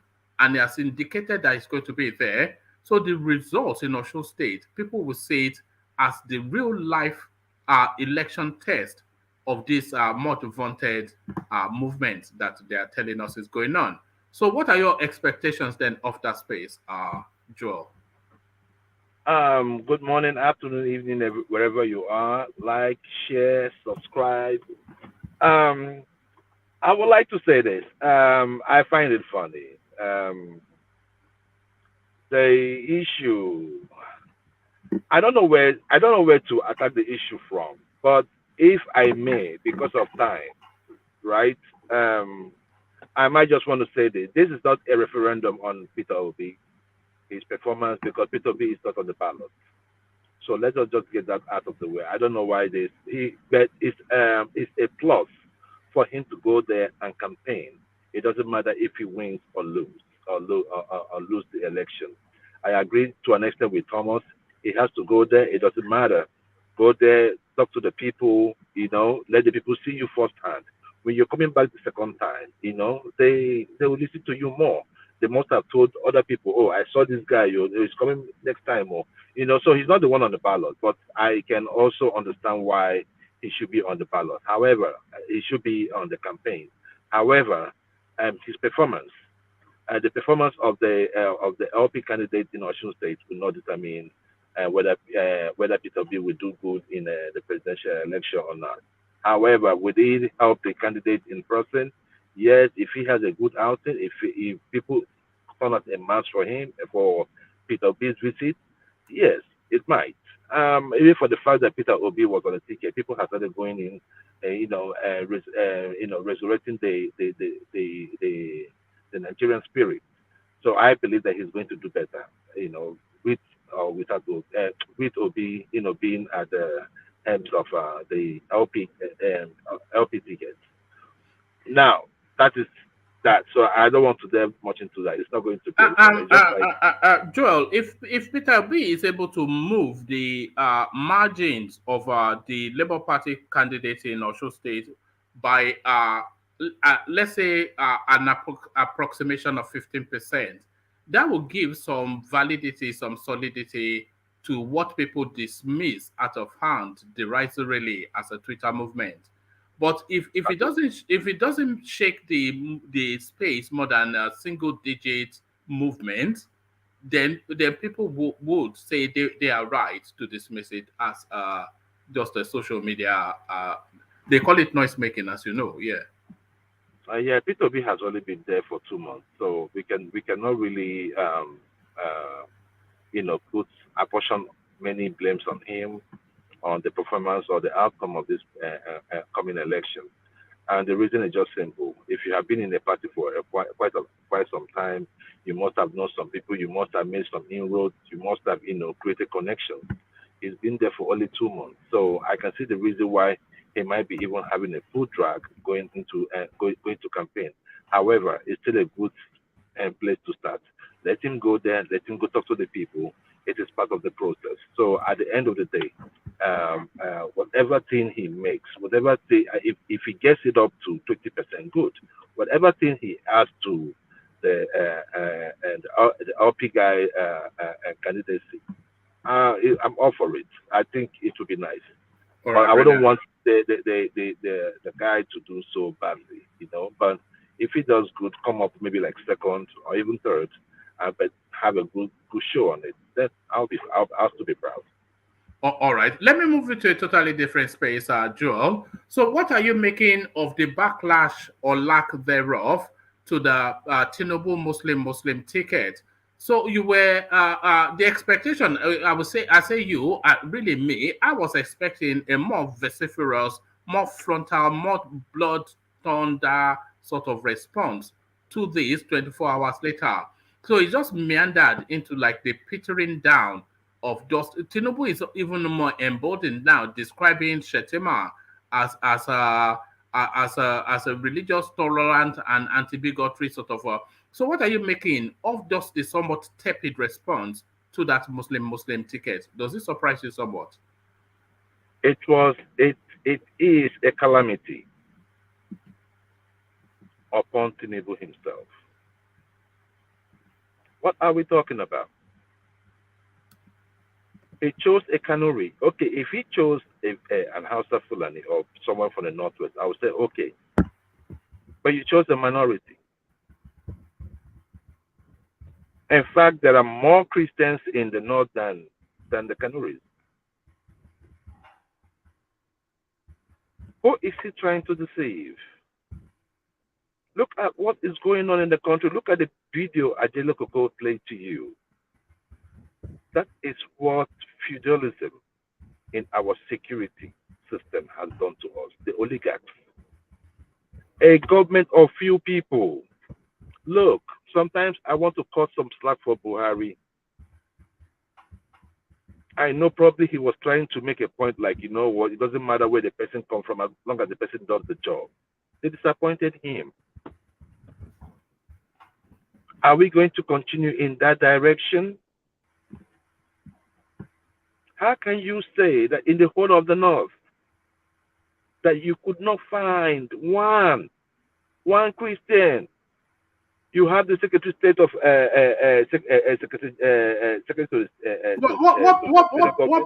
What purpose would that have served? There must be balance. You cannot say as a Christian that you don't have the number one, number two person in the executive branch talking for you. What is wrong with Christians, for crying out loud? No, I'm not sure where you're going to. What is wrong? I'm not sure where I am telling you, woman, it is wrong. Look, people are saying that Osibanjo is there with Buhari. What has he done? Have you imagined if Osibanjo was not there? Joel, the ticket does not lend itself to a Muslim Christian ticket. No, I'm talking about Tinubu's ticket. Yeah, no, that's what I'm talking about too. I'm saying that that his ticket does not lend itself to a Christian, to a Muslim Christian ticket. If Tinubu is because there are no strong Christians within the APC that have the political cachet to enhance Tinubu's chances of being the next president. It does not matter. Oh, right. What you are trying, look. What is it trying to achieve? What is it trying to achieve? This is my point. It does not matter. Look at that. This is my point. In Nigeria today, with what we are going through, religion is on the ballot. Whether you like it or not, with Tinubu's action, religion is on the ballot. Religion first, poverty second. But that should be Tinubu's loss. You cannot say that. We are in a look. Can you propose a Christian ticket in Nigeria? Where is all this wokeness coming from in Christianity? That is why we are losing members. We allow things. Oh, it's okay. And they are conquering. Hold on, no, don't do the blood and thunder. No, I am just telling you what is happening. One man. No, hold on. Has there ever been a push or a desire for a Christian ticket? You cannot even try. You cannot think about it. No, but what do you mean? You can think about anything. You cannot think about it. If it was the one Obi did, do you know the backlash? You cannot try it. There were videos of people in the north saying that Obi went and chose a Christian, let him come to the north, that they're going to stone him. It's a video out there. Obi chose a Christian. Is his running mate a Christian? Oh, the first time now, the way because there, people were really sensitized on the placeholder thing. What is going on with Christians? We cannot keep giving those. No, I don't think that space. We cannot keep sitting. I don't think that space that you are trying to cultivate. I don't think it will germinate. So let's. No, it germinate. Don't worry. He made his announcement on Sunday. He made his announcement on Sunday. Don't worry. Let's see what next Sunday we bring. You cannot suppress the dreams and aspirations of over 100 million people in Nigeria. You're a joker. You're a joker. I am saying it not because of, look, let me tell you something. You see, that was the reason why I wanted an Osibanjo. Because I knew that this issue will come out. I knew he would be tempted. But if he went to the Fulanis, I would have said, okay. On the other hand, because I don't like contradicting myself. You know, if religion is on the ballot, Obi has no chance. No. Obi has a chance because there's a balance. All right. There is a balance. Okay. There is a balance. Obi, first and foremost, what Obi candidacy does is that after 8 years of Buhari, we need to have a Christian in that part, in the first or second, especially the first. I am not going to go for settle for the less. It doesn't matter who is there, even if it is what's his name, Adesina, that is the Labour Party. I will stick with him. But the space is not as indignant as you are talking, as you are expressing this, and that was where I started you off with. The political space is not as, because I was monitoring to see this real indignation that you are expressing in the space, but I've not seen it there. So the space Don't worry. It's not as indignant as you are expressing. A lot of people don't have access to the media. But I can tell you, people are talking. Now, can the cookers, they have come out to tell you, the people heard. People have spoken. You cannot say for what expedient, for whatever expedient. And I don't want this issue about everybody coming to say, oh, he brought men. Which men did he bring up? Raf, how is Osun State? How is our power sector with Fashola? Please, I just want us to just base this thing. And see, whenever we talk about issue of structure, one man controlling people, it is your money that they use to control. So Tinubu never brought up anybody. He never developed associates. Well, I'm just saying that they're painting the picture like it's a perfect picture, that everybody he brought up did well. No, he did not do well. Most of them did not do well too. Who is more of in the current Nigeria, who is more of a national politician, a national player between him and Obi? Look, Tinubu is a bigger politician than Obi. I will always tell you, I am not here to compare both of them. What I'm just telling you is this, that whatever cloud Tinubu has, he made that cloud out of your own pocket, you and I's pocket. He did not make that out of a business he grew. He made that money off the back of the Lagos State government. And he uses that same money, uses that same connection to go and pay. You have seen the way Wike is paying in Sokoto and Kaduna and all those markets. That is how they use us in the South. So what I'm just saying is this. Tinubu should try and reverse it. Lalong is a Christian. If we can respect that agreement between us, Joel, you want him to lose election? Do you want him to lose election? Who were clamoring that one of them should be selected, should also support Plateau State government if the idea is about peace and unity, or one unified North. Have we forgotten that the North is one? What is going on? Why must we go to the Northwest to pick? The only good thing about this ticket that I like with Tinubu is that he didn't go full and Hausa Fulani. However, if he was a Christian, it would have been perfect. That is my point. We cannot lose our guard as Christians. No, we have given enough. In the past 7 years, we have been killed like flies. We have been kidnapped in the north like flies. Look at the video Ajele Koko gave us. It is real. It is real. And the Christians are like, oh, nothing is happening. No. When people are talking like this, let us pay attention to the nitty-gritty. If can I ask you a question, Joe? Go ahead. What is Tinubu running for? What is he running for? What is he wanting to be? He wants to be the president of Nigeria. So there it is. So that's what is what is running for, and the best pathway to that presidency is the ticket he's presenting. Now, that shows some sign of desperation.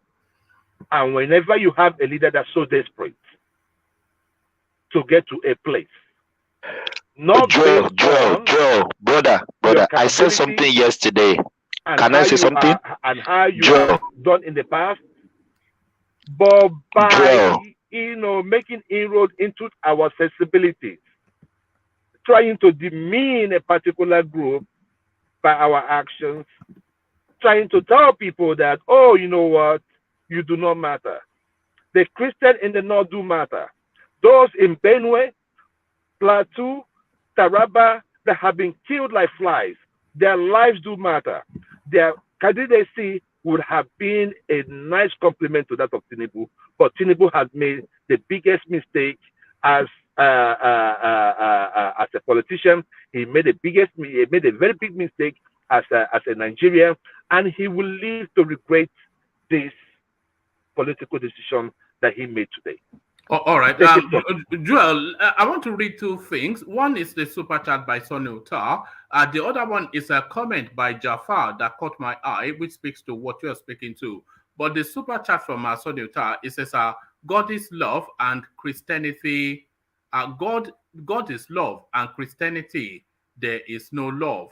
So God is love, but in Christianity, there is no love. It's what Sonny Utar, he usually super chats in cryptic tones. So go decipher that if you can, and that is what our Sonny Utar says.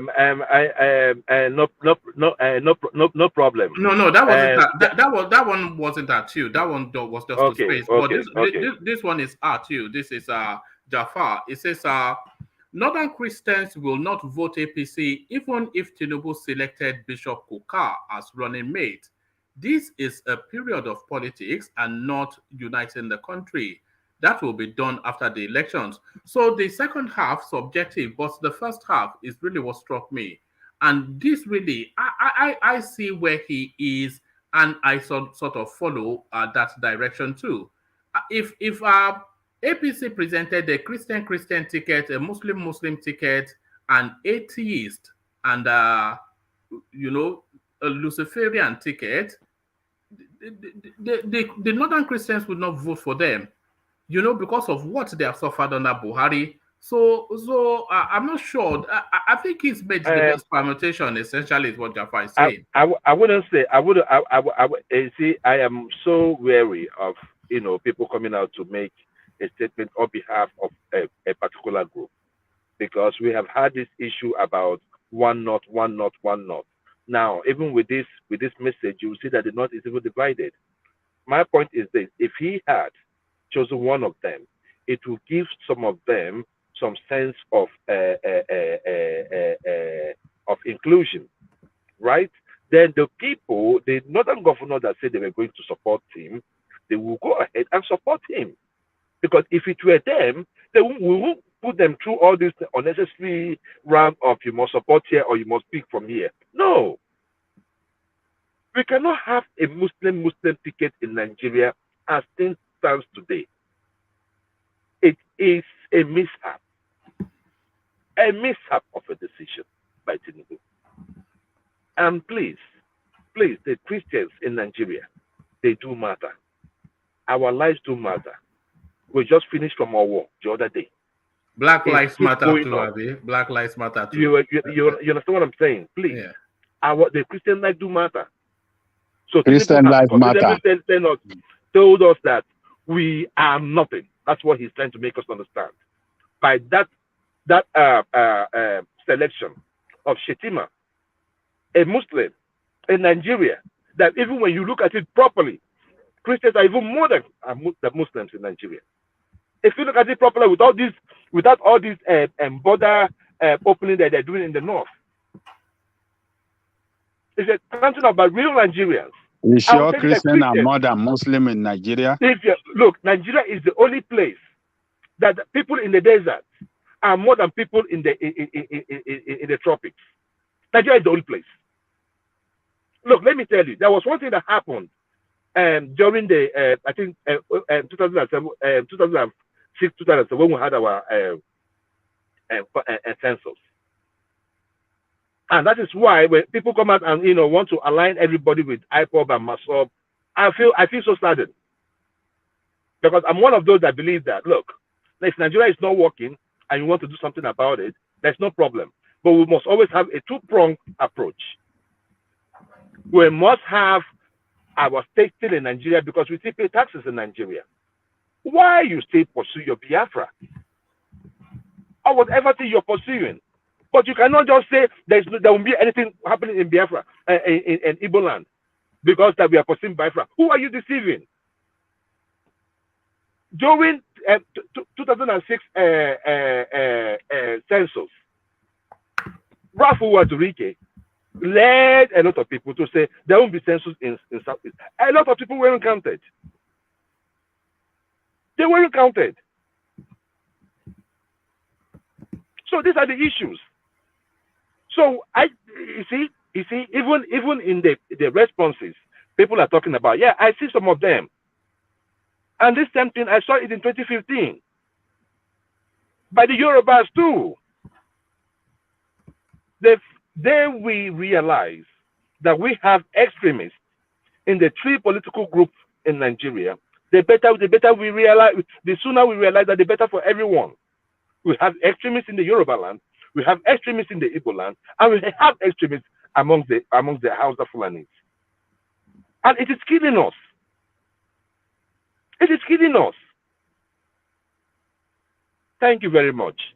All right, brilliant. Well put. So finally on this one, Joel, this is from Olufalaye, and this is really something that a lot of people are not acknowledging, but almost certainly what will play out, really given the unique and peculiar nature of the field.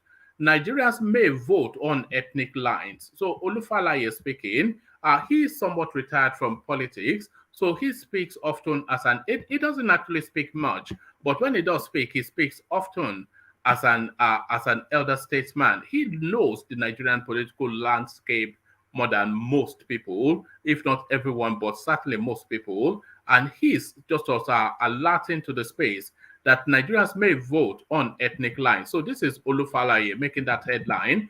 And but do you see why he's saying that? And is this something that we're trying to ignore that is not in play, when a lot of people actually feel that it is in play? No, I've never said that this is not going to be in play. No, not you personally, but the wider space. Yeah, carry on. No. It's going to play a part. Like I told you, it's going to play a part. But the thing is this: the issue of religion, depending on which side of the divide that was offended the most, it becomes a topic. It becomes a priority on the ballot. On this particular case, if you had chosen, for instance, a man from Katsina, then you know that a tribe would be in play.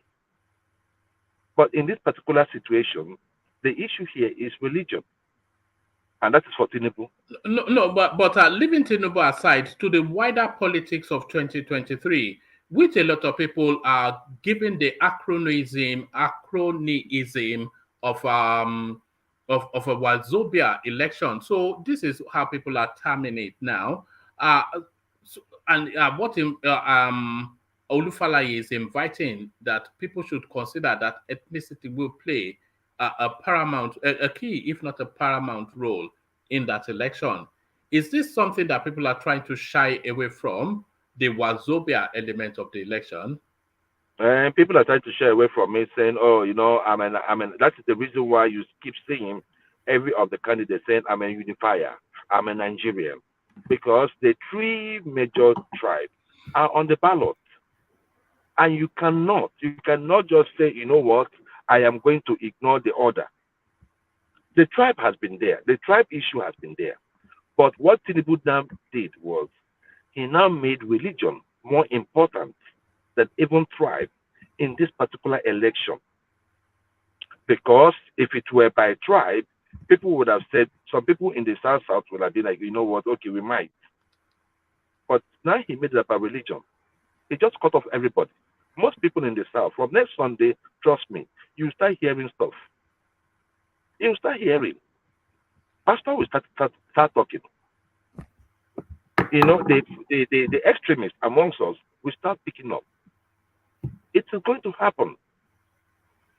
Which voice do you think is going to drown the other out? The religious voice or the ethnic voice? Which one will the religious voice? The religious voice on this one is going to be paramount. Trust me when I tell you this. The religious angle to it. People are referring to 1993. 1993, Nigeria was not as divided as this. Things was good in Nigeria in 1993. It's not going to be like that today. Today we have those days. They don't kill us like we don't kill. Even when we had when we left Kano, when the Maitasan and all those people they came as a group and immediately they were taken care of and they left. You might have Joe, brother, don't you think what Abiola thought that time picking Muslim ticket to win the election is the same thing Tinubu is thinking now? No. The thing there is this. Even when Abiola, even though Abiola even won, right? He did not even exercise his right to administer, because at the end of the day it was truncated. But what Abiola did in his own time was that Abiola has already built a fortune on his own. And you see, there is always this love for people that build their fortune on their own. Look at someone like Trump before they came into politics. Because people see them that if you have all this money and you are coming into politics, that you have a good heart. So Abiola's case is different. And even at that, most importantly, the division we had then, we didn't have, even then, these cattle were walking around. Those days we see them, they never go into people's farms. They never killed anybody. Then we didn't have stuff like that. People were still going to their farms. Today you cannot go. A vast majority of people in the north cannot go to their farms, in their backyard. And you're presenting us with tickets, Muslim tickets. And the people that have suffered it the most are Christians in the north. Can't you give them some sense of hope? If those people, those governors are your friends and they really believe in your party and they believe in the unity of this country, they would have said, pick a Christian from the north and we are going to support them. That is how you do it. That's how you build a nation. You now say it is going to go to the south so that it will not come to you. So you will now run the Muslim ticket like the one he did in Kaduna. Is Kaduna working? Kaduna is not working. So it's a bad example for a Muslim ticket. I've seen a lot of people refer to that. It is not going to happen in Nigeria. It is not. Right. It will never do. We can never have a situation where the number one and number two executive member of the whole entire nation, none, both of them cannot speak for us as Christians. That is not unacceptable. We cannot accept that. All right, brilliant. Well put. It looks as though you're headed to work. Yes, I am headed to work. Oh yeah, Joel. So have a good one. Listen to us on your drive in, as I'm sure you will. So that's Joel of Nashville, the VIP of the where is even Nashville? I think it's in the south, isn't it, America? I don't know the landscape as much as I should know it. So I will go from Joel to Pansat, but going via the super chats and whatnot have been coming in. Sonny Uta using that function this time around, and he says, in one Nigeria is no love, break it up, wisdom.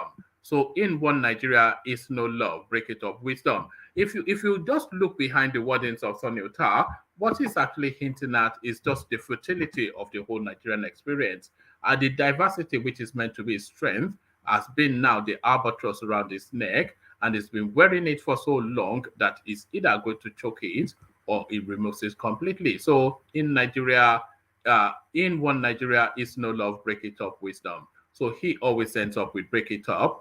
And Joseph OG, he doesn't actually say anything. He just sends super sticker. So thank you for the whatnots and the whatnots. And let's go on from the whatnots to what Pansat has to say. So Pansat, I'll kick you off from the southeastern space as well. People are insisting that Osun State is not a referendum on Peter Obi, but by the time the results come in, the language will change. If the Labour Party does poorly, the anti-Obi space will go after him aggressively. That is a busted flush, and as they said, it's just some Instagram babe, because that is how a lot of people see Peter Obi, as just some Instagram babe, some online sensation. But if it doesn't do, but if the Labour Party candidate doesn't do well in Osun State, they will just dismiss him finally as an Instagram babe. But if the Labour Party candidate does marginally or even significantly well in that election, park the side, nobody is expecting him to win, of course. So let's not say he win or, so we're not doing win or lose. We're just talking about performance. If he puts on a relatively decent performance, the expectation then will be for the obedient movement to leverage that to say, then look at how the Obi phenomenon has impacted the fortunes of Labour Party in Osun State. So it is a referendum on Obi, whether people want to acknowledge that or not, or is it, Pansat? Thank you very much. Let me use this opportunity to salute all the participants on the panel and those who are commenting out there. It's been quite an interesting session to listen. And Joel made a lot of salient points that I couldn't even touch with a 10-foot pole. Yeah, the peculiarities of the Osun electioneering, voting patterns and all that, it's something that's known all over Nigeria, and the more deeper you go into states that are not metropolis with all sorts of Nigerians there. So Obi cannot be measured by that. This is a different election cycle that they're going through right now for that particular area, for that particular state. It's not the election cycle that Obi is involved in, which kicks off sometime in September. It's not even allowed for him to campaign right now, according to INEC. Another thing you have to bear in mind is that guess who won the Osun election in 2011, I believe. Who did? Believe it or not, that was Ribadu. Right. And it will stun you to know that Ribadu is from Adamawa, and he lost in his state, but he won in Osun. So how do you read that? You know, I would say that this election is going to be determined by much, much bigger things, but I am not dismissing the point you're making there. Once Obi steps into the arena, yeah, we have to take a look at those results, and then you give us some kind of measure.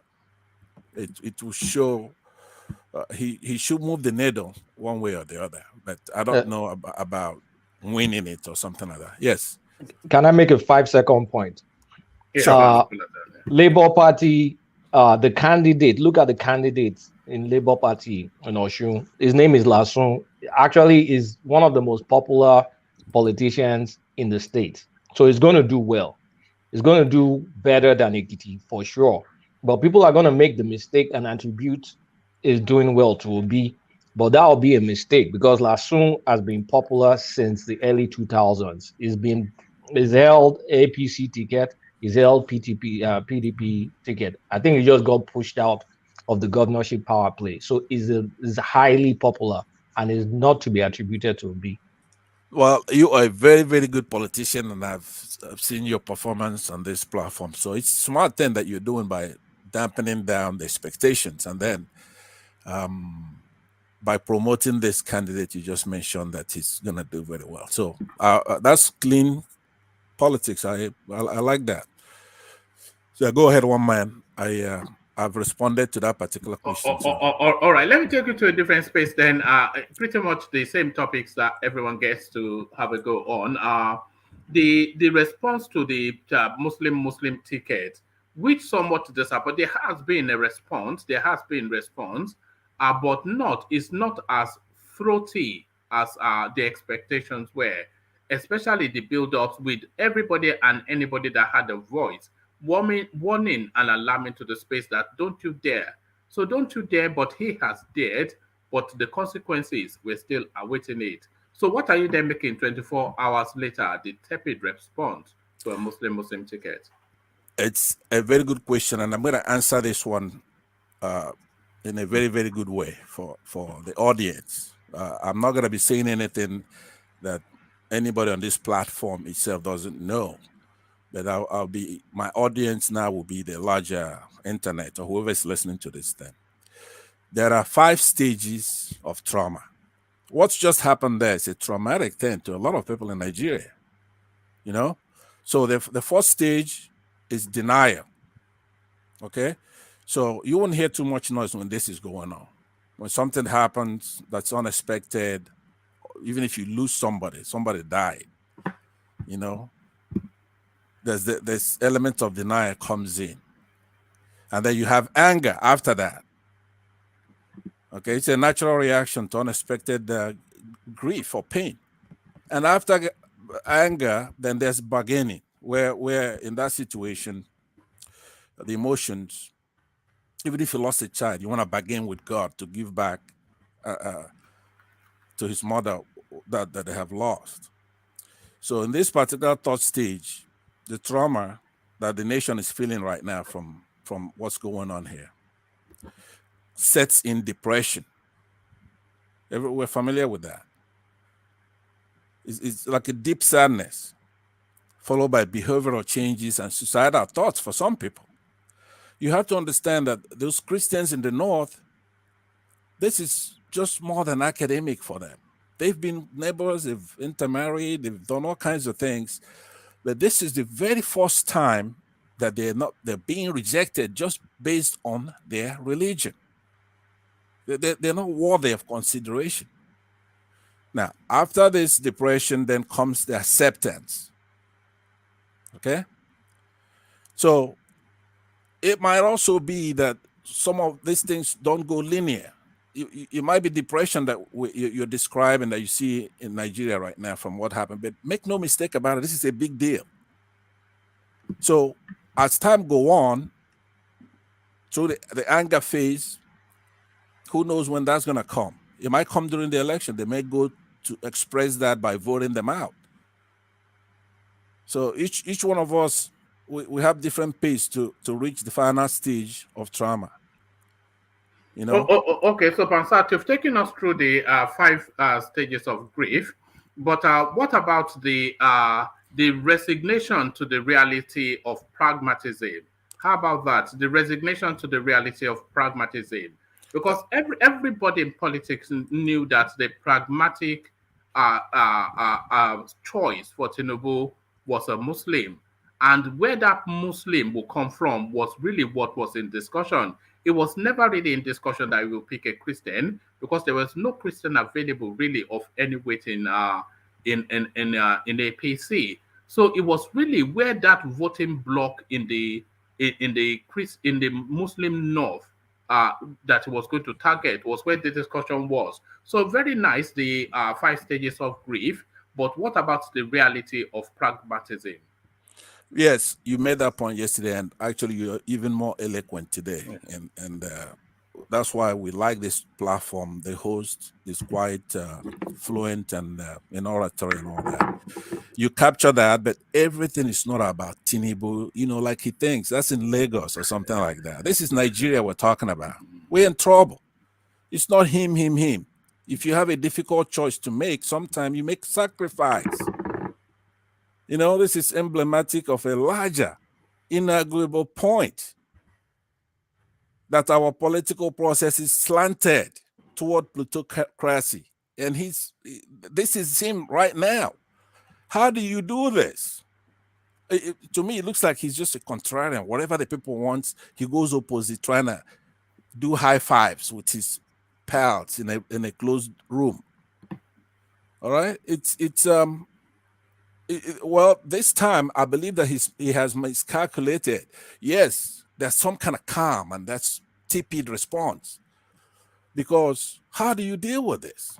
This is an elder gentleman from the Yoruba race. There's a lot of respect for the Yoruba because the Yoruba is very, very critical and important to what everybody wants to achieve here.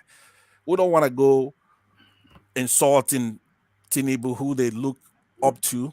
They don't, by the way, but I'm not sure there's a Yoruba man that looks up to him. No, they do, in the sense that we all, like Ojukwu, had Ojukwu in our place. Okay, so when he came back trying to run for office, nobody voted for him, but we revere him. We don't want anybody insulting the Kemba, but politically, we wanted to move forward. We want to move past that civil war, and we wanted to focus and have people like Obi emerge, and people like others emerge. But we're not going to insult him, but we're just not going to have all our cards in his hands. Pansat, do you know what, I'm sure you do, but just for the benefit of, do you know what Kumbayaism means? Kumbayaism. High-fiving and stuff, I think, but you could go ahead and elucidate. No, it's somewhat of an urban slang, but it describes something that is somewhat superficial and shallow and lacking in depth. That is not to say what you are saying, but that conversational space that you are going to is Kumbayaism. Really, it's Kumbayaism. Okay, please elucidate more on that. Okay, we're talking about the practicality of somebody wanting to achieve something that he really wants. And you are talking about the broader, what about Nigeria? What about the Christians in the north? So that is Kumbayaism. That is Kumbaya. So he's not there to Kumbaya. He's there to win an election. He's there to fulfill what he has described publicly as a lifelong ambition. And he's there to plot the best possible course to achieve that. And you're talking Kumbayaism. It's not Kumbaya now. It's reality. Right. Well, you could call it whatever you want. But the point is, I'm not just Kumbayaing. I'm trying to tell you that the other shoe is going to drop. It's going to be action is going to be equal to reaction. It's going to be direct and opposite in this case.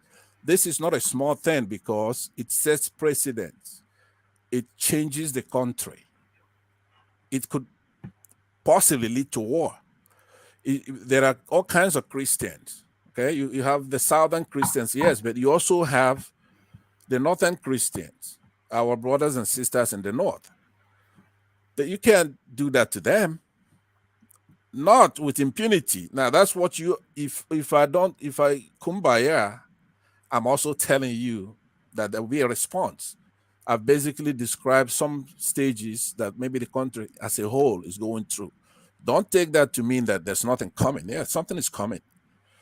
We are not going to let those people be marginalized. Even if I'm not a Christian, it's a heavy duty. Now he goes and he picks the pick he made. As a matter of fact, that's not fair. It's not fair. Think about it. It's not fair. There's no rhyme or logic to it. There's just that glaring point of saying, you know what? The way I win is to pit Muslims against Christians. That's the way I do it in Lagos. I pit the Yorubas against the Igbos. That way I could gain from the Yorubas. I'll pit the Muslims against the Christians. That way I could gain from the Christians. We have politicians like that now in the East who are doing similar thing that Tinubu is doing. You know, your Okorochas, for example. Even the popular one, Wike, is the latest guy who's trying to try something like that.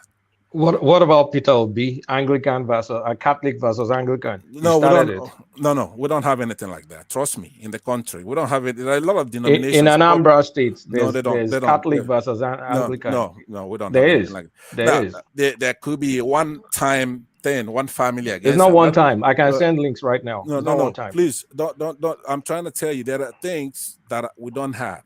Okay, I'll send it. Don't worry. No problem. I'll send it. Do you know how many Protestants that are? You have Methodists. The data.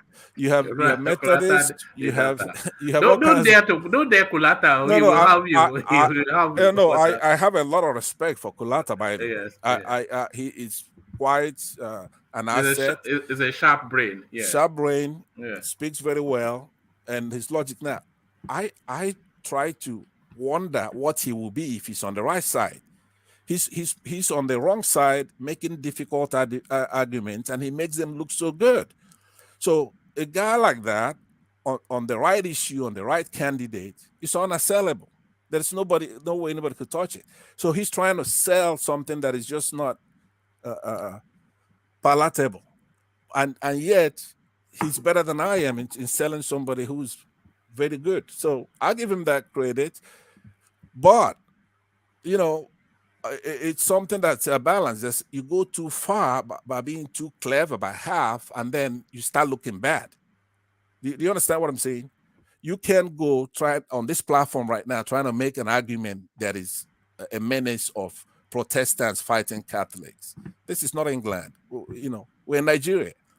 You're known as a Christian, and if a Boko Haram finds you, he finds you to be a Christian, he's not going to spare you whether you're Catholic or Protestant, Methodist, Anglican, or whatever. That's not the way they look at it. Just like the Igbos and the Yorubas. I remember one vivid memory where I saw Deji Adeyanju running from Northern youths, and they were trying to hit him with a 2x4. I was beside myself. I mean, Deji, it's a guy who's fighting for all youth. A great guy. Every Nigerian know him. But he wasn't spared. He was treated like an Igbo. The same thing I said yesterday. Abiola emerged as president of Nigeria, and they treat him like they would treat an Igbo guy. This is a Muslim, a friend of the North, philanthropist, built schools, did all kinds of things. It's like an African, not just Nigerian, with great businesses. Look at the way they treated him. The same way they would treat an Igbo guy. The Kaaba. Now, we're talking about 1,000 people or so, even though we go the north and this and that, because obviously our eyes are being opened right now. But this issue of Tinubu picking a Muslim ticket, well, for a sophisticated me, I like it. That's the way he's going to manifest that he's not the right guy for the country anymore. How else is he going to manifest? If he went out there and he picked a great candidate, a northern Christian, then he's going to escape. Right now, he can't escape. I mean, he's made the worst mistake anybody so far in this campaign. This is not just a trivial issue. Let me put it this way. He has lost the election. Tinubu has? Yes. This is when he lost the election yesterday. Okay? Carry on. The impetus on letting focus on religion is showing the dysfunction in his camp. So I would challenge anybody who know how a society operates. You can't be blatant in your unfairness and wickedness, Just think about us, Igbos or Yorubas. Think about the Northerners, Northern Christians. What are you saying to them? What is he saying? Because maybe, I don't know, if somebody wants to interject, they can. What is speaking, and forget about Tinubu himself. Look at the people. Northerners, there's a lot of intelligent, but quiet, subdued Christian Northerners. There's a lot of them in that vast land up north. What is saying is that Tinubu is looking beyond the just the parochial, or let me not even use that term. It's just looking beyond the mundaneness of, let me not use that term either. Tinubu is looking beyond just the sensibilities of religiosity to the practicality of. If you read his all his explanations around that space, he said he sought counsel wide and near, and a lot of senior people came to speak to him to guide him in the direction. He said at the end he had to go with one who he felt he could work with, and two who he felt would bring him the most political gain in order to be able to get to the seat where he feels he can be most effective for the Nigerian state. So that is the explanation, and I think a lot of people of reasoning, they can you know, it's pragmatism now. You have to be able to relate to the person. You have to have some sort of rapport with that person. You have to gel in some sort of manner. And a lot of the northern governors even, they were still permutating as to who Tinubu should pick, but they could sense that Tinubu has a feeling for Shettima, and he kept on going back to Shettima, and so they decided that they will yield to him. But when I was reading out the northern governors being angry, that was really what their anger was all about. That he did not give them enough time so that they could gather to present this guy.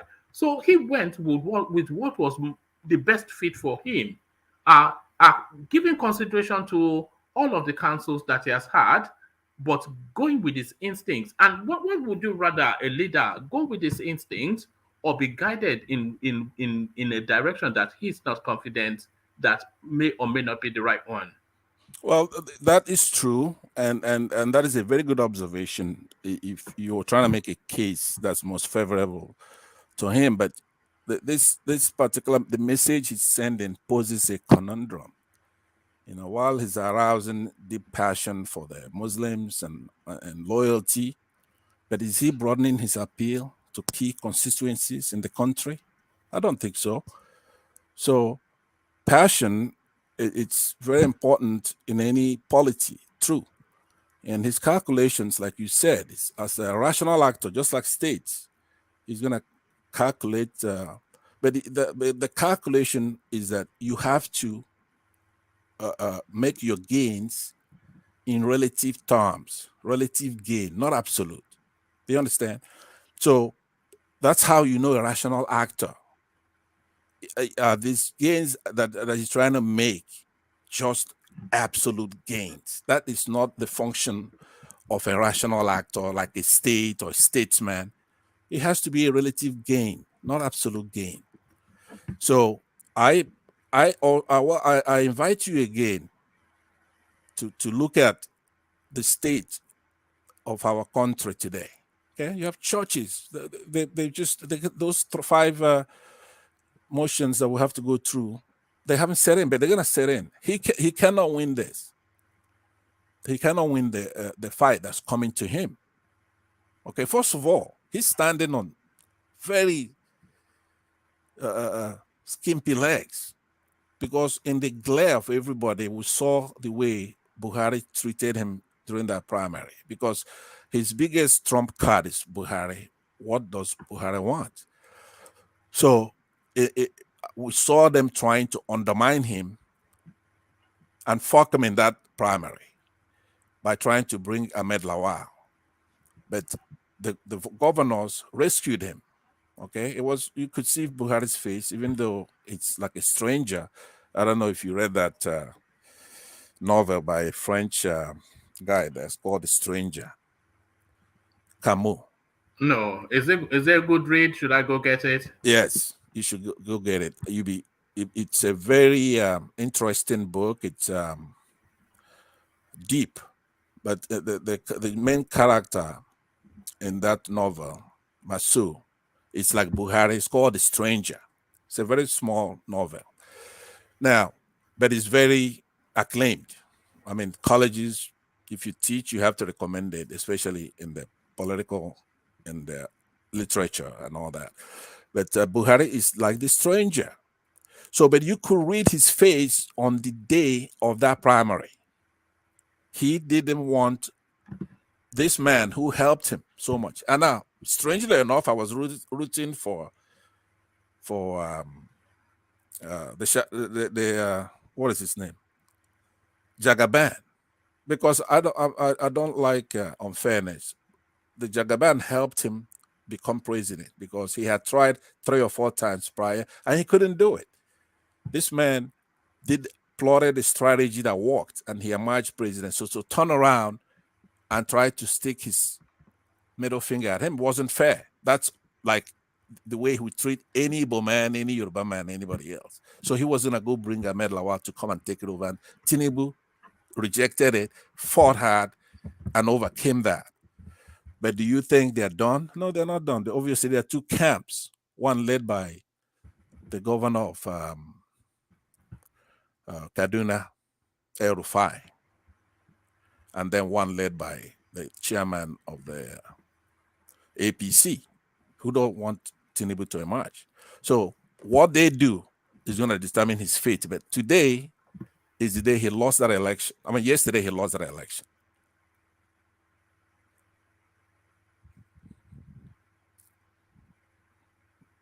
Are you there? Yes, I am. I'm waiting for the next one.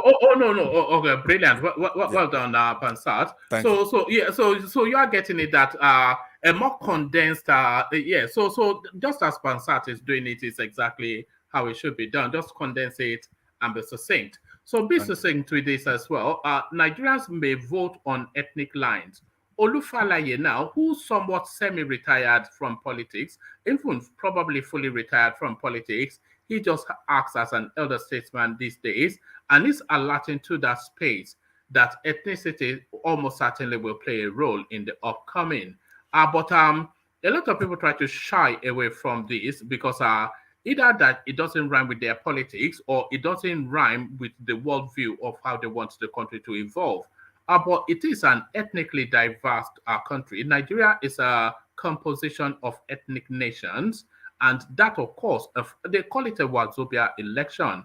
But this narrative of faith and then the narrative of ethnicity and then the narrative of generational shift, the narrative of paradigm shift from norm to new. So all of it in play. But how much preeminence do you think ethnicity will play? How much of how big a role would ethnicity play by your consideration in the upcoming Pansat? Yes, ethnicity, regionality, all those things are going to play a role. But it's going to be blunted somewhat from the youth and the candidacy of Peter Obi. It's like a cliche now, obviously. But let's first take a glimpse at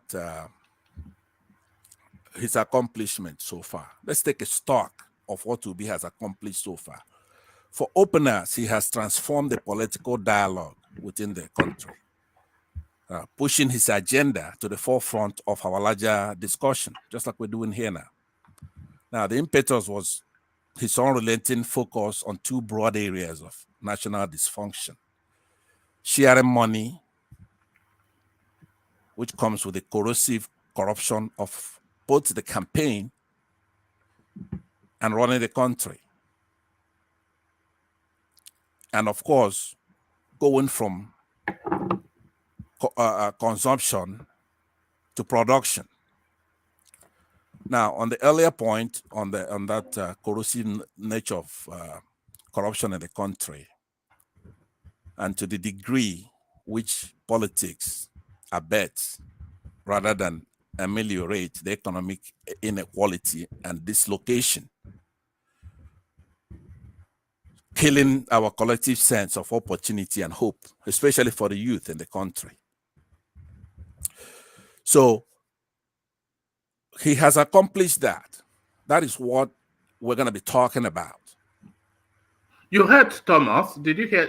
Of course, you heard Thomas in the opening salvo. Yes, I did. Yeah. Go ahead and take a nibble at what he said so I could respond to it, because I was going to respond. No. Yes, he was saying essentially that he's a Yoruba man. He doesn't especially care for... Thomas, are you there? Okay, I think he may have stepped away from his system. I'm here, one man. Oh yes, just what you were saying. Were you just briefly tell Pansat what you said when I was pushing, yes. when I was pushing you on the Tinubu space. Yeah. Oh yes. Pansat, I said firstly I would say I like your conversation these days with one man and with everybody. No, I was asking you about yes, I know. I'm just I know. No, I sorry, will do Thomas. that. Sorry, Thomas.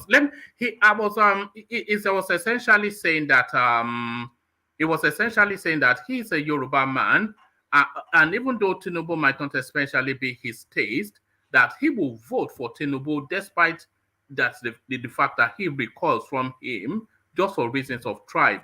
Yes. So that, sorry, Thomas, I didn't want to shut you down, but I'm pushing for time now. So carry on, Thomas, Pansat. Yes, and I commended Thomas yesterday for his honesty and simplicity. He's just honest. He's calling it the way we all feel in our primordial state, obviously. But this election is going to be about big issues. You heard the salvo yesterday on one of them.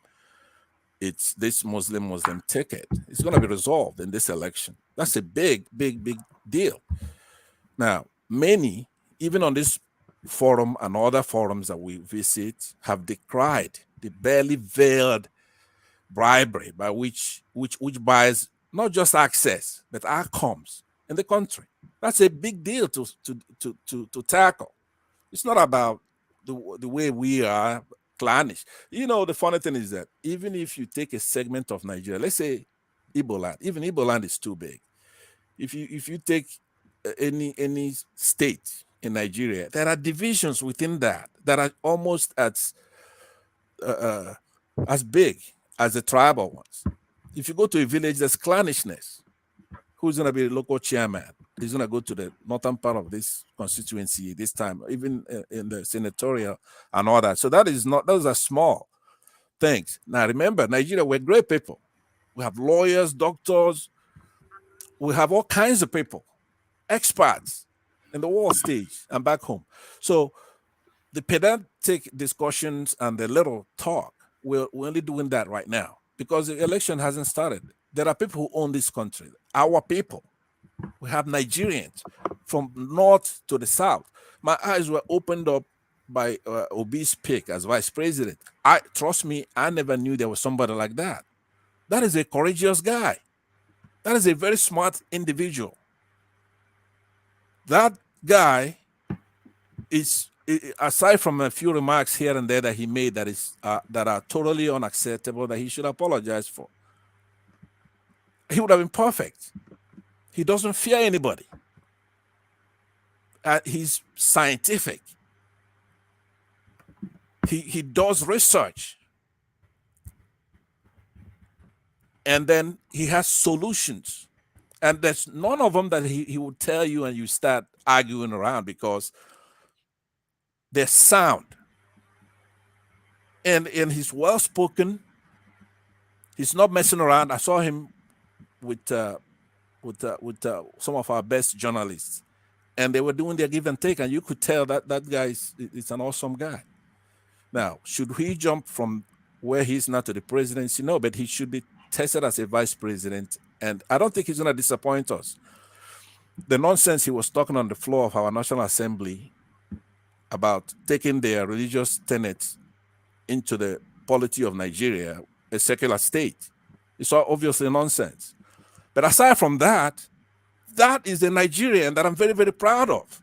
As a matter of fact, if Obi tops him, it will be in certain areas. And his tops will be in other areas. There's just no doubt about that in my mind. So but one day we're gonna talk about just as an aside, Pansat, who strikes as more presidential, Peter Obi or the running mate? Who in composure and texture and tonality and presence, who strikes us more like a president? Okay, now this is where Thomas's principle come into play. I'm an Igbo man, so I'm gonna speak Obi over him. On that kidding aside, So you're adopting Thomas' theory now. I said I was kidding, but you wouldn't believe me even if I wasn't kidding. But the point is a good point, but I gotta tell you, they come with different strengths. I'm gonna speak for majority. Like I have a senior brother who's a gentleman. I'm not a gentleman, right? No, we know that. We know that. We know that. Most Nigerians, okay, if you look at it, especially from our side, we're very conservative. They like a doctor, somebody who's doesn't talk a lot, but would act, would take a lot. Okay, would go to school and do what is asked to do, marry, stay married, be a gentleman. So Obi has that demeanor. Most people will not fear him, even if they fear the Igbos or don't like the Igbos. They will like Obi because Obi is not like somebody who's gonna go out there and allow gays to be killed or hate the Yorubas or give a better deal to his village over somebody in the Northeast, for example. He's just not that kind of a guy. But this other gentleman here, though, I mean, nothing.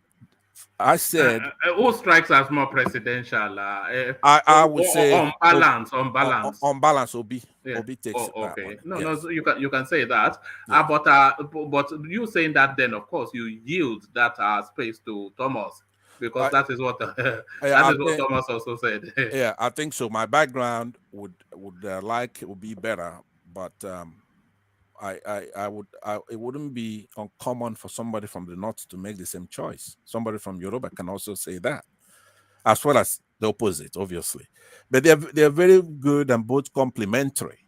Now, if I'm choosing for myself, and I chose for my area, if I'm choosing for myself, I'll choose this guy, because Obi could never say what he said the other day. He said that this government is complicit in the terrorism. And that is my opinion. Obi could never say that. He says there are 7 types of corruption in Nigeria. And he lists them, enumerates all of them, and they were just on point. Obi could never say that. So who would I choose? I would choose the VP for myself. That's who I would prefer. Now, Obi would never make the statement he made about killing gays and people with different sexual orientation. So that I abhor.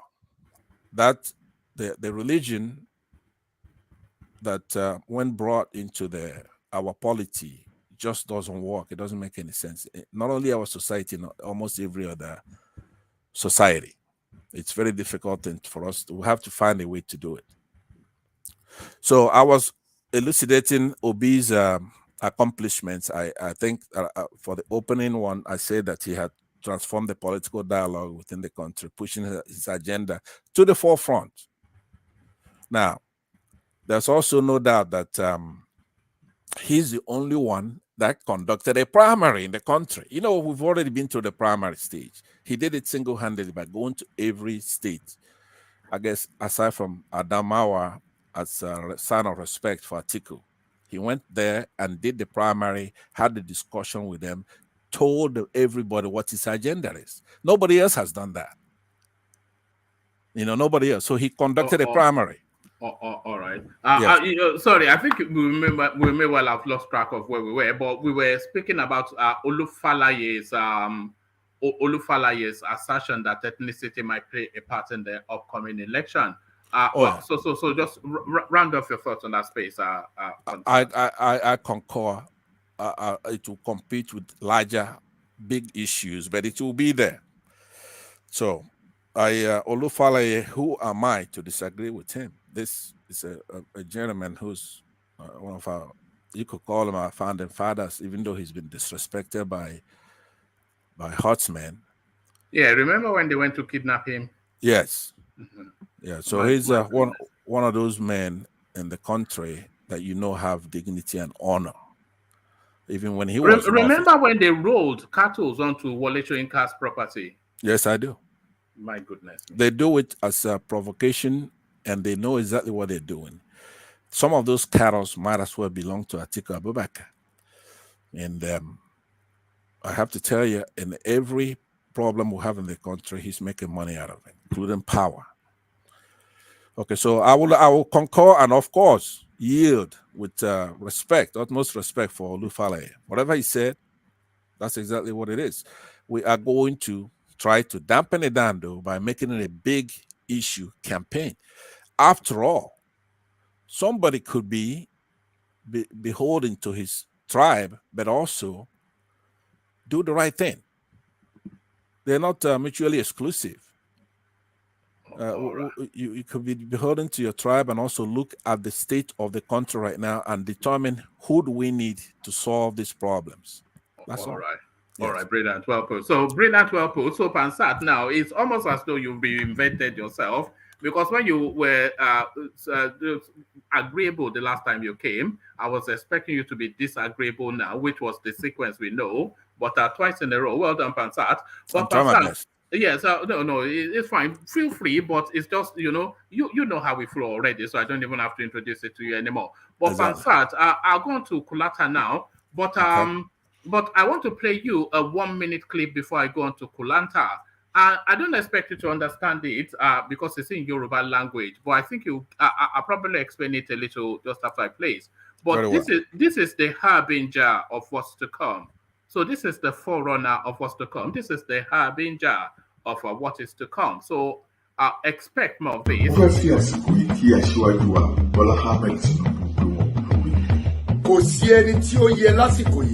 Láti gbé àsíá ẹgbẹ́ APC bí kò ṣe àkọ́bí ọmọ olódo idẹ. Pẹ̀lú àtìlẹ́yìn Ọlọ́run àti àfọwọ́sowọ́pọ̀ ọmọ Nàìjíríà rere. Ipò ààrẹ orílẹ̀-èdè Nàìjíríà yìí. Ó ti ṣeé ṣe. Ó dẹ̀ dá wa lójú wípé ìtẹ̀síwájú ọ̀tún á dé borílẹ̀-èdè wa. Nítorí kíni.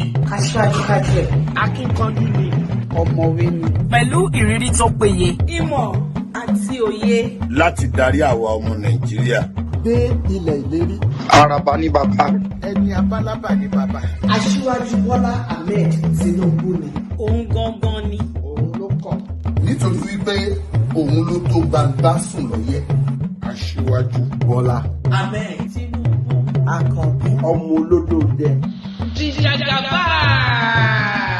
Tinubu for president. Ohùn ọ̀run ti gbọ́, ó ti rí bẹ́ẹ̀. This message is from. So, Pansat, what you just saw there. So, any face that you did not see on that clip is not of any note within the Yoruba acting scene. So, all the lead Yoruba actors, they've lined up now in a sequenced 1-minute clip to tell you that it is Jagaban. So that is how it's going to go. It's going to be an ethnic politics. So Fatia Balogun is not of note. Fatia Balogun, there was her husband not there. Ex-husband is not of note. I saw the husband there, but I was making a broader point. Guy, chill, man. You know, I was making a broader point. I don't not lead Yoruba actors. Well, I'm not saying they're not lead, but those are not the crop of the best of the Yoruba. Oh, who are the crop of the best? Those are the best. Look at the woman. There's so many of them that are not there, and I know they are. You never understand what is being said. You understand yourself? You said you never understand. Why do you have to make no? Because I think even Pansat understood that.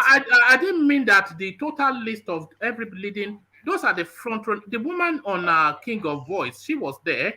The #1 hit, the Nigerian movie on Netflix, she was there. Jide Kosoko is there. Jide Kosoko was there. Sometimes you make some kind of sweeping comment, like you make it like it's set in stone that is how it is. No, that is not how it is. Rational mind, my brother. Calm down now. Hold on. People of note, these this one I just showed us are people of note, but I'm saying that anybody that's not there is not of note. That was literally licensed. I think that was in the rounds. My goodness me, rational mind, man. You need to take a chill pill. Take a chill pill. I have one here already. Oh, there you go. Take two. All right. But let me go on to Kulata. But before I go on to Kulata, let me acknowledge Sonny Uta's super chat. Says religion and Nigeria are divisive. Break it up. So yeah, as ever, always critique with this super chat. So thank you for that, Sonny Uta. As I go on to Kulata, so good of you to wait. I know sometimes it's somewhat of a tedious wait waiting to come on onto the front screens. But Kulata, a lot to talk through. But let me take you to the space because I wasn't sure that I agreed somewhat with well, I don't agree, but then it's subjective views. Ajale Koko's conclusions on what Kwakwanso was inferring. If I cannot get it, I can recommend him. Kwakwanso reacts to Tinubu's announcement of his running mate. So he was caught. It was in the middle of an interview session with Ruben Abati that the news broke that Tinubu has chosen Shettima. And then when Abati announced it to Kwakwanso, he just a rueful smile creased on his face, and as he acknowledged that this guy has moved again. And he was saying that, and then he went through memory lane to say how long he has known Tinubu for decades and decades, countless interactions, and he concluded that if he is not winning the presidency, he will pack his support with Tinubu. I saw that as a tacit endorsement of Tinubu 1, and I am of the thought that Kwakwanso is running for relevance, not to the presidency, and I saw that also as somewhat of him dropping that hint then that is available to negotiate with Tinubu. So that was how I read it. Ajale Koko read it differently, but how are you condensing? Yeah, but I brought this up yesterday. I mean, was it yesterday? I was the one that brought this up yesterday, and I read it the way you read it. It's a tacit endorsement of Tinubu. It's just a way of like, hey, guy man, if this thing no jello, I'm available. I mean, Tinubu only needs to buy Kwakwanso and all the stuff is over. Everybody knows that. So I heard Ajale Koko saying it was mocking him, was doing this. I don't have that take at all. I do think one thing with Northerners, they are very honest. So if Tinubu has secured their trust, if they give him his word, if they give him their word, believe you me, they'll follow through. It's a different case if they don't give Tinubu their word, then they may not follow through. But if they've given him their word, they will do whatever it takes to follow through. And the way Kwakwanso is struggling. He doesn't have any candidate of repute in the South, and he's not going to get anyone. So what exactly is his candidacy is basically pointless at this point in time. I mean, what's his candidacy about? Kano and Jigawa. What else? I mean, what else is new? Some votes in Sokoto, and I mean, he's not going to get anywhere. I mean, he knows that. He's a smart man. He's very educated, very exposed. So Kwakwanso is just bidding time to negotiate at the proper time, just like any investor will do. He's playing games because he really doesn't have any serious candidacy at this point in time. Out of the top 4, is the last one is number 4. Kulata, he straddled the Peter Obi narrative to hold the headlines for a very long time. But now that he and Peter Obi have parted ways, the expectation and even the reality is that Kwakwanso will start to drop off the headlines very, very sharply and very, very rapid. Because why would anybody talk about Kwakwanso? We know that it's Peter Obi, we know it's Atiku, and we know it's Tinubu. So he will drop off the headlines very, very quickly. But for him to come back to that prominence that he feels within himself he should be, he has to align himself with a Tinubu or an Atiku for him to bounce back up and be a talking point again. So I think it's going to yield very, very, very quickly. It will yield. Yeah. It will yield. And it's not only Kwakwanso dropping off the headlines. Peter Obi too, I think, is peaked right now. I think he's reached his peak. So the major candidates are now going to take over the headlines. And that's already happening. With Tinubu making his peak, it's kind of sucked up all the media space for the past 2 days now. And it's only going to go from that. Because at this point in time, the Peter Obi hype we've seen it. I think it was demonstrated in the East. They did some real world events in Enugu. I mean, when I was looking at the crowd, it wasn't the crowd at all. So that kind of like shows the potential. I mean, where you can start misleading social media support and real world support. It didn't get all those kind of like, you can't even compare it to all those Buhari worshipping crowd. It was very sparse. I was like disappointed. But at this point in time, the Tinubu has come up to suck up the media space. Is kind of like taking center stage now. And the funny part of it is, when you know Tinubu is succeeding, is when you now start seeing his opposition trying to make selections for him. I mean, in what world is that? Like, we should have picked a Muslim. The guy gave you space for you to elect a Christian. You should be happy, but they're sad. So if he made a bad move, why is everybody going through the 5 stages of grief? Because I mean, I've seen denial, I've seen anger. Now I'm seeing bargaining, like Drill saying he should recall and put Plateau State governor there.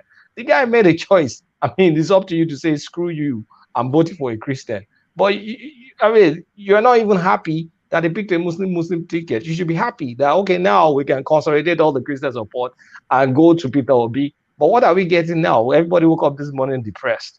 So, I mean, the guy, Tinubu, is doing something right.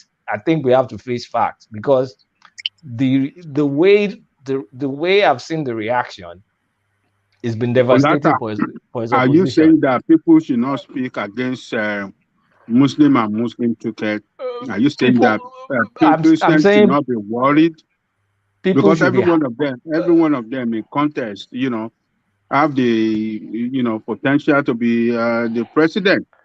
So are you saying that Christians should not be worried that you pick Muslim? Anybody that thinks Tinubu is a terrorist or a fundamentalist listening to this place, raise your hands up. Let me see. Nobody. Because he's the top of the ticket and he's not a terrorist. He's not a fundamentalist. So the truth is, there's scare tactic. So you don't believe that the vice president is a president in waiting? Is a president in waiting, but at this point in time, I've said it, the vice president is a heartbeat away from the president. But at this point in time, the top of the ticket is Tinubu, and nobody is scared or worried of Tinubu Islamizing the country. And one part of Tinubu's strategy that I'm seeing play out, the guy is smart. Khan is making noise. A lot of people are making noise, but he's already cracking that Christian division. Like, you've seen some tepid statements come out from Bishop Kuka today. You've seen you've seen some kind of endorsement coming back from Archbishop Kaigama. You've seen the Bono Khan, like, supporting Shettima. You've seen Northern Progressive Christian Alliance endorsing them. So you're gradually, it's just one day and you're already seeing cracks in the Christendom, which will have been opportunity for Christians to kind of consolidate all their votes and say, okay, now we're taking all the votes. Here. So it's not double standard. I'm telling you politics. Hold down. It's not my game. This is not my own game. This is analysis. No, hold on. You are playing double standard game. Earlier in the session, you are saying that, can't have no say. They don't have anything they say. And I'm showing you exactly why they don't have any say, because they are very amenable. Hold on. You are the one condemning Khan at the earlier session, and now you are praising them for supporting Tinubu that, they can in Bono Khan. Bono and Matthew Kuka and all of them. Why then let me land. You have to calm down and let me land. It just shows the futility of Khan, because you can break Khan apart. So Khan making noise is just pure noise, because you will have, like in software, when they call something forking, you take a code and break that code apart and run it into different areas. And that's exactly what he's doing, is slicing and dicing Khan. So at the end of the day, Khan is irrelevant. because CAN will just sectionalize and break into different areas, and CAN will not be able to speak with one voice. CAN tried it in 2019. What was the result? Did it work? With all the scare tactics, it did not work. So let's face the fact. Everybody's waking up today dealing with the 5 stages of grief. And the more everybody realizes it, the better. Can I interject? It's only when I'm talking everybody wants to interject. No. I have to because I'll be brief. Okay. Okay. I'll be brief. So see that the endorsement of CAN Bono does not mean that there's a crack in the Queen's. That is my. And these people you are seeing talking about endorsement represent about 0.001% of the total Christians in Nigeria. We shall respond in due course. Do not think about us. Just concentrate on your Tinubu. Tinubu will I'm not my Tinubu. Tinubu is not my candidate. I give you analysis on how I see things, and you guys just take it like. No, I'm just telling you because what I have seen. I'm just telling you words. You don't expect everyone to, like Bishop Cooker in his well-respected seat, to come up to say, "Oh, it must be this, it must be that." No, they are working. They know what they are doing. You know how it's going to go. Thank you. Okay, I mean, fair enough. I mean, like I said, that's your opinion. I'm already seeing cracks on day one. I know Tinubu's capacity and ability and to reach. So it's, I mean, over time, five stages of grief. Right now, what are people experiencing? I mean, first of all, when they were rumoring it was going to be Muslim ticket, it was denial. Now we're seeing anger and then bargaining. Everybody is saying, "Oh, we should call back." Have you ever seen a situation where opposition is trying to choose a VP candidate for another party? That's unheard of. You're supposed to say, "Okay, fine, he messed up. Then we're going to use this opportunity to go and vote Peter Obi." Everybody should be jubilating today that Peter Obi has won the election. Why is everybody not happy that Peter Obi has won the election today when Tinubu has given him all the opportunities in the world for the Christendom in the North Central, in the South, in the Southeast, in the Southwest, in wherever else they are, or the Christendom to vote for him? Everybody should be jubilating this morning, but no, what is happening? They are depressed. So you should know. You should know. You should know that they should know that this guy is doing something. You are right. You are wrong. They are not depressed. Okay. They are not depressed. They are not depressed. Sorry, Ajante Koko. Let's rational mind come in first. I think he was right. He was underlaying Kolata's voice. So sorry, rational mind. You said the opposition are trying to choose candidate. I mean, is running mate for him. Did you hear? Joel, for example, said he should have picked Plateau State governor, that he should call him back and pick Plateau State governor. Tonight, he said it. Can I land the point?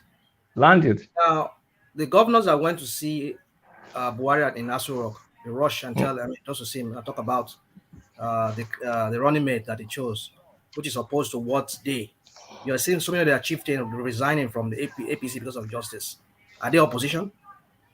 Mm-hmm. No, it's not when we spin this thing around like because people go against him for what he did. I mean, he's a candidate for everybody. I'm apolitical. I don't belong to any political party. So if I criticize him, doesn't mean I'm an opposition party.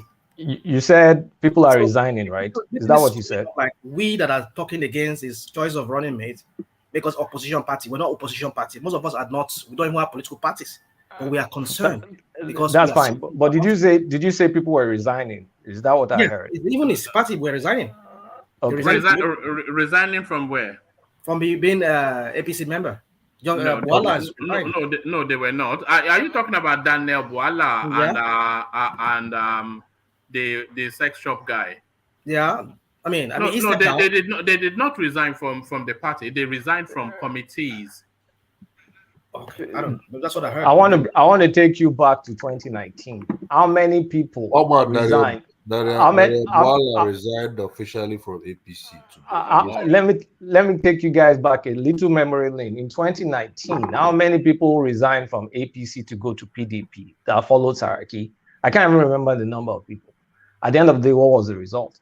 Because this happens every 4 years. When a politician loses an election, in this lame duck year, the last year before he gets out of office, they will all switch and think the other side will be able to do miracle for them. This happens every 4 years in Nigeria. It was even worse in 2019. I expect it to go worse, but at the end of the day, it's ineffectual. So if you say people are resigning, these are lame duck people. People not going to keep their office in the next election. They've already lost. They've already lost out to their governors. So those are just aggrieved people. It makes no difference. So this should be an opportunity, and I'm not reading it as an opportunity. Why is people not jubilating that this is an opportunity to consolidate the Christian vote? Why am I not getting that vibe? I mean, am I crazy? Am I the one not saying it? The space is still evolving. You should know that. You can't just be making permutation just because of 2 days. No, 24 hours is crucial. After 24 hours, the matters would have settled. But I think Ajan Lekoko wanted to put a position to you, Kulata. Yeah. Ajan, go ahead, please. Ajan Lekoko. Okay. I think we may well. I think you know, Kulata, the way you are describing it, as if people are, how do you put it? You said people are, instead of being happy, five stages of grief. Yeah, look, let me tell you, Tinubu, as one of the candidates, he could become our president. So his choice for having VP, I mean, of giving us Muslim ticket, whether we like it or not, if he becomes president, some people doesn't want it. So for them, for us speaking against it, that look, where is the balancing here? Where is the where is the where is the role? Where are we? Where is it putting the Christian at the topest level of government here? So people questioning him. I mean, it's not that they don't like him, but they just want him to do the right thing. He hasn't done the right thing expected from him. Okay. So is it Ajan Lekoko? Just give me monosyllable responses. Is he playing to be fair? Yes or no? Is he playing to be fair in electioneering? Because there's a difference between electioneering, politicking, and governing. In this electioneering process, is he playing to be fair? Yes or no? We said it is no, just yes or no. Is does he have to play to be fair? Hold on. Look, we know why he picked it because he wants to win election. But so I take that as a no. He's not playing to be fair. Yes, it's not playing to be fair. Is he playing? Is he playing to win? He's playing to win. Yes. So if he's playing to win, if he plays to win, then he can make his choices, and he will be. He's a big boy. He should be able to live with the mistakes of his choices. And the mistakes of his choices is people will make their own choice and decide like Babakure, the stand-up guy, said, because of my personal religious beliefs, I am not sticking for a Muslim ticket. And everybody that is eligible to vote in that country has a right to make that call. So except there's a shackle Tinubu is tying to people to hold them down, you Christians that are not happy with it have the right to say, I'm not voting for this candidate. But he too has the right to say that in my permutation and my calculations, the people I'm going to lose, most likely I was going to lose them in the first place. I'm not going to lose my base. Then I'll make this call to pick a Muslim ticket. Are Christian right to see his action? Are they right to see his action as an action to marginalize them? Are they right? They are right. Because that is what we are saying here, but you are taking it in another direction. I'm not taking it in another direction. I'm just looking at factual information. I'm not going in there. I mean, I'm hardly an emotional person, if you notice. I'm not taking it in that direction. What I'm taking it is he has decision to make. He made his decision. He's going to damn the consequences. Now, does that mean once he starts governing, it will be unfair to Christians? We're yet to see that. And we've not even seen that in his record. Because like I said, if anybody can raise up their hands right now and say Bola Tinubu is a terrorist, let us know. Because it's not in his record to be a religious like extremist. Because he's married. Could I interject and ask Kulata a question on that point, on the previous point? Kulata, if we take the position that Tinubu is aspiring to right now, and just put it in the politics that we have today and the governance of the country, that will mean that because it's the same APC, let's say he retains everybody who's there, the president will be a Muslim, the vice president will be a Muslim, chief of staff a Muslim, the army chief of army staff will be a Muslim. I guess the Navy's Yoruba, and then the rest of the cabinet will be all Muslims. So could you address that? If that then would fall if into it makes the major contention in this thing is there's a Fulanization agenda. So just think about that. We're making a giant leap between electioneering and governing. You don't know who is going to be in office, who is going to select for office. You're extending Buhari's government into another guy, not of the same ethnicity.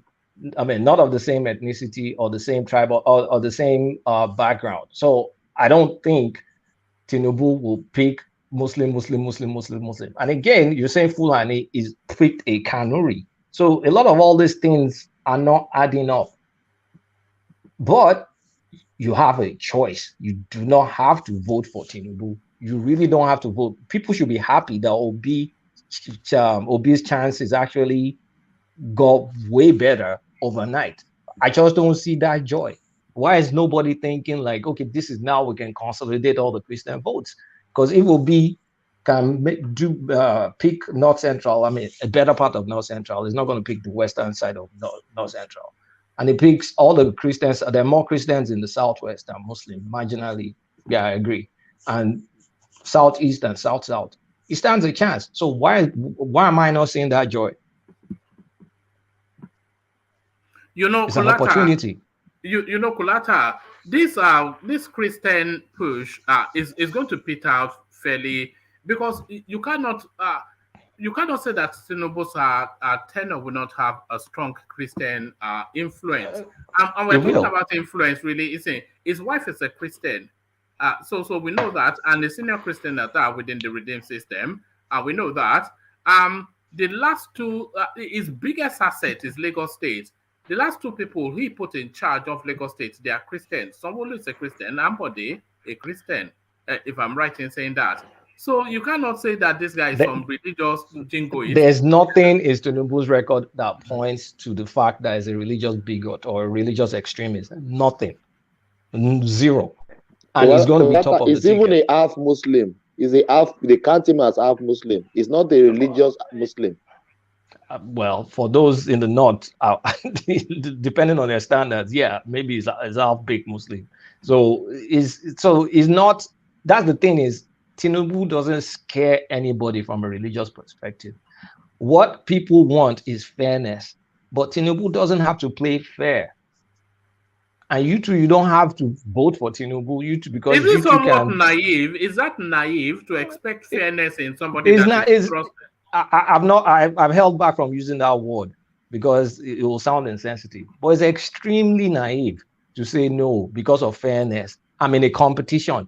Everybody, I'm allowed to wear different kind of shoes because everybody's wearing Adidas. I mean, I can wear Nike that maybe can get me more sprints. You now say because of fairness, I should go and wear Adidas. Does that make any sense? It doesn't make any sense. He's trying to win an election. He's not trying to do a beauty contest.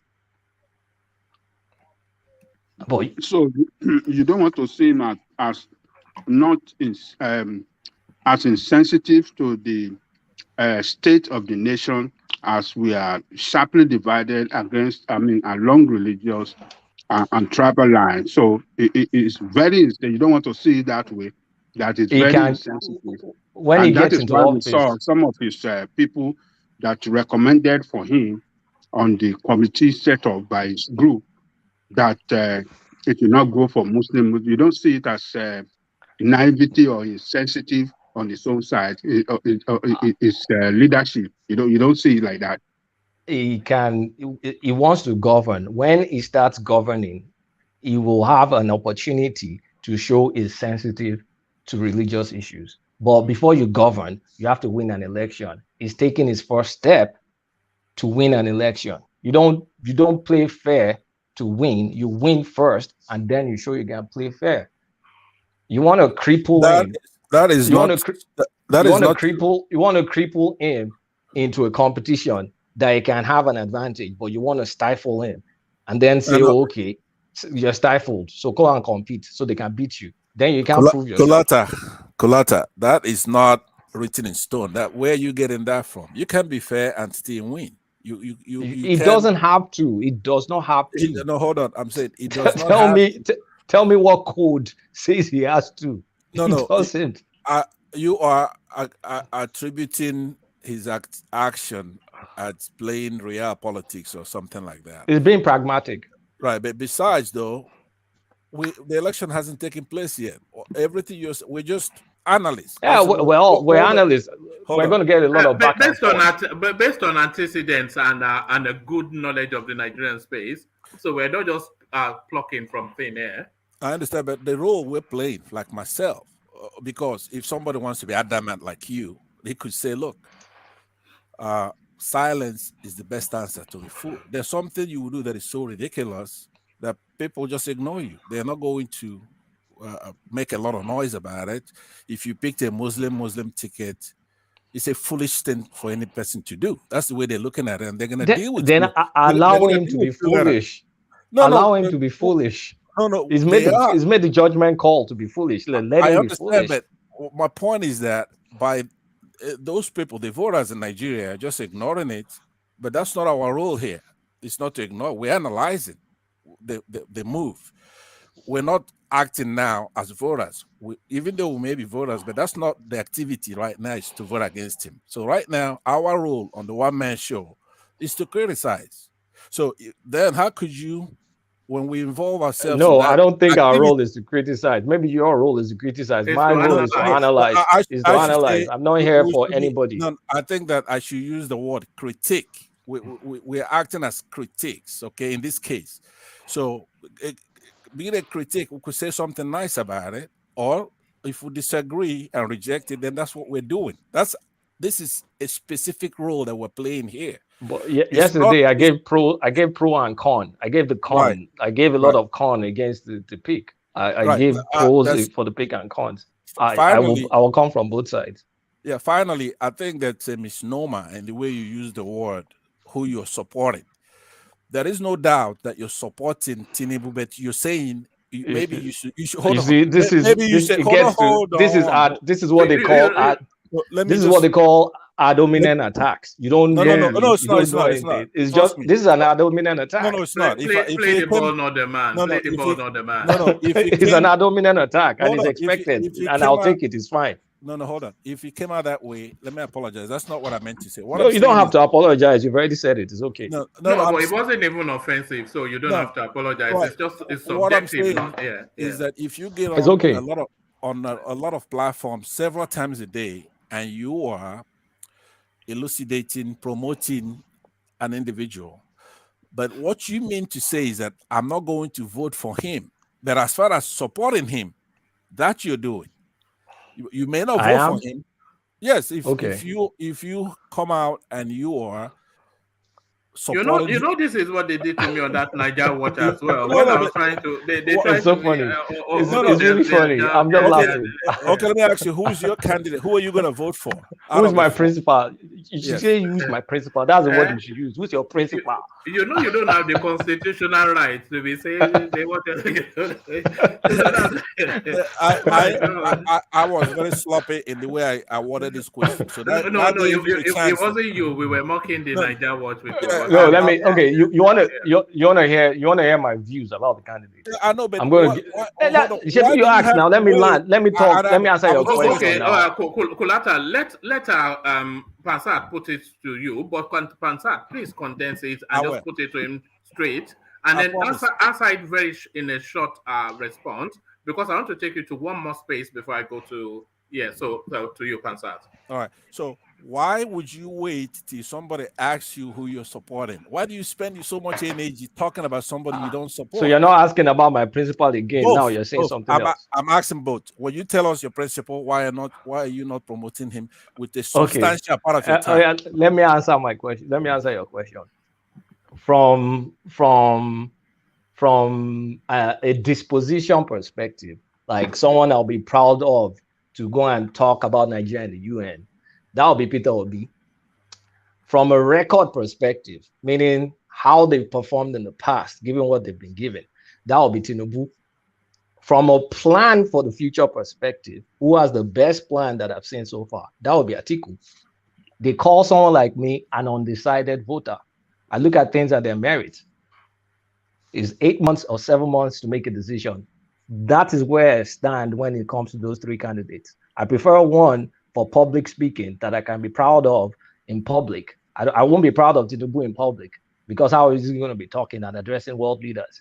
But Peter Obi's record, Agbado, cassava, corn. What am I going to do with that? But Peter Obi's record, I'm not impressed. I think everybody should know that by now. Atiku's plan, I like his plan because it aligns with my politics. He believes in privatization. I think that is what will help the country. So are you satisfied now? And by the way, I have to give you credit on one issue. Obi's choice for vice president was talking about revenue generation.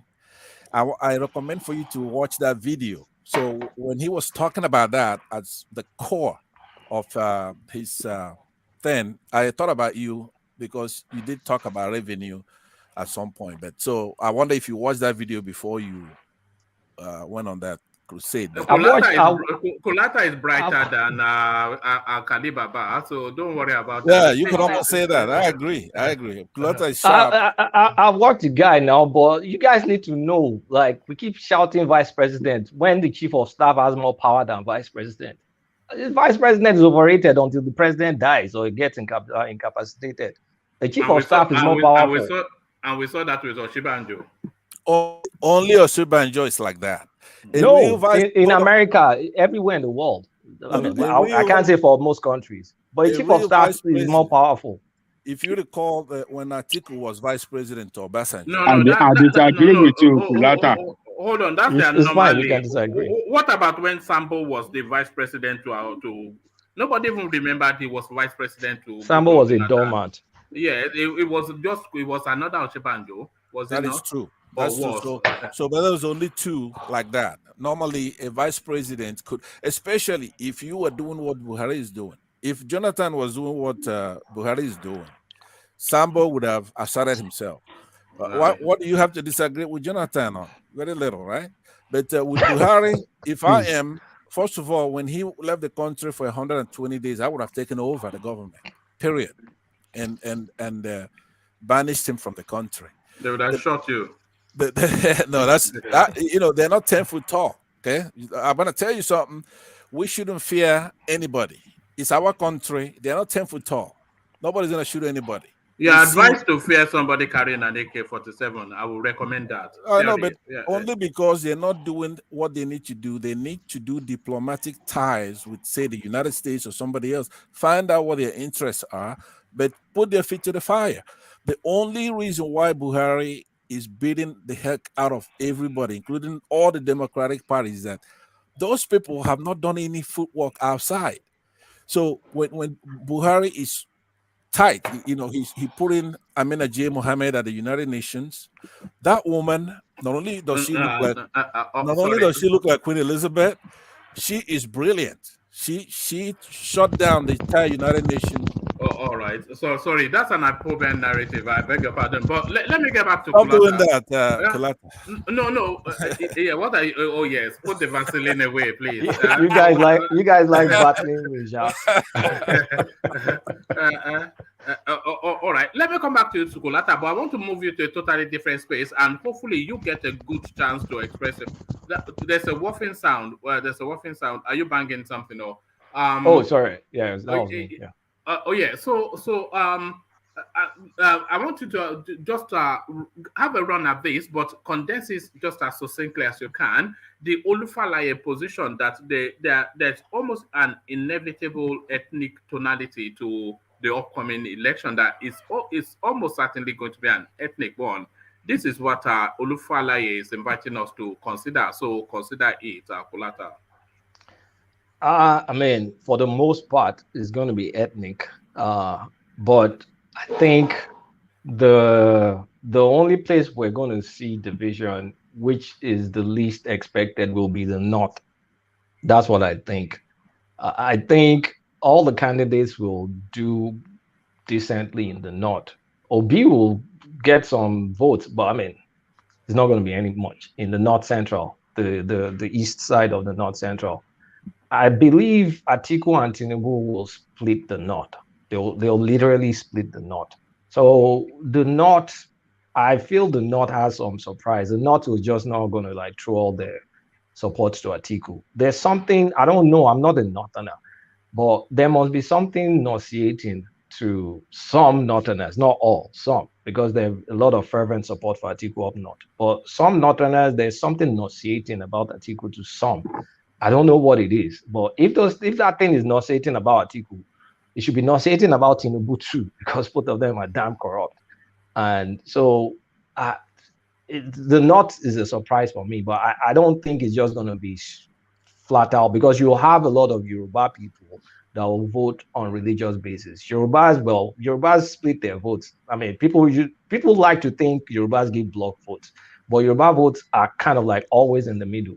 So I think you'll get a lot of like Ajebota Yorubas that will vote for Obi, some Christian Yoruba voters that will vote for Obi. It's just going to be all the Ajepako and co that are bigongo on Tinubu. So I think we're getting more nuanced, more than they give us credit for. The voting is like, yeah, it's still, the ethnic sentiments are there, let's not lie, but it's getting a bit more sophisticated. We've made some progress. That's how I see it. All right, brilliant. Well put. So brilliant, well put. So as Kulata, always brilliant and always well put.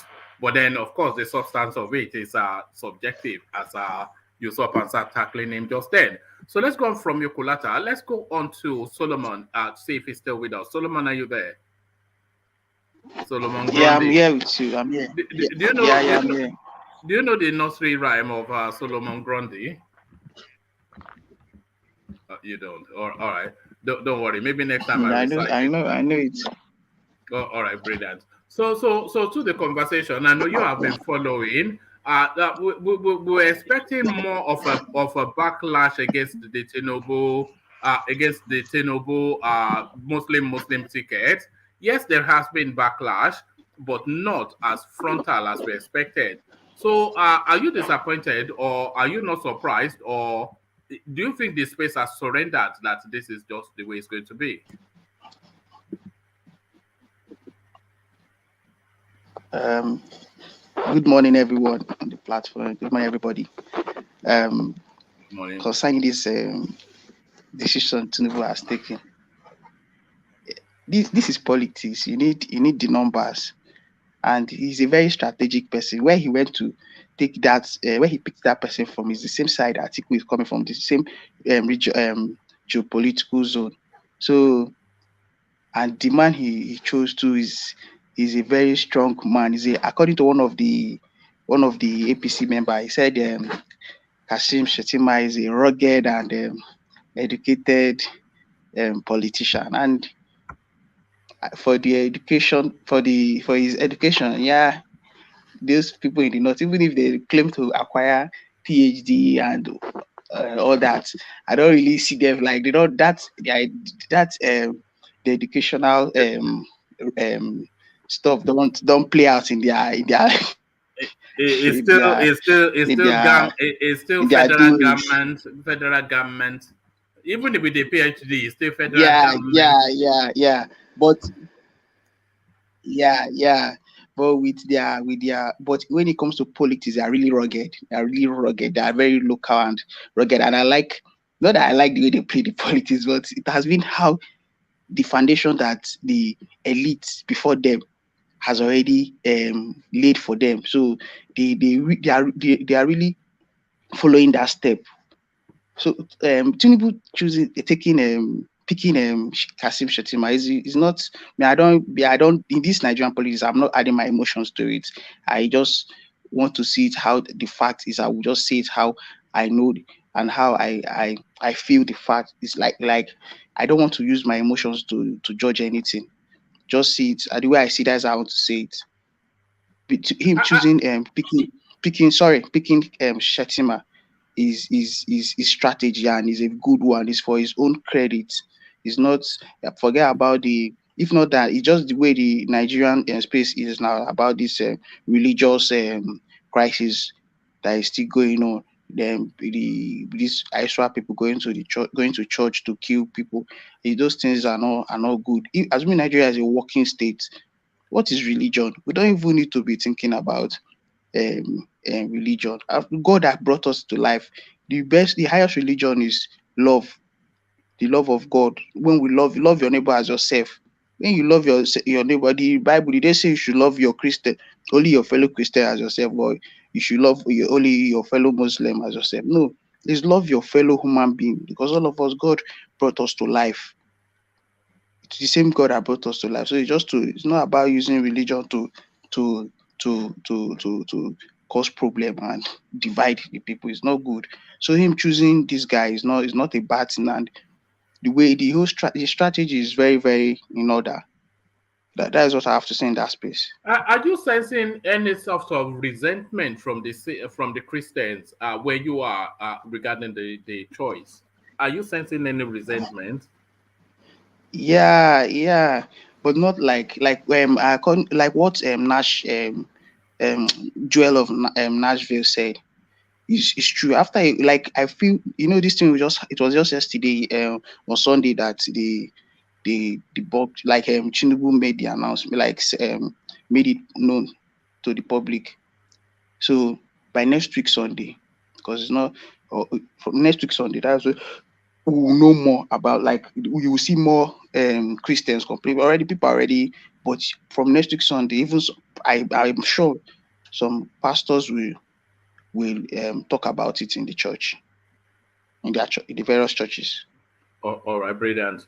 And to Olufalaye's assertion that there's going to be an ethnic colors. No, he didn't say there was going to be, but he's hinting that there might be an ethnic coloration to 2023.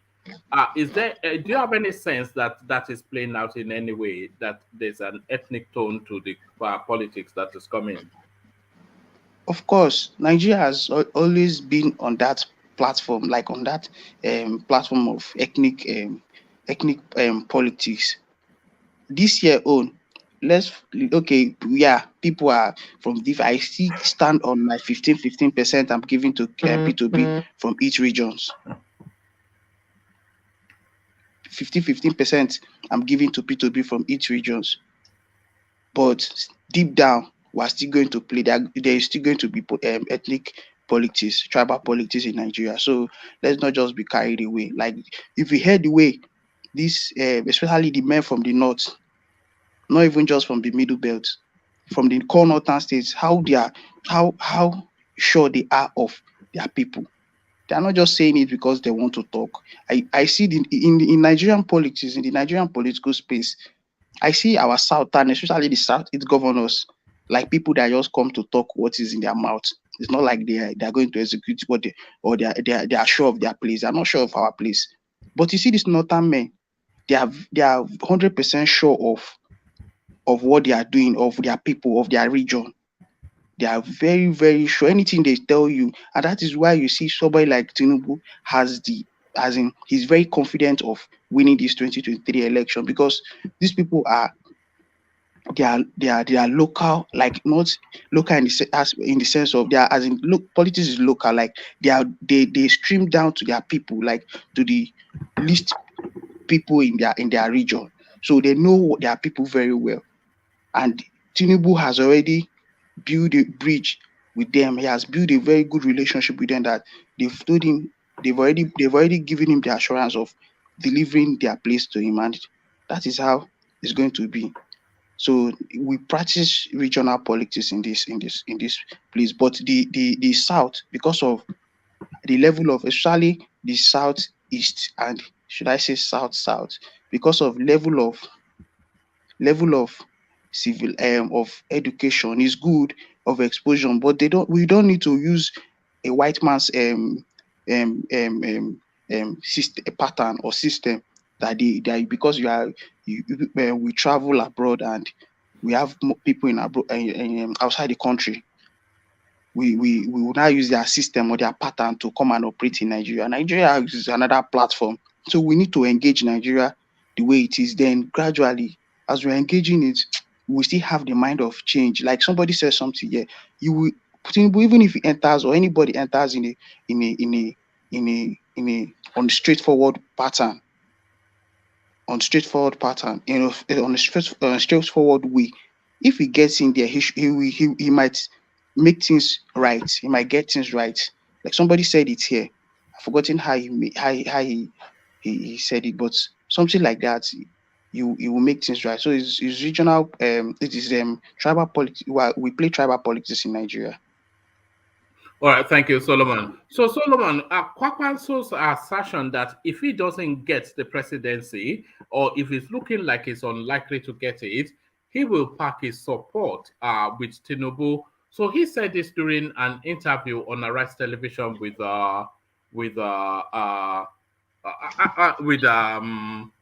Ruben Abati. I wanted to say two things to you at the same time. That's why I was faltering, but I'll say the second one in a moment. So he said that in an Arise TV interview with Ruben Abati, but is that making the news in Nigeria? And then what I wanted to add was Sonny Uta Sopata. She says, carry go, Solomon, bro, Japa, Abuja. So he's inviting you to Japa. So it looks as though, so that sounds like a plane ticket being offered you, because Sonny Uta, we know him as a very wealthy man, you know. So I'm going to keep this super chat in a special place, Sonny Uta, as you have now essentially offered to Japa Solomon. But from thank you for the super chat, Solomon. But to more serious things, Kwakwanso's commentaries to Tinubu that if he doesn't likely get the ticket, the presidency, he will support him. Is this something that is making the news, and what are you reading into that? Yeah, I've reasoned in this thing he said is that Kwankwaso knows that he's going nowhere. It's not to come and because you're a philanthropist in your region, not even in all the states in your region, just like 2 or 3 states in your region, and you're not even sure politically about you don't even know your political future in your state, and you just come and be saying different things about you. Have other people like Tinubu will be having confidence of come, and you yourself will come and be having. He just wants to be relevant in this space, and he wants to use that number he has. You want to use it for negotiation. So he has already made it clear in that speech he gave in that interview. He's going to. If me, I've already arrived on time. I've always said it that this guy either he will want to negotiate with Atiku or Tinubu. Now he has made it clear that he just told this one he just did on national on that channel was that he just told Atiku not to come close to him at all. He just made it clear that he is going to negotiate with his Tinubu. So he's going to negotiate with Tinubu, and he knows the level of support Tinubu has from his people. So there is nothing. He's not going anywhere. He's just going to negotiate. Just like Buba Galadima, they know they are not relevant like that again in that place. So they need a platform to use, and people can they can take part in the next administration. All right. Solomon is one of the more interesting politics that we've yet had in Nigeria. You know, because traditionally it's usually one man versus one man in Nigeria. So you see that Goodluck Jonathan versus Buhari. Funnily enough, Buhari's name is never missing from the. This is the first time I think Buhari's name will be missing from the list. So it was Obasanjo versus Buhari. Then it was Goodluck Jonathan versus Buhari. I'm not quite sure who who Yadua contested against. But in this instance, we have a rich field of candidates. And for all of our permutations, there are strong arguments being presented right across that makes you just want to wait to not to conclude in your opinions. So how intriguing have you been finding the politics, Solomon? How interesting has it been for you? Day by day, things keep on as they things keep on unveiling. For instance, like this Kwankwaso's interview that he said that stuff. You just know that some people just like, for instance, at first when this P2B movement started, people were saying that some persons were saying that we want to make a statement in the next election. Want to make a statement. We want to make a statement. Is it a statement that we need? We don't need a statement. We need to position ourselves somewhere we can benefit from directly, not making a statement. So why am I saying this? Most of these politicians that are trying to say that they are contesting, that they want to contest for this year's for this 2023 election, they are just coming there to start up a new platform that people will be aware of, and there's the two things are involved: starting up a new platform to create awareness and for negotiation. All right, Solomon. Yeah. So Solomon, I have to apologize for keeping you up so late. Because I know it's quite late where you are. I said I would tell you that you should try and we in Nigeria, you should try and at least be fixing us as in somewhere like at the front line. Maybe we can just that's exactly what I was about to say. It's that the next time you come, I'll prioritize you. So you took the words out of my mouth. So yes. Yeah. So I said so yeah. Thank you, Solomon. So yes. You're fighting for your right, Omo. Yeah. No. In fact, exactly. What have you guys done for us lately from Nigeria? Yeah. Why is people accommodating you? Yeah. Exactly what I was about to say was exactly what he said. Fight for your right before you jump out. Exactly what I was about to say was what you said, Solomon. That next time you turn up, I will push you up the list just for reasons you said. But thank you, Solomon. Let me go from you, Solomon, to Saki, who hopefully is still with us. So Saki, are you still there? All right. Saki may well have gone to bed. So Saki has... all right, brilliant. Thank you, Saki. So thank you, Saki. So Saki, so apologies to you as well for keeping you up so late, but then I'm up late, so why shouldn't you be? But to you then, Saki, of course, you say they said you saved the best till last. So to you now, Saki, and Saki, the backlash we're still waiting in anticipation of. And a lot of people are saying it's too early for you to write it off as no backlash. But 24 hours is usually a crucial time and a critical time in politics. And within that time period, you get a texture of the direction that things are going to go. And it looks as though the space has considered that this is going to be a Muslim ticket. And it doesn't look as though Tinubu will be suffering that heavy a penalty for it. Or do you read it differently, Saki? I will go with what Solomon just said, like he said, by Sunday, maybe a lot of Christians will go to church and we'll hear more of those things in churches by Sunday. The announcement has just been made. So I think I will go with what Solomon, the way Solomon is played the whole thing. So let's see reactions, vocal reactions from Sunday. The only thing I noticed today was only on the Twitter spaces. There are a lot of Twitter spaces I saw today on that very topic. So people were reacting differently on those spaces,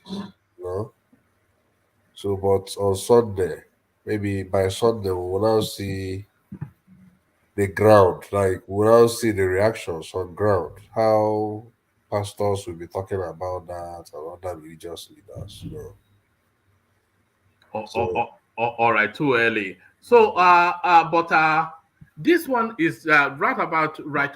Okay, let me not take you there first. Let me take you to Olufalaye and his somewhat suggestion. It says Nigerians may. It didn't say will, so that is to say is just a Latin to the space. It says Nigerians may vote on ethnic lines. This is Olufalaye, Yes. a senior in politics. Yes, exactly. He's correct to say that. He's correct to say that. It's going to be there will be a lot of uh, there will be serious ethnic affiliation kind of influence, in this election. But like I said, at the end of the day, this election might be largely determined by the South and the North Central votes. At the end of the day, who will win will be determined by these two regions. How much of a role are you anticipating that ethnicity would play? Because ethnicity is that elephant in the room that nobody wants to acknowledge. But how much of a role? Because we have religion also playing, and we have corruption, all the pecuniary interest. But ethnicity is certainly one of the key factors of consideration. But how much of a role? Do you think it will be a deciding factor, ethnicity?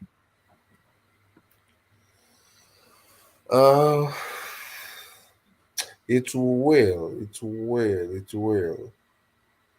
It will. It will. It will be a.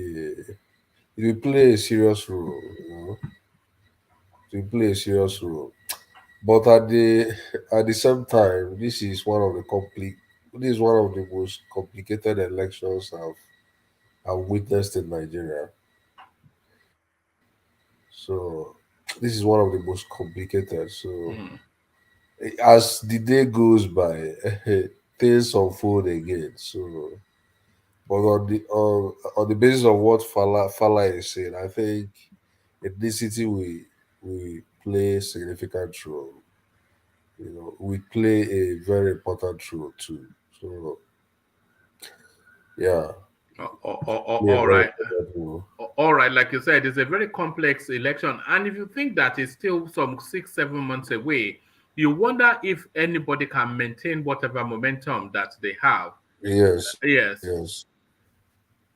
I wonder if Atiku is playing the smartest game because he's keeping away until just as late as he can to come in. Because he knows that, with all of this talking and everything, people will probably just make up their minds within the week to 2 weeks before voting day.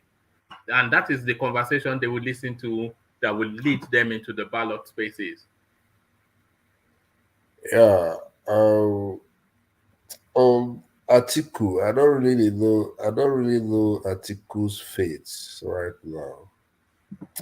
I don't really know his fate because he doesn't have stronghold in southwest. Then the southeast and south. Now he doesn't have stronghold again. So in the north again, he has someone like Kwankwaso who may not want to give it to him. I don't really know his fate now, honestly. So I don't really know his fate. But there was something Angelique Coco was saying about the choice made by Tinubu from the northeast. I don't really know apart from the fact that Tinubu, the northeast, the person he picked is a Kano Ray. That is different from a Fulani person, I don't really know the kind of votes he will get from that northeast compared to what he would have got if he had gone to northwest. I think he should have got more in northwest than northeast. Yeah, a lot of people were tipping Rufai. But my suspicion lies. I don't know whether there might have been some underground discussions between him and Kwankwaso, which we not even know underground. Before he went for this decision, because if he is really serious about focusing on getting much votes, I think he will get more from north to west than northeast. So I don't know why he took that place, knowing fully well that Atiku will still get some vote from that side. So he will not get much votes compared to what he would have got from the northwestern side. So I don't really know. This election is gonna be very complicated. Oh, all right. Saki, the elections will be complicated, you said, but somebody's political faith could be decided as early as upcoming Saturday. So the Osho State election, of course, and I'm not talking about the gubernatorial candidates. I'm talking about the presidential candidate of the Labour Party. Whether people try to concede or not, it is going to be seen as a referendum, because this will be the first time that the Peter Obi phenomenon. This will be the first time it will be tested electorally. So Osho State election, two elections are taking place. Of course, like I told you, I expect critics to use it and magnify the whole thing. But a sound reasoning person and somebody that reasons without any bias, we know that it shouldn't be the basis to say he doesn't have electoral value. Oshu State is traditionally APC states. I don't expect him to go out to do wonders there, for any reason. But I know that critics will use it as a way they will magnify it, and they will come to social media and say, can't you see he couldn't even increase votes for this person in Osun State? So they will just you know that me, I can't wait anyway. I'll be waiting for him. So those things, So a better thing I want you to do is just to free your mind over that, because and I know that I know that you that is why you are pushing him. You want to push him to go to Osho State and stand by the person, so that we will see things to use to criticize him. So to me, no, I want him to document some quantifiables, because it's all abstract and speculative at the moment. So you will document some. Another thing is that if he does well, if the guy succeeds in doing well, Osho State, people will come on this platform now and start to say, no, it was not Peter Obi that helped him to do that very well. People will begin to say that guy is well known in Osho State, and that is why he did very well. But if he do poorly, people will now begin to mock Peter Obi and say, can you see that Peter Obi doesn't have electoral value? So I think we should just. Sorry to okay. Yeah, sorry to. Yeah, I can hear you. Yeah, sorry to interject. Peter Obi should remove his mind from Osun State. See, the present governor is APC. Then the second person, the second person, from the Adeleke family is still there. And this one now is not even the way this election is going to play out. It's going to be like a concept where in fact, the way, because this one now they are taking it personal. Somebody like Davido, he's coming there. Forget that he's not a politician, but he's going to make as in a statement there. That's just the truth. So it's just between APC and PDP. Yeah, that is what I'm telling you. So I don't even expect anything to happen there in Labour Party for Osun State, So, but I know that critics will use it. They wouldn't reason the way I'm reasoning. So they will just use it. They will magnify the whole thing, and they will make it a talking point just to undermine his candidacy. So that is what I think. Why are you worried about critics? The most important thing is that the most important thing is the presence of Obi. Let him start the campaign from there. Let him going to state by state to campaign and build his why I'm worried? Why Yeah. I'm worried is because one man is so emphatic about using that Osun State as a barometer to measure whatever level of faith Peter Obi has in his political career, you know. So I want him not to think about that Osun things, you know, because I don't. But would you agree if the guy performed well? Do you want to? If the guy Would you performs describe? well, Would you describe that as Obi's contribution? Would if you the guy describe performs as? well, no, let me tell you that if the guy performs well, one man, somebody like one man here and Kulata here. Don't call me bad now. Don't. I'm not the other side. We all fair. Two of them will call begin me to bad. no, two of them will begin to say. Two of them will begin to say, no. Forget this. That guy has been very popular in Osun State. So it's not Peter Obi that did it. So that is it. So there is no way. But that guy is popular too. He's been a politician there for a long time, and he has held the political position there. So I understand. So yeah.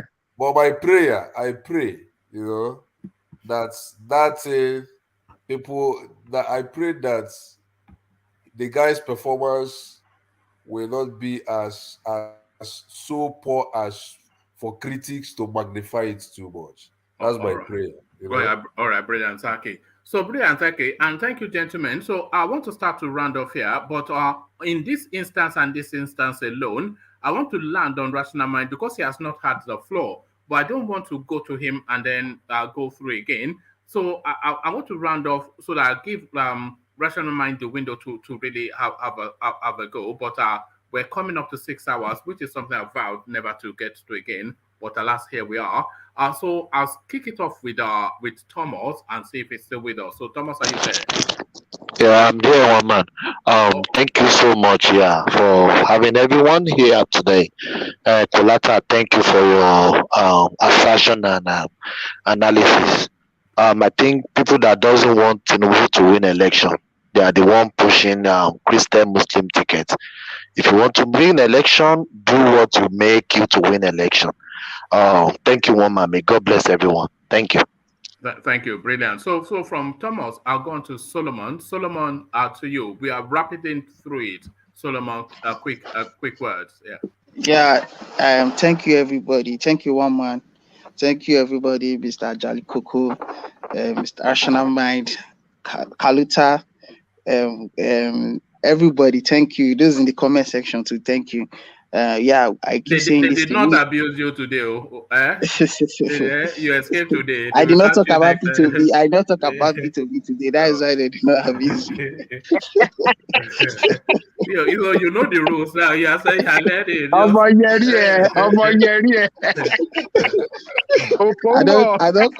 don't come on hard and mouth from P2B matter. I know what they talk about P2B matter because it's not good for your mental well-being. Anybody's mental well-being. My people know the year word. It is fear for your head.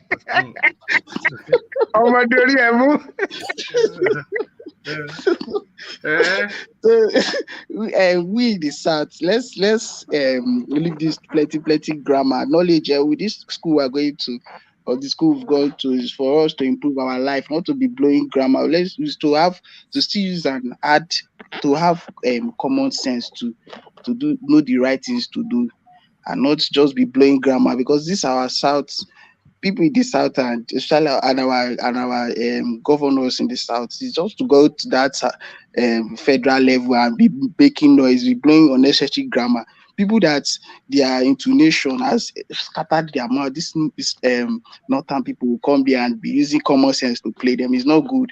Let's try and start reasoning properly and be together. Let's unite as the South. Unite as the South. It's not, we're not uniting against to as in to fight against the North. No, but we're uniting against their oppression because they are really oppressing us. But we feel like everything is okay. So we need to be together and stick together. Thank you very much for having me on this platform. Good night, everybody. Thank you, Solomon. So thank you, Solomon. And next time Solomon comes in, he goes straight up as the first to go. Sorry, Solomon, may I ask you, who are you going to vote? I right now, I'm just watching the way everything is going because Atiku now, the way this, assuming P2B did not do this thing, he is just doing now. But with the way P2B has come to scatter everything now because he has really scattered things for Atiku. Tinubu, his strategy is what he has been planning, and the way Tinubu has planned it right from time, that is how it's going like this. So he don't have any problem. So I'm supposed to vote Atiku, but right now I'm just watching. So right now you don't know anybody you're going to vote for. No, I cannot go and waste my. I don't like Tinubu. I don't like Tinubu at all. Cannot go and waste my. All right. Thank you, Solomon. So thank you, Solomon. So from Solomon, let's come to you then, Saki. Saki, just a quick closing remark. All right. Thank you, Solomon. Thank you, Wamba. Thank you, everybody. Ajale Koko, Solomon. Solomon, you are trying to be coming from Nigeria. No, it's a real, and I feel a bit bad actually holding him up for that long. I just feel like, yeah, but carry on. So thank you, everybody. Thank you, Kulata, Thomas, National Mind. And it's been a very interesting conversation, and let's keep on keeping on, and let's keep it up and keep discussing, coming on this platform, sharing our views, and just open up our minds and air our views and pray for the progress of the country. So that is my closing remark. I don't want to bug you so that you have to sleep. Yeah. All right, brilliant. Thank you, Saki. So from Saki we go on to Pansat. I wonder if he's gone to bed already. He sounded a bit tired. But yeah, I'm right here. It's interesting. So I've been listening to everybody. Thank you again, panelists and those in the comment section. Notwithstanding all the deviations and everything else we're talking about, this is a very, very important election. So for those who don't have their PVC, you have to go and get it. On the pick, I'll conclude with what I said earlier.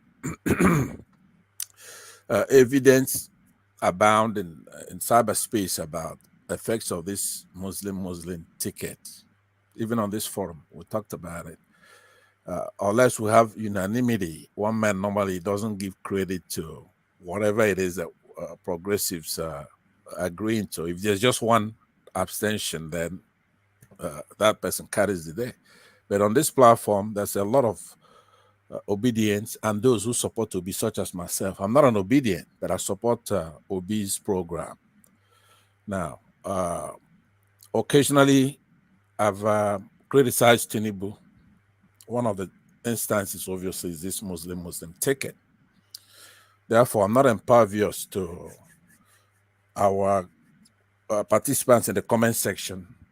I'm grateful that they're here to listen to us. In rare instances, I've expressed skepticisms in the past about Tinubu's campaign, and I've been met with angry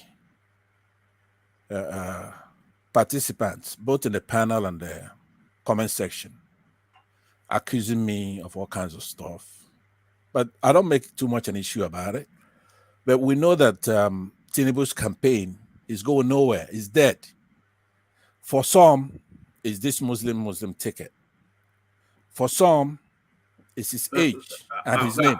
Pansat, try and condense it if you can. Yeah. I will, okay. And then for others, it's his response during the NSAS when our kids were out there trying to express their democratic mores and inculcation that they have gotten from us, that we're democracy. They came out with our flag, and they were shot at and killed, and they try to deny what we see in front of us. So I will conclude. I had a lot more to say, but let's go out there, get this PVC vote to make Nigeria better. Thank you very much. Thank you, one man. Everybody else. Thank you.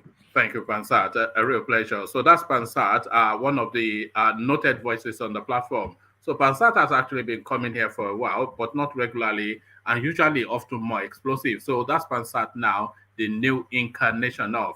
So Ajale Koko, just for today, we are yielding that space to Rational Mind because he's not really had the chance to speak, and I just wanted to photo through. So just for, it will repeat though, but it happens in this instance. Thank you, woman. And let me thank everybody that came on the platform today. Your contribution are quite meaningful. And those of you at the commentary section, I appreciate everything you have done from the beginning to this end. So those at home listening to us, please click on the like button, share and subscribe. And tomorrow, going to be another day. One man will bring it to us and we'll join him and continue the struggle from there. So thank you, everybody. One man, Rational Mind. Thank you. See ya tomorrow. Brilliant. Well put. So thank you, Ajale Koko. So thank you for doing that. So Ajale Koko yields that space to Rational Mind, but only for today. So thank you, Ajale Koko. So Rational Mind, to you, like I said, apologies I couldn't really get to you fully, but we've come to the 6-hour mark now, and you know, I don't want to, to you. It's okay. I won't label it. It's just I know there's so many things to say. For me, I just want to appeal to the OB people, to as our people from Egun people will say dead mean now, meaning easy, take it easy.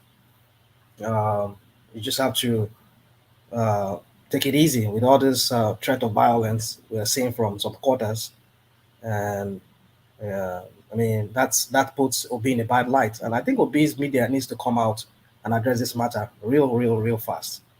He needs to dissociate himself from these sort of extremist view of him, these cult following kind of people who maybe there is people, or maybe there is members. I mean, people really wanted to vote for him, or maybe they're just people being used by his opponents to discredit him. He needs to be up and doing with regard to his image, how people perceive him.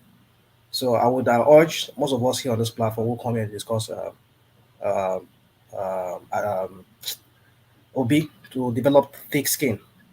We should be open to criticism. We criticize Atiku, we criticize Tinubu, other candidates we criticize, and so we should be open to allowing Obi to be criticized. And the reason is simple, because we just want him to do better. If you look at it in that light, no amount of criticism should be viewed as something something too extraordinary. So for me, I know you have to leave. There's so much to say. I hope I had my time to have spoken on some of the issues. Just to conclude, Shettima, the guy, deputy, like we argued vehemently the day before yesterday, when I brought up this, and then we're seeing what is playing out in the Nigerian domain, how people are kicking against it. But like you said, 24 hours is, it's a bigger time. But to me, I don't think in this context, we shall see what plays out. Well, man, let me let you go. I know it's been a long night, a long session for you. Hopefully, we'll discuss more of this next session. All right, brilliant. Thank you. So thank you, Rational Mind. So Rational Mind, the real gentleman, I'm sure he wanted to expand more, but he was just thinking, let me just let this guy go. And please release me, let me go. As the who was that? It was type in the comment section if you know this artist, Engelbert Humperdinck or something like that. It's one of these European elements that, you know, what those, they have this buffon here and they wear all these ridiculous things. So he sang that song. So there it is. And I'm really sorry it's been such a long, stretched out session. I did state, and a lot of you that follows, I did state that I was going to ensure that we never go past the 5-hour mark. But sometimes we just overspill it for reasons of people not being able for reasons of people not yet expressing themselves, and so people expressing themselves so eloquently that you cannot disrupt their flow. So you have to go with what seems to really chime with the audience, and sometimes it spirals in that way. But we have come to the end of the session, only to reconvene tomorrow, and we do it all over again with a different set of topic, but equally as engaging. Yes, I think Oga knows that guy. It says it's from the Tom Jones era. So yes, I think he knows the fella. So there it is. The usual protocol: like, share, and subscribe. I'm not even going to check the like numbers, because what I have noticed is no matter however many people that you have, we consistently hold a certain bar in the people that are on the platform consistently, but that never reflects in the like button. So I'm not going to label that, because I'm not sure what needs to be said to motivate you to click on the like button that has not already been said. So it's a matter of will now. There's some people, they listen to the platform religiously, but they're so despiteful of the space that even rather than click on like, they will want to click on dislike. So you have them there. And there are people that just click on the like button routinely as they come in, because they hear us calling for it all the time. And then there are people in the middle somewhat. They are probably sat a distance away, and the device they are using to interact with the session, maybe it's on a phone or something, and they can't do this, they can't do that, they can't get up, and they can't this, that, or the other, only to make that little effort to click on a lousy button, which we have explained what impact it might have. But there it is. Click on the like button if you will, and you can. Or if you can't, that's fair enough too. Click on the subscribe button if you haven't done that already, if you can. But if you can't, that's fair enough too. Share it, of course, if you can. But if you can't, that's not fair enough, or you must share it. So like, share, and subscribe is a long-winded message I'm passing across. So I'll leave it there. Carry the conversation on within comment section, but here I say peace.